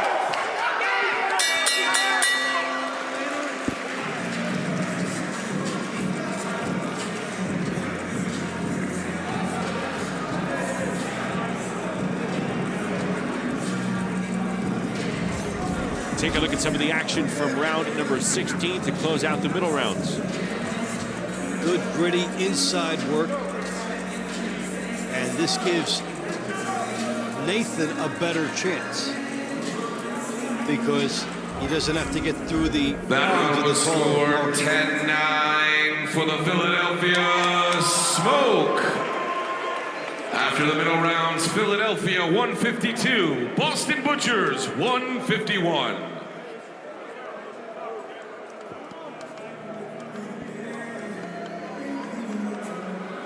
So through the middle rounds, the Philadelphia Smoke take 3 in a row, 4 out of the last 5, and they have a 1-point lead going into the money rounds. You want drama? You want electricity? You want excitement? Come back to us at Foxwoods. Money rounds coming up. Just a 1-point edge for the defending champs as they try and remain undefeated. We'll take a break and come right back after this. Stick with us.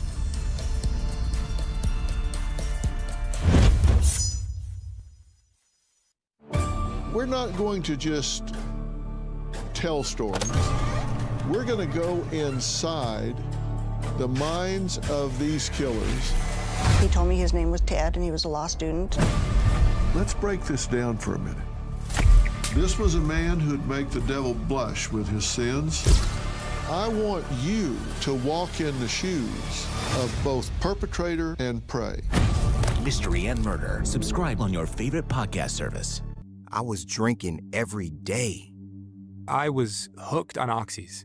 My husband turned into someone I didn't recognize. The addiction crisis. Worse than a pandemic, we have a growing epidemic. There are approximately 20 alcohol and drug-related deaths per hour every single day. Addiction is a disease. Like any other disease, it may have serious harmful effects and may lead to death if left untreated.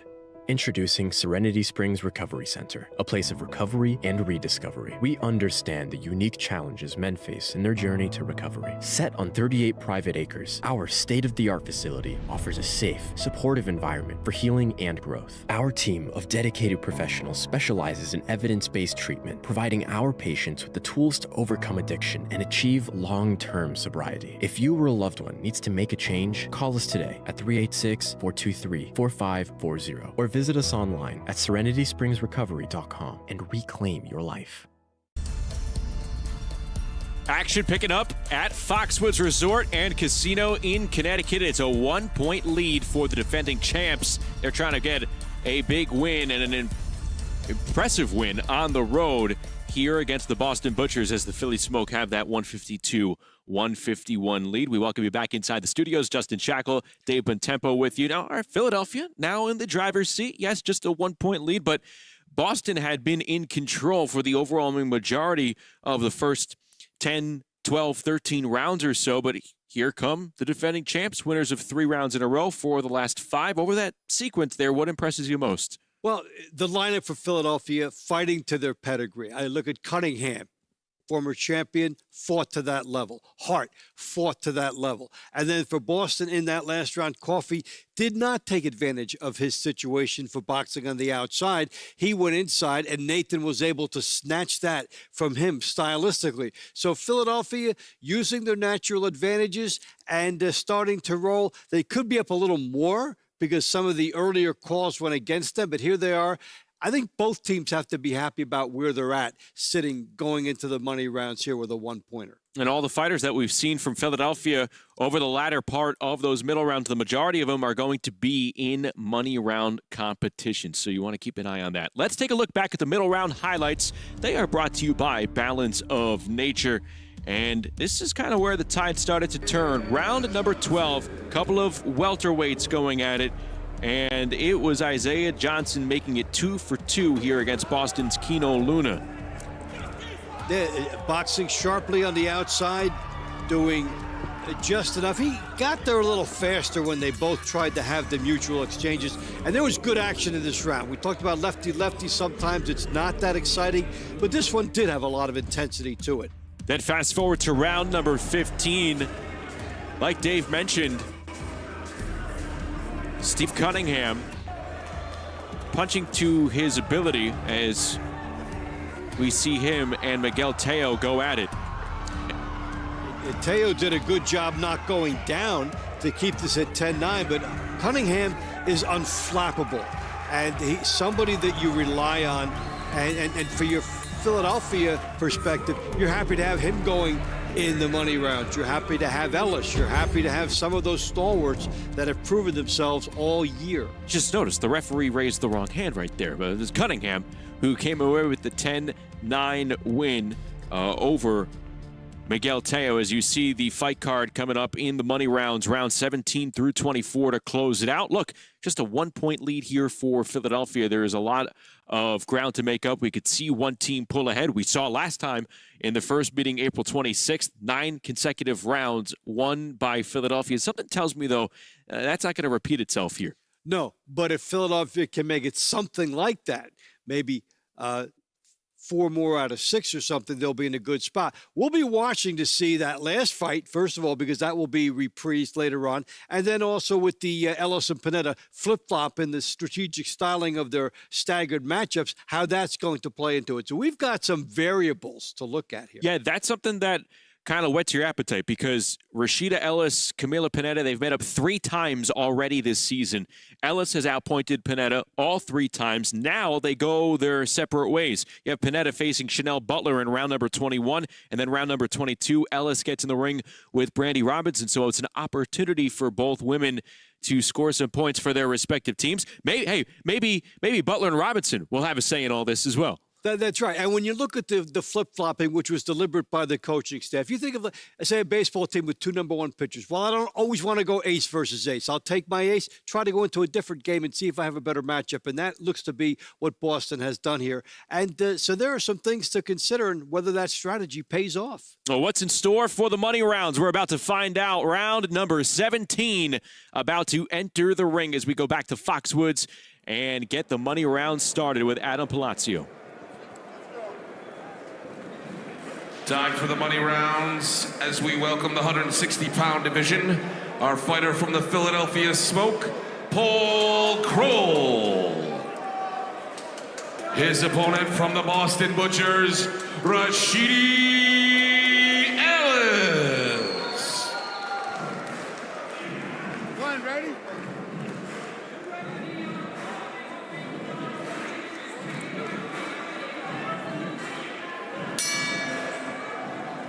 Ready to roll here in round 17, Ellis and Kroll.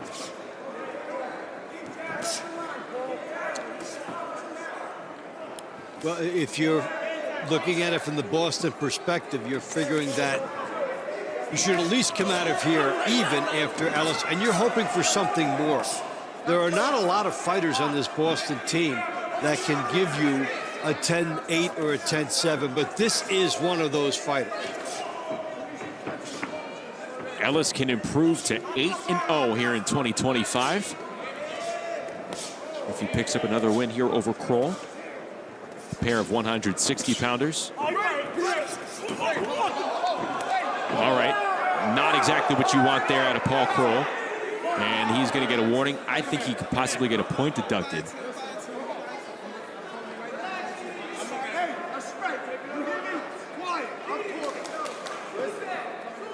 The referees hate to do that. They would rather give the lecture and the warning rather than being involved in the scoring of the event. Yeah, credit right there to Arthur McCanty.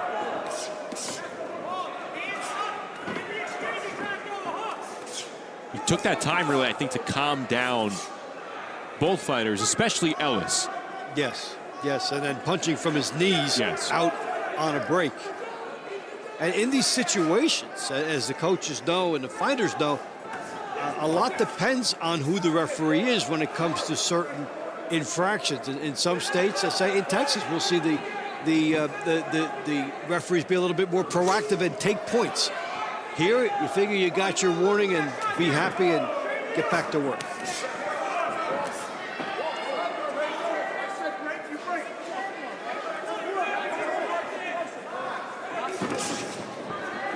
Crow walked into a left hand throw by Ellis.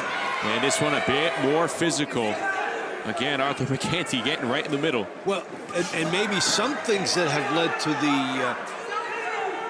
some of the extracurricular activities earlier from Ellis is that he's trying to do a lot here. He's trying for a knockout. And you're jumping in from different angles. You're not stopping. You're maybe not setting things up. There's a little bit of emotion involved when you're trying for a knockout for your team.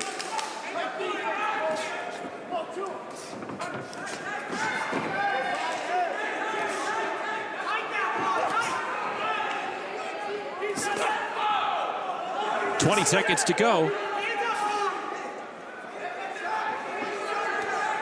Ellis leading off the money rounds with his team trailing by 1 point.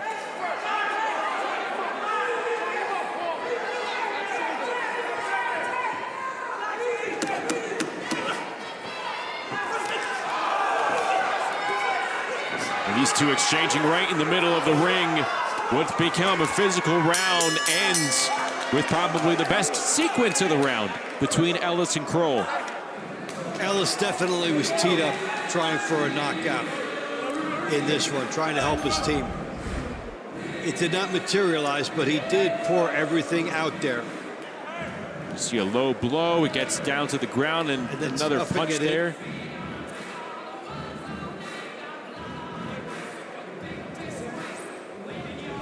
And sometimes after a low blow, they'll give you a break.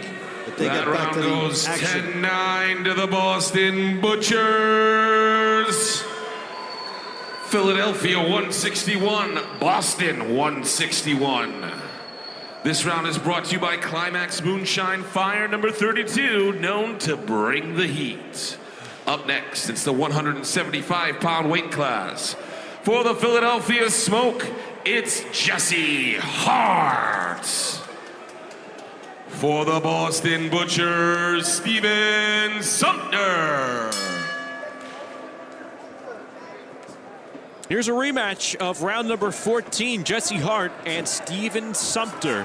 Hart came away with the 10-9 decision. And we are tied yet again in the overall score, 161 to 161.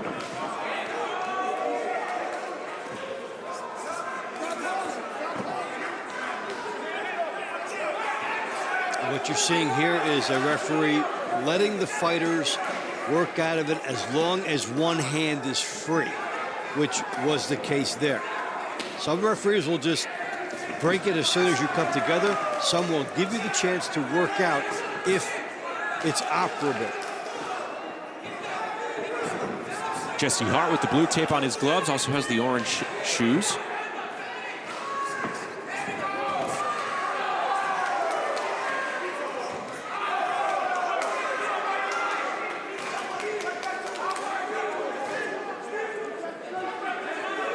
Hart is off to a good start in this one. Double jab, the hook, he's moving. And look at the balance he has, and look how upright he is and in perfect position after he throws. That's a schooled fighter. Even though he just ate two. I was going to say right before those two punches, a slight hesitation in the shots with Steve Sumter.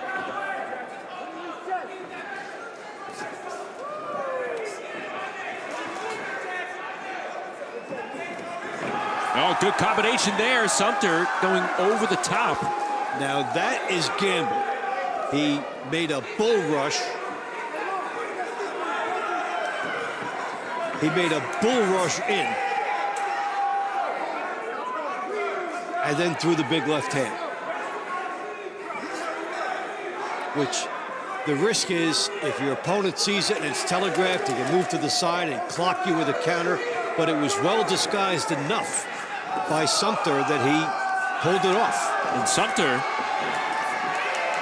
has been throwing that left hand more frequent. Perhaps that connection gave him more confidence, but here comes Jesse Hart now.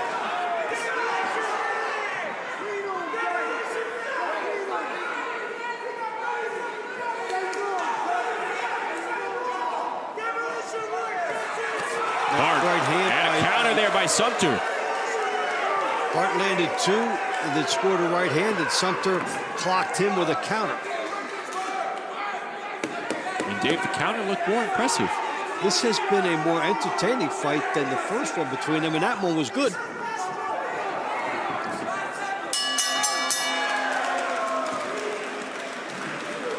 Something about Steven Sumter that makes it extremely competitive against Jesse Hart more than others. Good ability, obviously, from this Boston Butcher's 175-pounder. Take another look. Well, we're going to get some reasons why. The Hart lands here. Sumter, at one point in this fight, did a bull rush across the ring, an unconventional move that he got away with it because it was disguised. That round was scored 10-9 for the Philadelphia Smoke. Your score now, Philadelphia 171, Boston 170. Up next, the 135-pound division. For the Philadelphia Smoke, Francisco Rodriguez. For the Boston Butchers, Deontay Brown.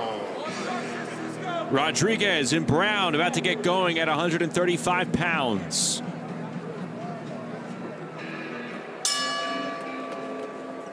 Round number 19 underway. Let's go to Bubba Jenkins, who's ringside. What's going on? Yes, I'm with Conjure Nathan right here. We got the big body in here. The score's still close. It's going to come down to you, being round 24. How do you feel about that? I feel great. I feel like I could be a whole lot sharper to help my team come out with the victory. But we're looking so good. We're looking good right now. You know, we started slow, but we're picking it up. Yeah, you guys did start slow. You felt like the judging was a little bit against you guys, but you guys picked it up with your leader, Jesse Hart, getting it done. How do you feel about the camaraderie of the team? You guys seem to have a really good team aspect. We train together, so, you know, the chemistry is there. We know when somebody's down, we pick them back up. We got each other's backs here. And with Jesse being the leader, you know, the energy is just always going to be there no matter what. That's good to hear. Well, with you being the last round, it's probably going to come down to you with being 1 point away from them having the tie. How's it going to end up?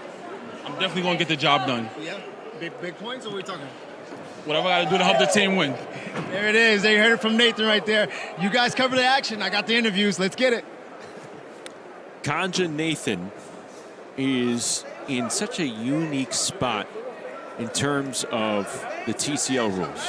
You're a fighter watching these rounds go back and forth, watching ties, watching slight lead changes, then go back to ties, and all the while thinking, wow, it's going to find me. The moment might find me. That's what we felt in our first fight tonight. We knew that Christina Cruz was going to find her, and then there was going to be overtime after that. We sensed it was. So, yes, it's usually in traditional boxing, you're in the dressing room, you're all by yourself with your thoughts. Maybe there's a trainer, maybe somebody saying, don't even worry about what's going on outside. Just keep your head out of the action. And here you're keeping it in it while you prepare for your own fight.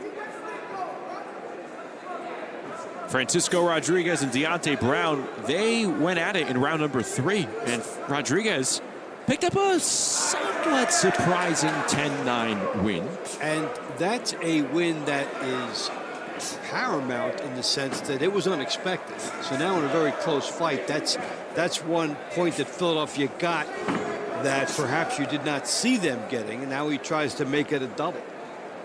Rodriguez, the 21-year-old, the security guard out of Caesars Atlantic City. Can he pick up a win at another casino and resort here tonight?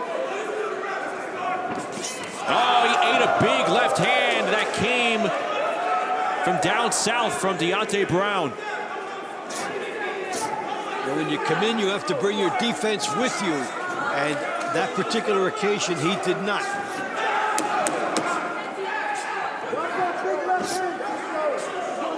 Final 5 seconds. Switches it up. Tries to land it overhand. It's a much closer second round between these two here in round number 19. I like the spirit of this kid, though, coming into the TCL right now and having his debut. Trying something at the end. Here's where he came in. He leaned, he gambled, and he paid. Got one in, but was nailed on the way in as well. Hey, you jab your way in more, you'll avoid the count. That round was scored 10-9 for the Philadelphia Smoke. Double. Philadelphia 181, the Boston Butchers 179. This round is brought to you by Balance of Nature, proud health supplement partner of TCL. Up next, the 205+ pound division for Philadelphia, Joey Doweko.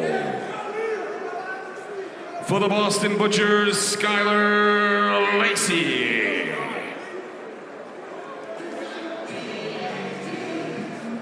So it'll be the second round between these two, Joey Doweko, Skylar Lacey. Lacey picked up a 10-9 decision to close out the launch rounds, round number 8. And Boston needs him to come through here yet again. Down by 2 in the overall score. When they fought the first time, Boston was up 2. Now the pressure has shifted. Boston is down 2. Philadelphia is trying to create some separation. And there's a lot to be said for that. And Doweko can really pry open the door here if he comes up with a good performance. So came through the big left hand there moments ago.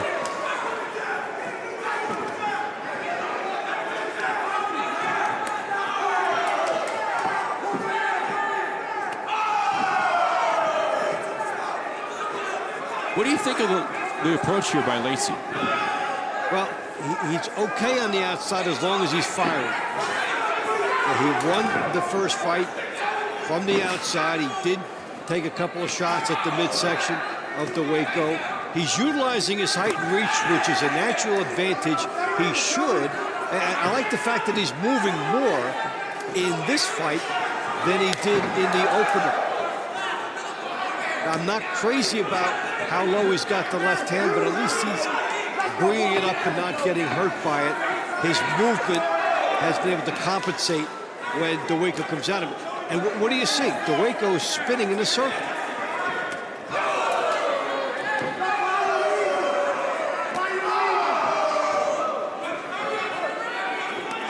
Oh, big right hand, good exchange. Lacey lands one.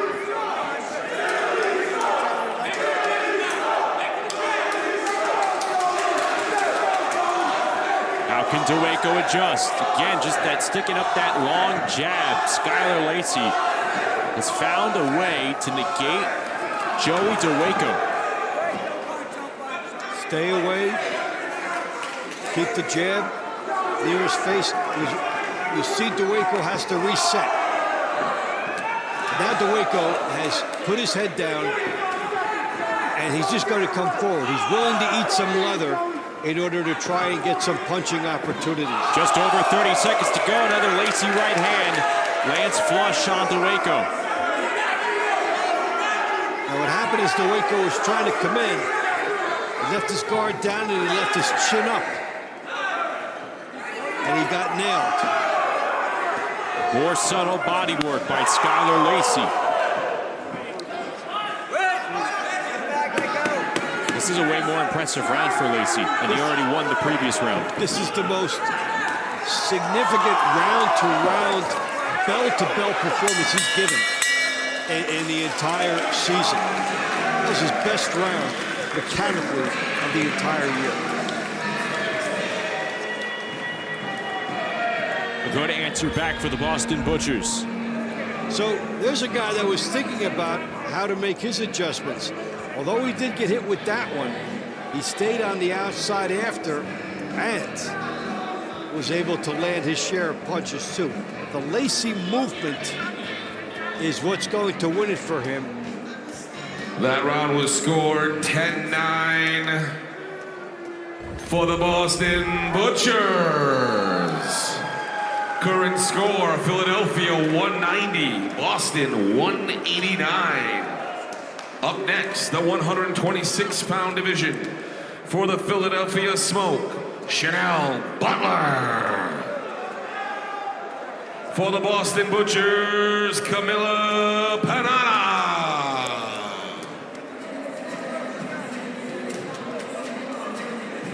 Well, this was one of the rounds we circled here. Round 21 and 22, something to focus in on because Camila Pineda and Rashida Ellis, they are separated here. Pineda is facing off against Chanel Butler.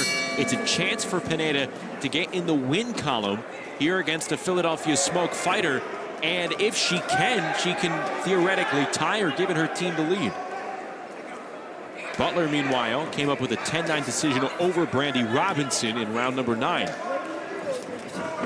Pineda has seen all she wants of Ellis. So for the year. This is a chance for the breath of fresh air, new opportunity. Still a very good fighter she's going against.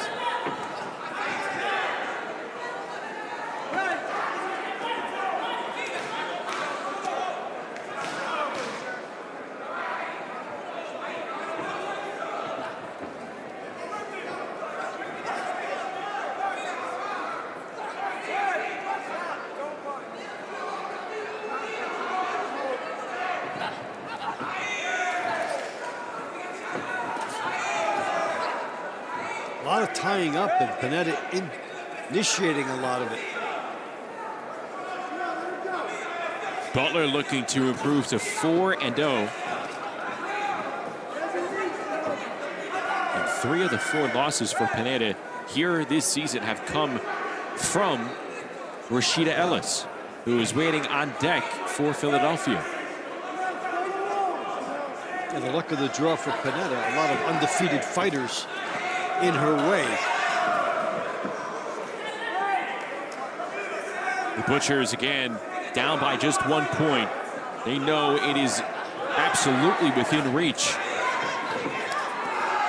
And each fight, the drama builds. When you look at the corral, you'll see even more animation as it goes back and forth because the impact of each fight is that much greater.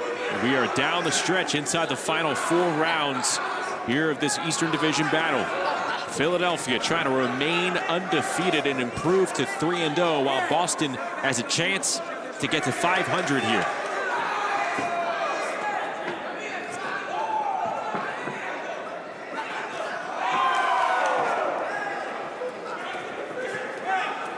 So looks like part of Pineda's strategy has been to smother and then to make this a low-scoring fight because she has been doing a lot of the tying up. Another example of it there.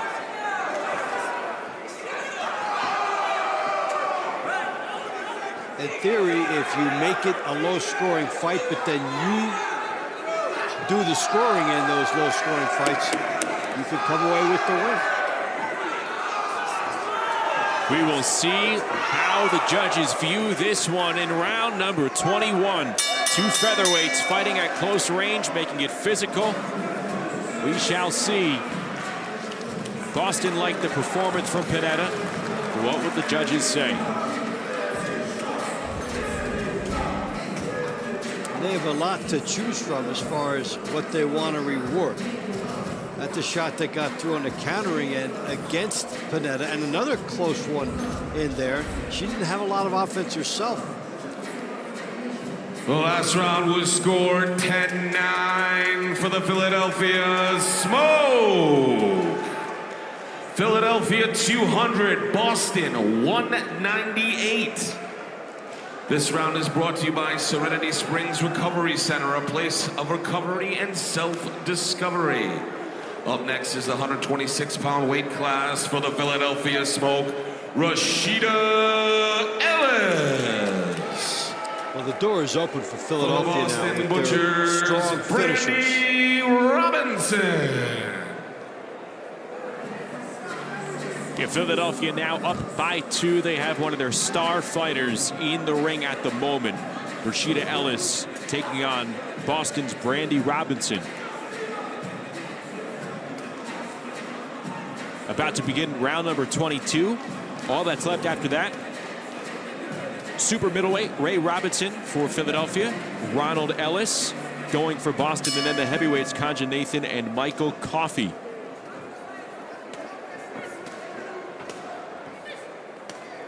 Ellis in the purple fight kit. Robinson with the all-white fight kit for the Boston Butchers. Robinson expends a lot of energy, but can she get into the kill zone and do her best work? And can she keep the energy up for the 3 full minutes? And for Ellis, she could be in a good spot. All she has to do is what she's been doing. There's no extra pressure for her to get additional points. And sometimes that's when you do get them. Ellis could put her team up by 3, which in this particular back and forth struggle would be big.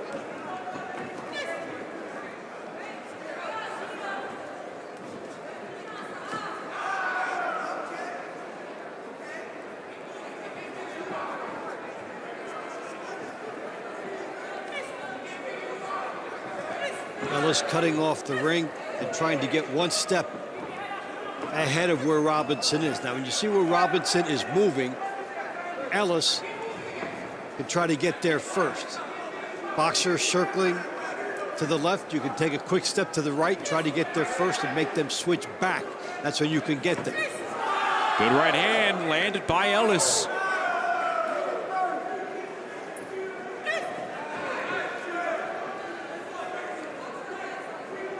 Ellis trying to meet her at the right intersection. So far, she's succeeded. Different opponent, same story for Rashida Ellis. Looking strong with over a minute to go here in round 22. She's just letting Robinson come to her. Well, Robinson, if she was able to scout her, Robinson is going to make the effort to bring it. And that means for Ellis, she could be the matador against the bull, move side to side. She does have excellent foot movement. You see the terrific balance that she has. I mean, this is a perfectly natural, tailor-made matchup for her. And all she has to do is be true to who she is.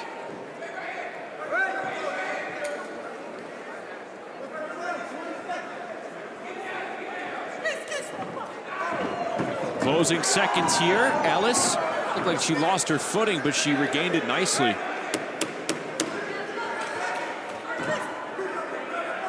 Will she add to Philadelphia's 2-point lead? The smoke succeeding in winning time here at Foxwoods. 3 points is going to look big for Philadelphia with 2 matches to go. Let's take a look at Rashida Ellis here in round number 22. Again, lost her footing, fell into the ropes. Able to get herself out of that sticky situation. A track meet for Robinson to try to track her down. For the Philadelphia Smoke. Philadelphia Smoke 210. Boston Butchers 207. Up next, 168-pound weight class for the Philadelphia Smoke, Ray Robinson.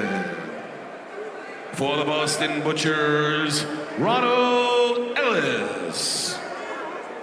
Well, Dave, not done yet by any stretch. A 3-point lead for Philadelphia, yes. But Ronald Ellis and Ray Robinson are meeting for the second time tonight. Ellis came away with a 10-9 decision back in round number 13. If he's able to come away victorious again, then you have the heavyweights. Everything's on the table there. So we are far from over with 2 more rounds to go. If Boston makes this a 2-pointer heading into the final match, and it gets interesting indeed. Now Robinson, that was a close one. Right now, Robinson shelling up because Ronald Ellis is applying all this type of pressure near the corner here. And Robinson not able to get on the outside and do what he does best. And so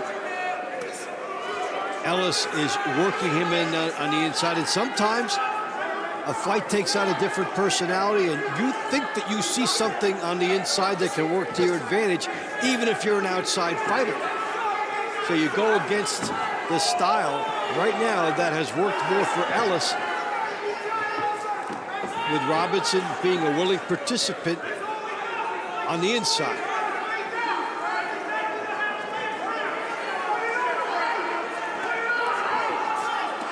Philadelphia with a 3-point lead over Boston, and Ronald Ellis is fighting just like a boxer who is behind, though it's his team that is trailing. But he has emptied the gas tank here, trying to get in a situation where he smothers Robinson, and Robinson has obliged.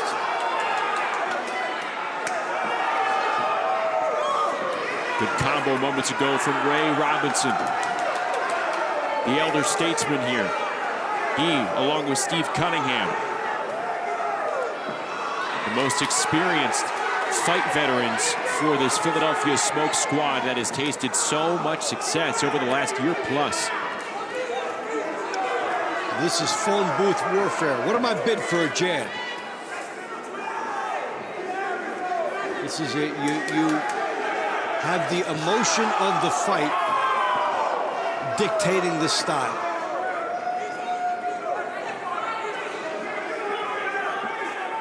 This is where Robinson could be doing his best work, but now he's getting picked off.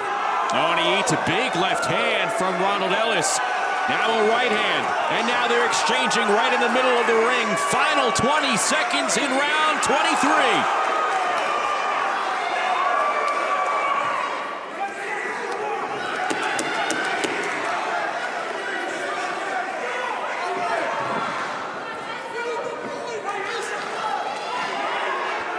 Solid ending to a fight here between 2 boxers that are awfully close in ability.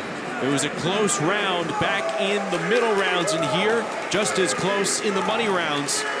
You wonder if Ronald Ellis has done enough here for Boston to keep them alive and right in the thick of things with the heavyweights coming up in the 24th. I think Ellis did enough to keep Philadelphia from closing the show with the inside was battle. scored 10-9 for the Boston Butchers. Philadelphia 219, Boston 217. We enter round 24, 205-pound plus for the Philadelphia Smoke, Ganja Nathan. For the Boston Butchers, Michael Coffey. Here we go. Stretch out, big fella. You have work to do. Michael Coffey making his season debut for Boston tonight. And it's all on his shoulders against Ganja Nathan of the Philadelphia Smoke. The taller heavyweight, his team with a 2-point advantage. What will Coffey be able to cook up here in round 24?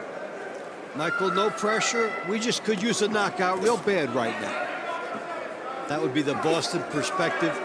He was on the inside first fight when he could have been outside. Here, you think he might get closer and try to maybe go against his natural style to try and get a knockout for his team. Again, Coffey needs at least a knockdown to force a 10-8 round and force a tie at the end of 24. Well, Nathan with a really sharp jab right there against Michael Coffey. Coffey getting the right hand behind the left guard of Kanja Nathan, having to go up a long way. Nathan much taller here among these two heavyweights.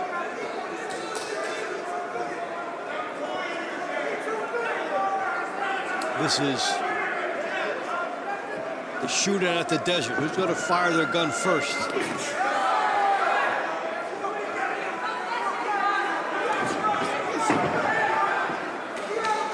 A minute 30 to go. A regular 10-9 decision simply won't do it for Michael Coffey. He needs more than that. He needs to put Nathan's gloves down on the mat at the very least. And for all fighters in this situation, this is where character gets built. You're in the limelight. You are in the pressure cooker. Your coach put you there because the coach believes you to be an all-star. A minute to go as the Smoke try and close out this slim lead. Up by 2. 52 seconds remain. It's been a close, competitive fight. Much different story than what we had on April 26th between these two teams, and Philadelphia won 9 consecutive rounds. Certainly not the case here tonight at Foxwoods. It has been back and forth. It has been tight this entire evening. Does Nathan have the gas tank to go and pursue and try to do something more than get a 10-9? Will he even get a 10-9? As Nathan has been pretty effective.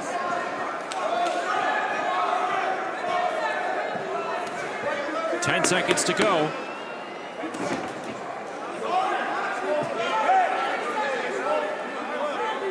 Philly's going to get a victory on the road.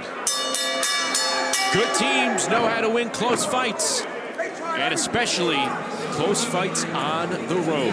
And the Philadelphia Smoke do just that. They outlast Boston at Foxwoods, and they remain undefeated. Look at the big developments tonight. Yeah, Cunningham and Hart doing what they're supposed to do as anchors of Philadelphia. And I think that the newcomer Francisco Rodriguez had a lot to say here with 2 points for Philadelphia in what becomes a very close fight. Major difference maker there. I agree with you. Credit the 21-year-old just jumping right back into things. Again, had a pro fight in Atlantic City on a big card just a couple of weeks ago. That round was scored 10-9 for the Boston Butchers. Your final score, Philadelphia 228, Boston 227.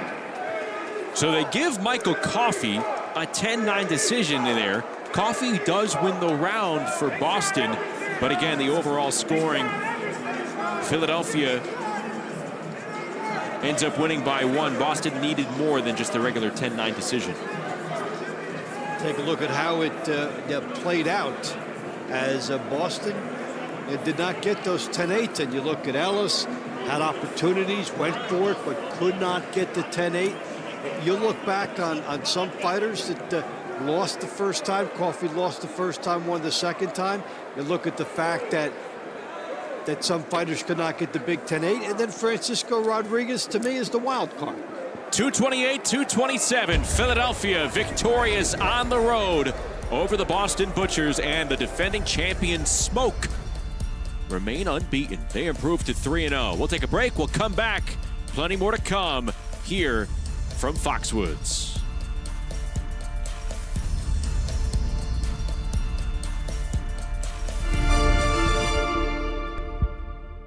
They say it's the loneliest sport. No teammate to pass to, nowhere to hide. Just you and the silence.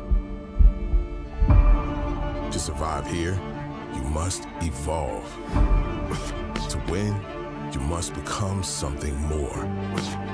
Because now, one fighter ignites the team. One heart unites the city.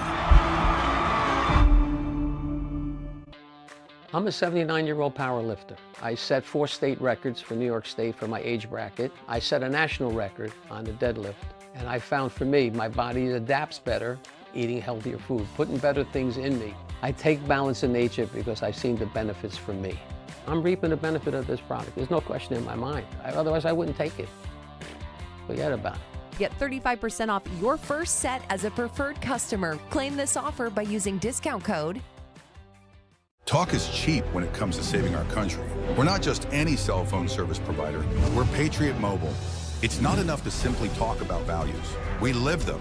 Defending life, protecting our First and Second Amendments, and celebrating our military and first responder heroes. We're boots on the ground making a difference. We're America's only Christian conservative wireless provider with nationwide coverage on all 3 major networks and 100% US-based customer service. Join Patriot Mobile today and make an impact every time you use your cell phone. TCL Team Boxing League is brought to you by Climax Moonshine Fire number 32, a drink not only made to tingle your senses with hot cinnamon flavor, but also made to pay tribute to firefighters all across America. This drink will put a kick in your step with its bold, hot smoothness. And it's time for the Climax Moonshine Fire number 32 knockdown of the night. We go to round number 6. Jaye Brown made this very interesting for Boston. Yes, in a losing effort, he found the chin of Oluwafemi Oyele in his TCL debut. This was an undefeated fighter in traditional boxing, and he got a rude welcome to the TCL. Yeah, and that was a knockdown of the night. It had been a knockout, who knows, on the scoring, but it was that airtight all night long. Nip and tuck. Let's go back inside the ring with Adam Palazzo. Fight fans, tonight's round of the night was round 23. Ray Robinson versus Ronald Ellis. Your stars tonight, Jaye Brown from Boston. Your number 2 star, Steve Cunningham from Philly. And your number 1 star tonight, Rashida Ellis from the Philadelphia Smoke.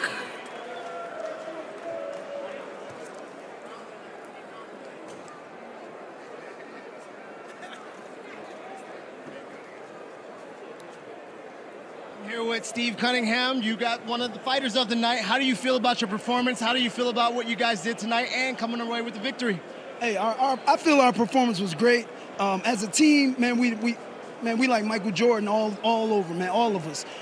We got good camaraderie, good sportsmanship, and we got hustle in us. You know what I mean? My rounds, I felt I did good. I wanted to knock out because we were down on points, but I'll take the wobble and the stinky leg. We all good. Absolutely. He just needed to fall the right way for you. Like you said, you guys are really a good team, man. You guys got your Jesse Hart being you guys' local vocal leader. How is that dynamic when you guys are in the ring? How do you feel that your team combats you? How do you feel like your team backs you guys up and the coaches? I mean, everybody. We all in the gym together. We've been in the gym together. I've been in the gym with some of them guys since they were amateurs. You know what I mean? So I mean, we know how to rally each other up. We know what we're working on. We all come with a game plan and we execute it. Awesome. Well, congratulations again on your victory. Appreciate you. Awesome. Rashida Ellis this time. Got to get the name right. It's a family affair. Family affair. You got it done. You were the champ of the night. You got the MVP, basically. How do you feel about your performance? How do you feel about what you guys did? I feel like we did good. And me, all I got to do is fight my fight, and you've seen how I performed, you know? That's it. Yeah, easy rounds, one-way traffic. How do you feel about the rest of the season coming up? Oh, shoot, I can't wait to fight different type of girls. I'm sick of fighting Boston. We fought them back-to-back. I'm trying to get some new bodies on my record. You got any names you thinking about? Not in the TCL, nah. Okay. Nah, honestly, no, I wish, fine. Well, again, congratulations. Great performance tonight, and you guys pulled away with the victory. Congratulations. Thank you. And we need to talk to the coach. Talk to the coach.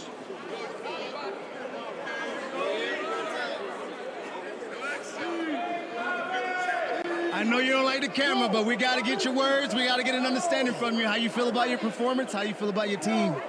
I mean, we pulled it through. They tried. They tried all week. We had 2 guys. We had our 26. They didn't have a 26-pounder. Came up to 35 to fight. We had our 168 come up to 175 to fight. We didn't have our star 118 female. They didn't have anyone. They tried, but it didn't work. Man, you did a good job of putting your roster together, putting the guys out there. How do you feel about the people you put out there for possibly the future of the fights? Nah, I mean, we're the best team in the league. You guys are undefeated with Las Vegas, and you're saying you guys are the best. We're the best.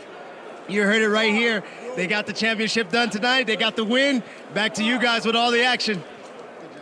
Thank you so much, Bubba. Coach Bob Kane right there with some few but some strong words for his victorious Philadelphia Smoke. They come away with a 1-point victory, and they do so without their star bantamweight. They do so with Joey DeWaco having his hands full with Skylar Lacey. They overcome those obstacles, and they come away with a win to stay undefeated, a good win on the road over at Foxwoods. We're going to take a break. We'll come back with more, and we will talk about and dissect this win for the Philadelphia Smoke, the defending champs, victorious yet again.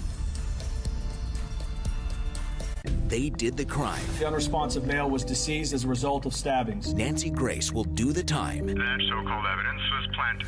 Analyzing it. Busted.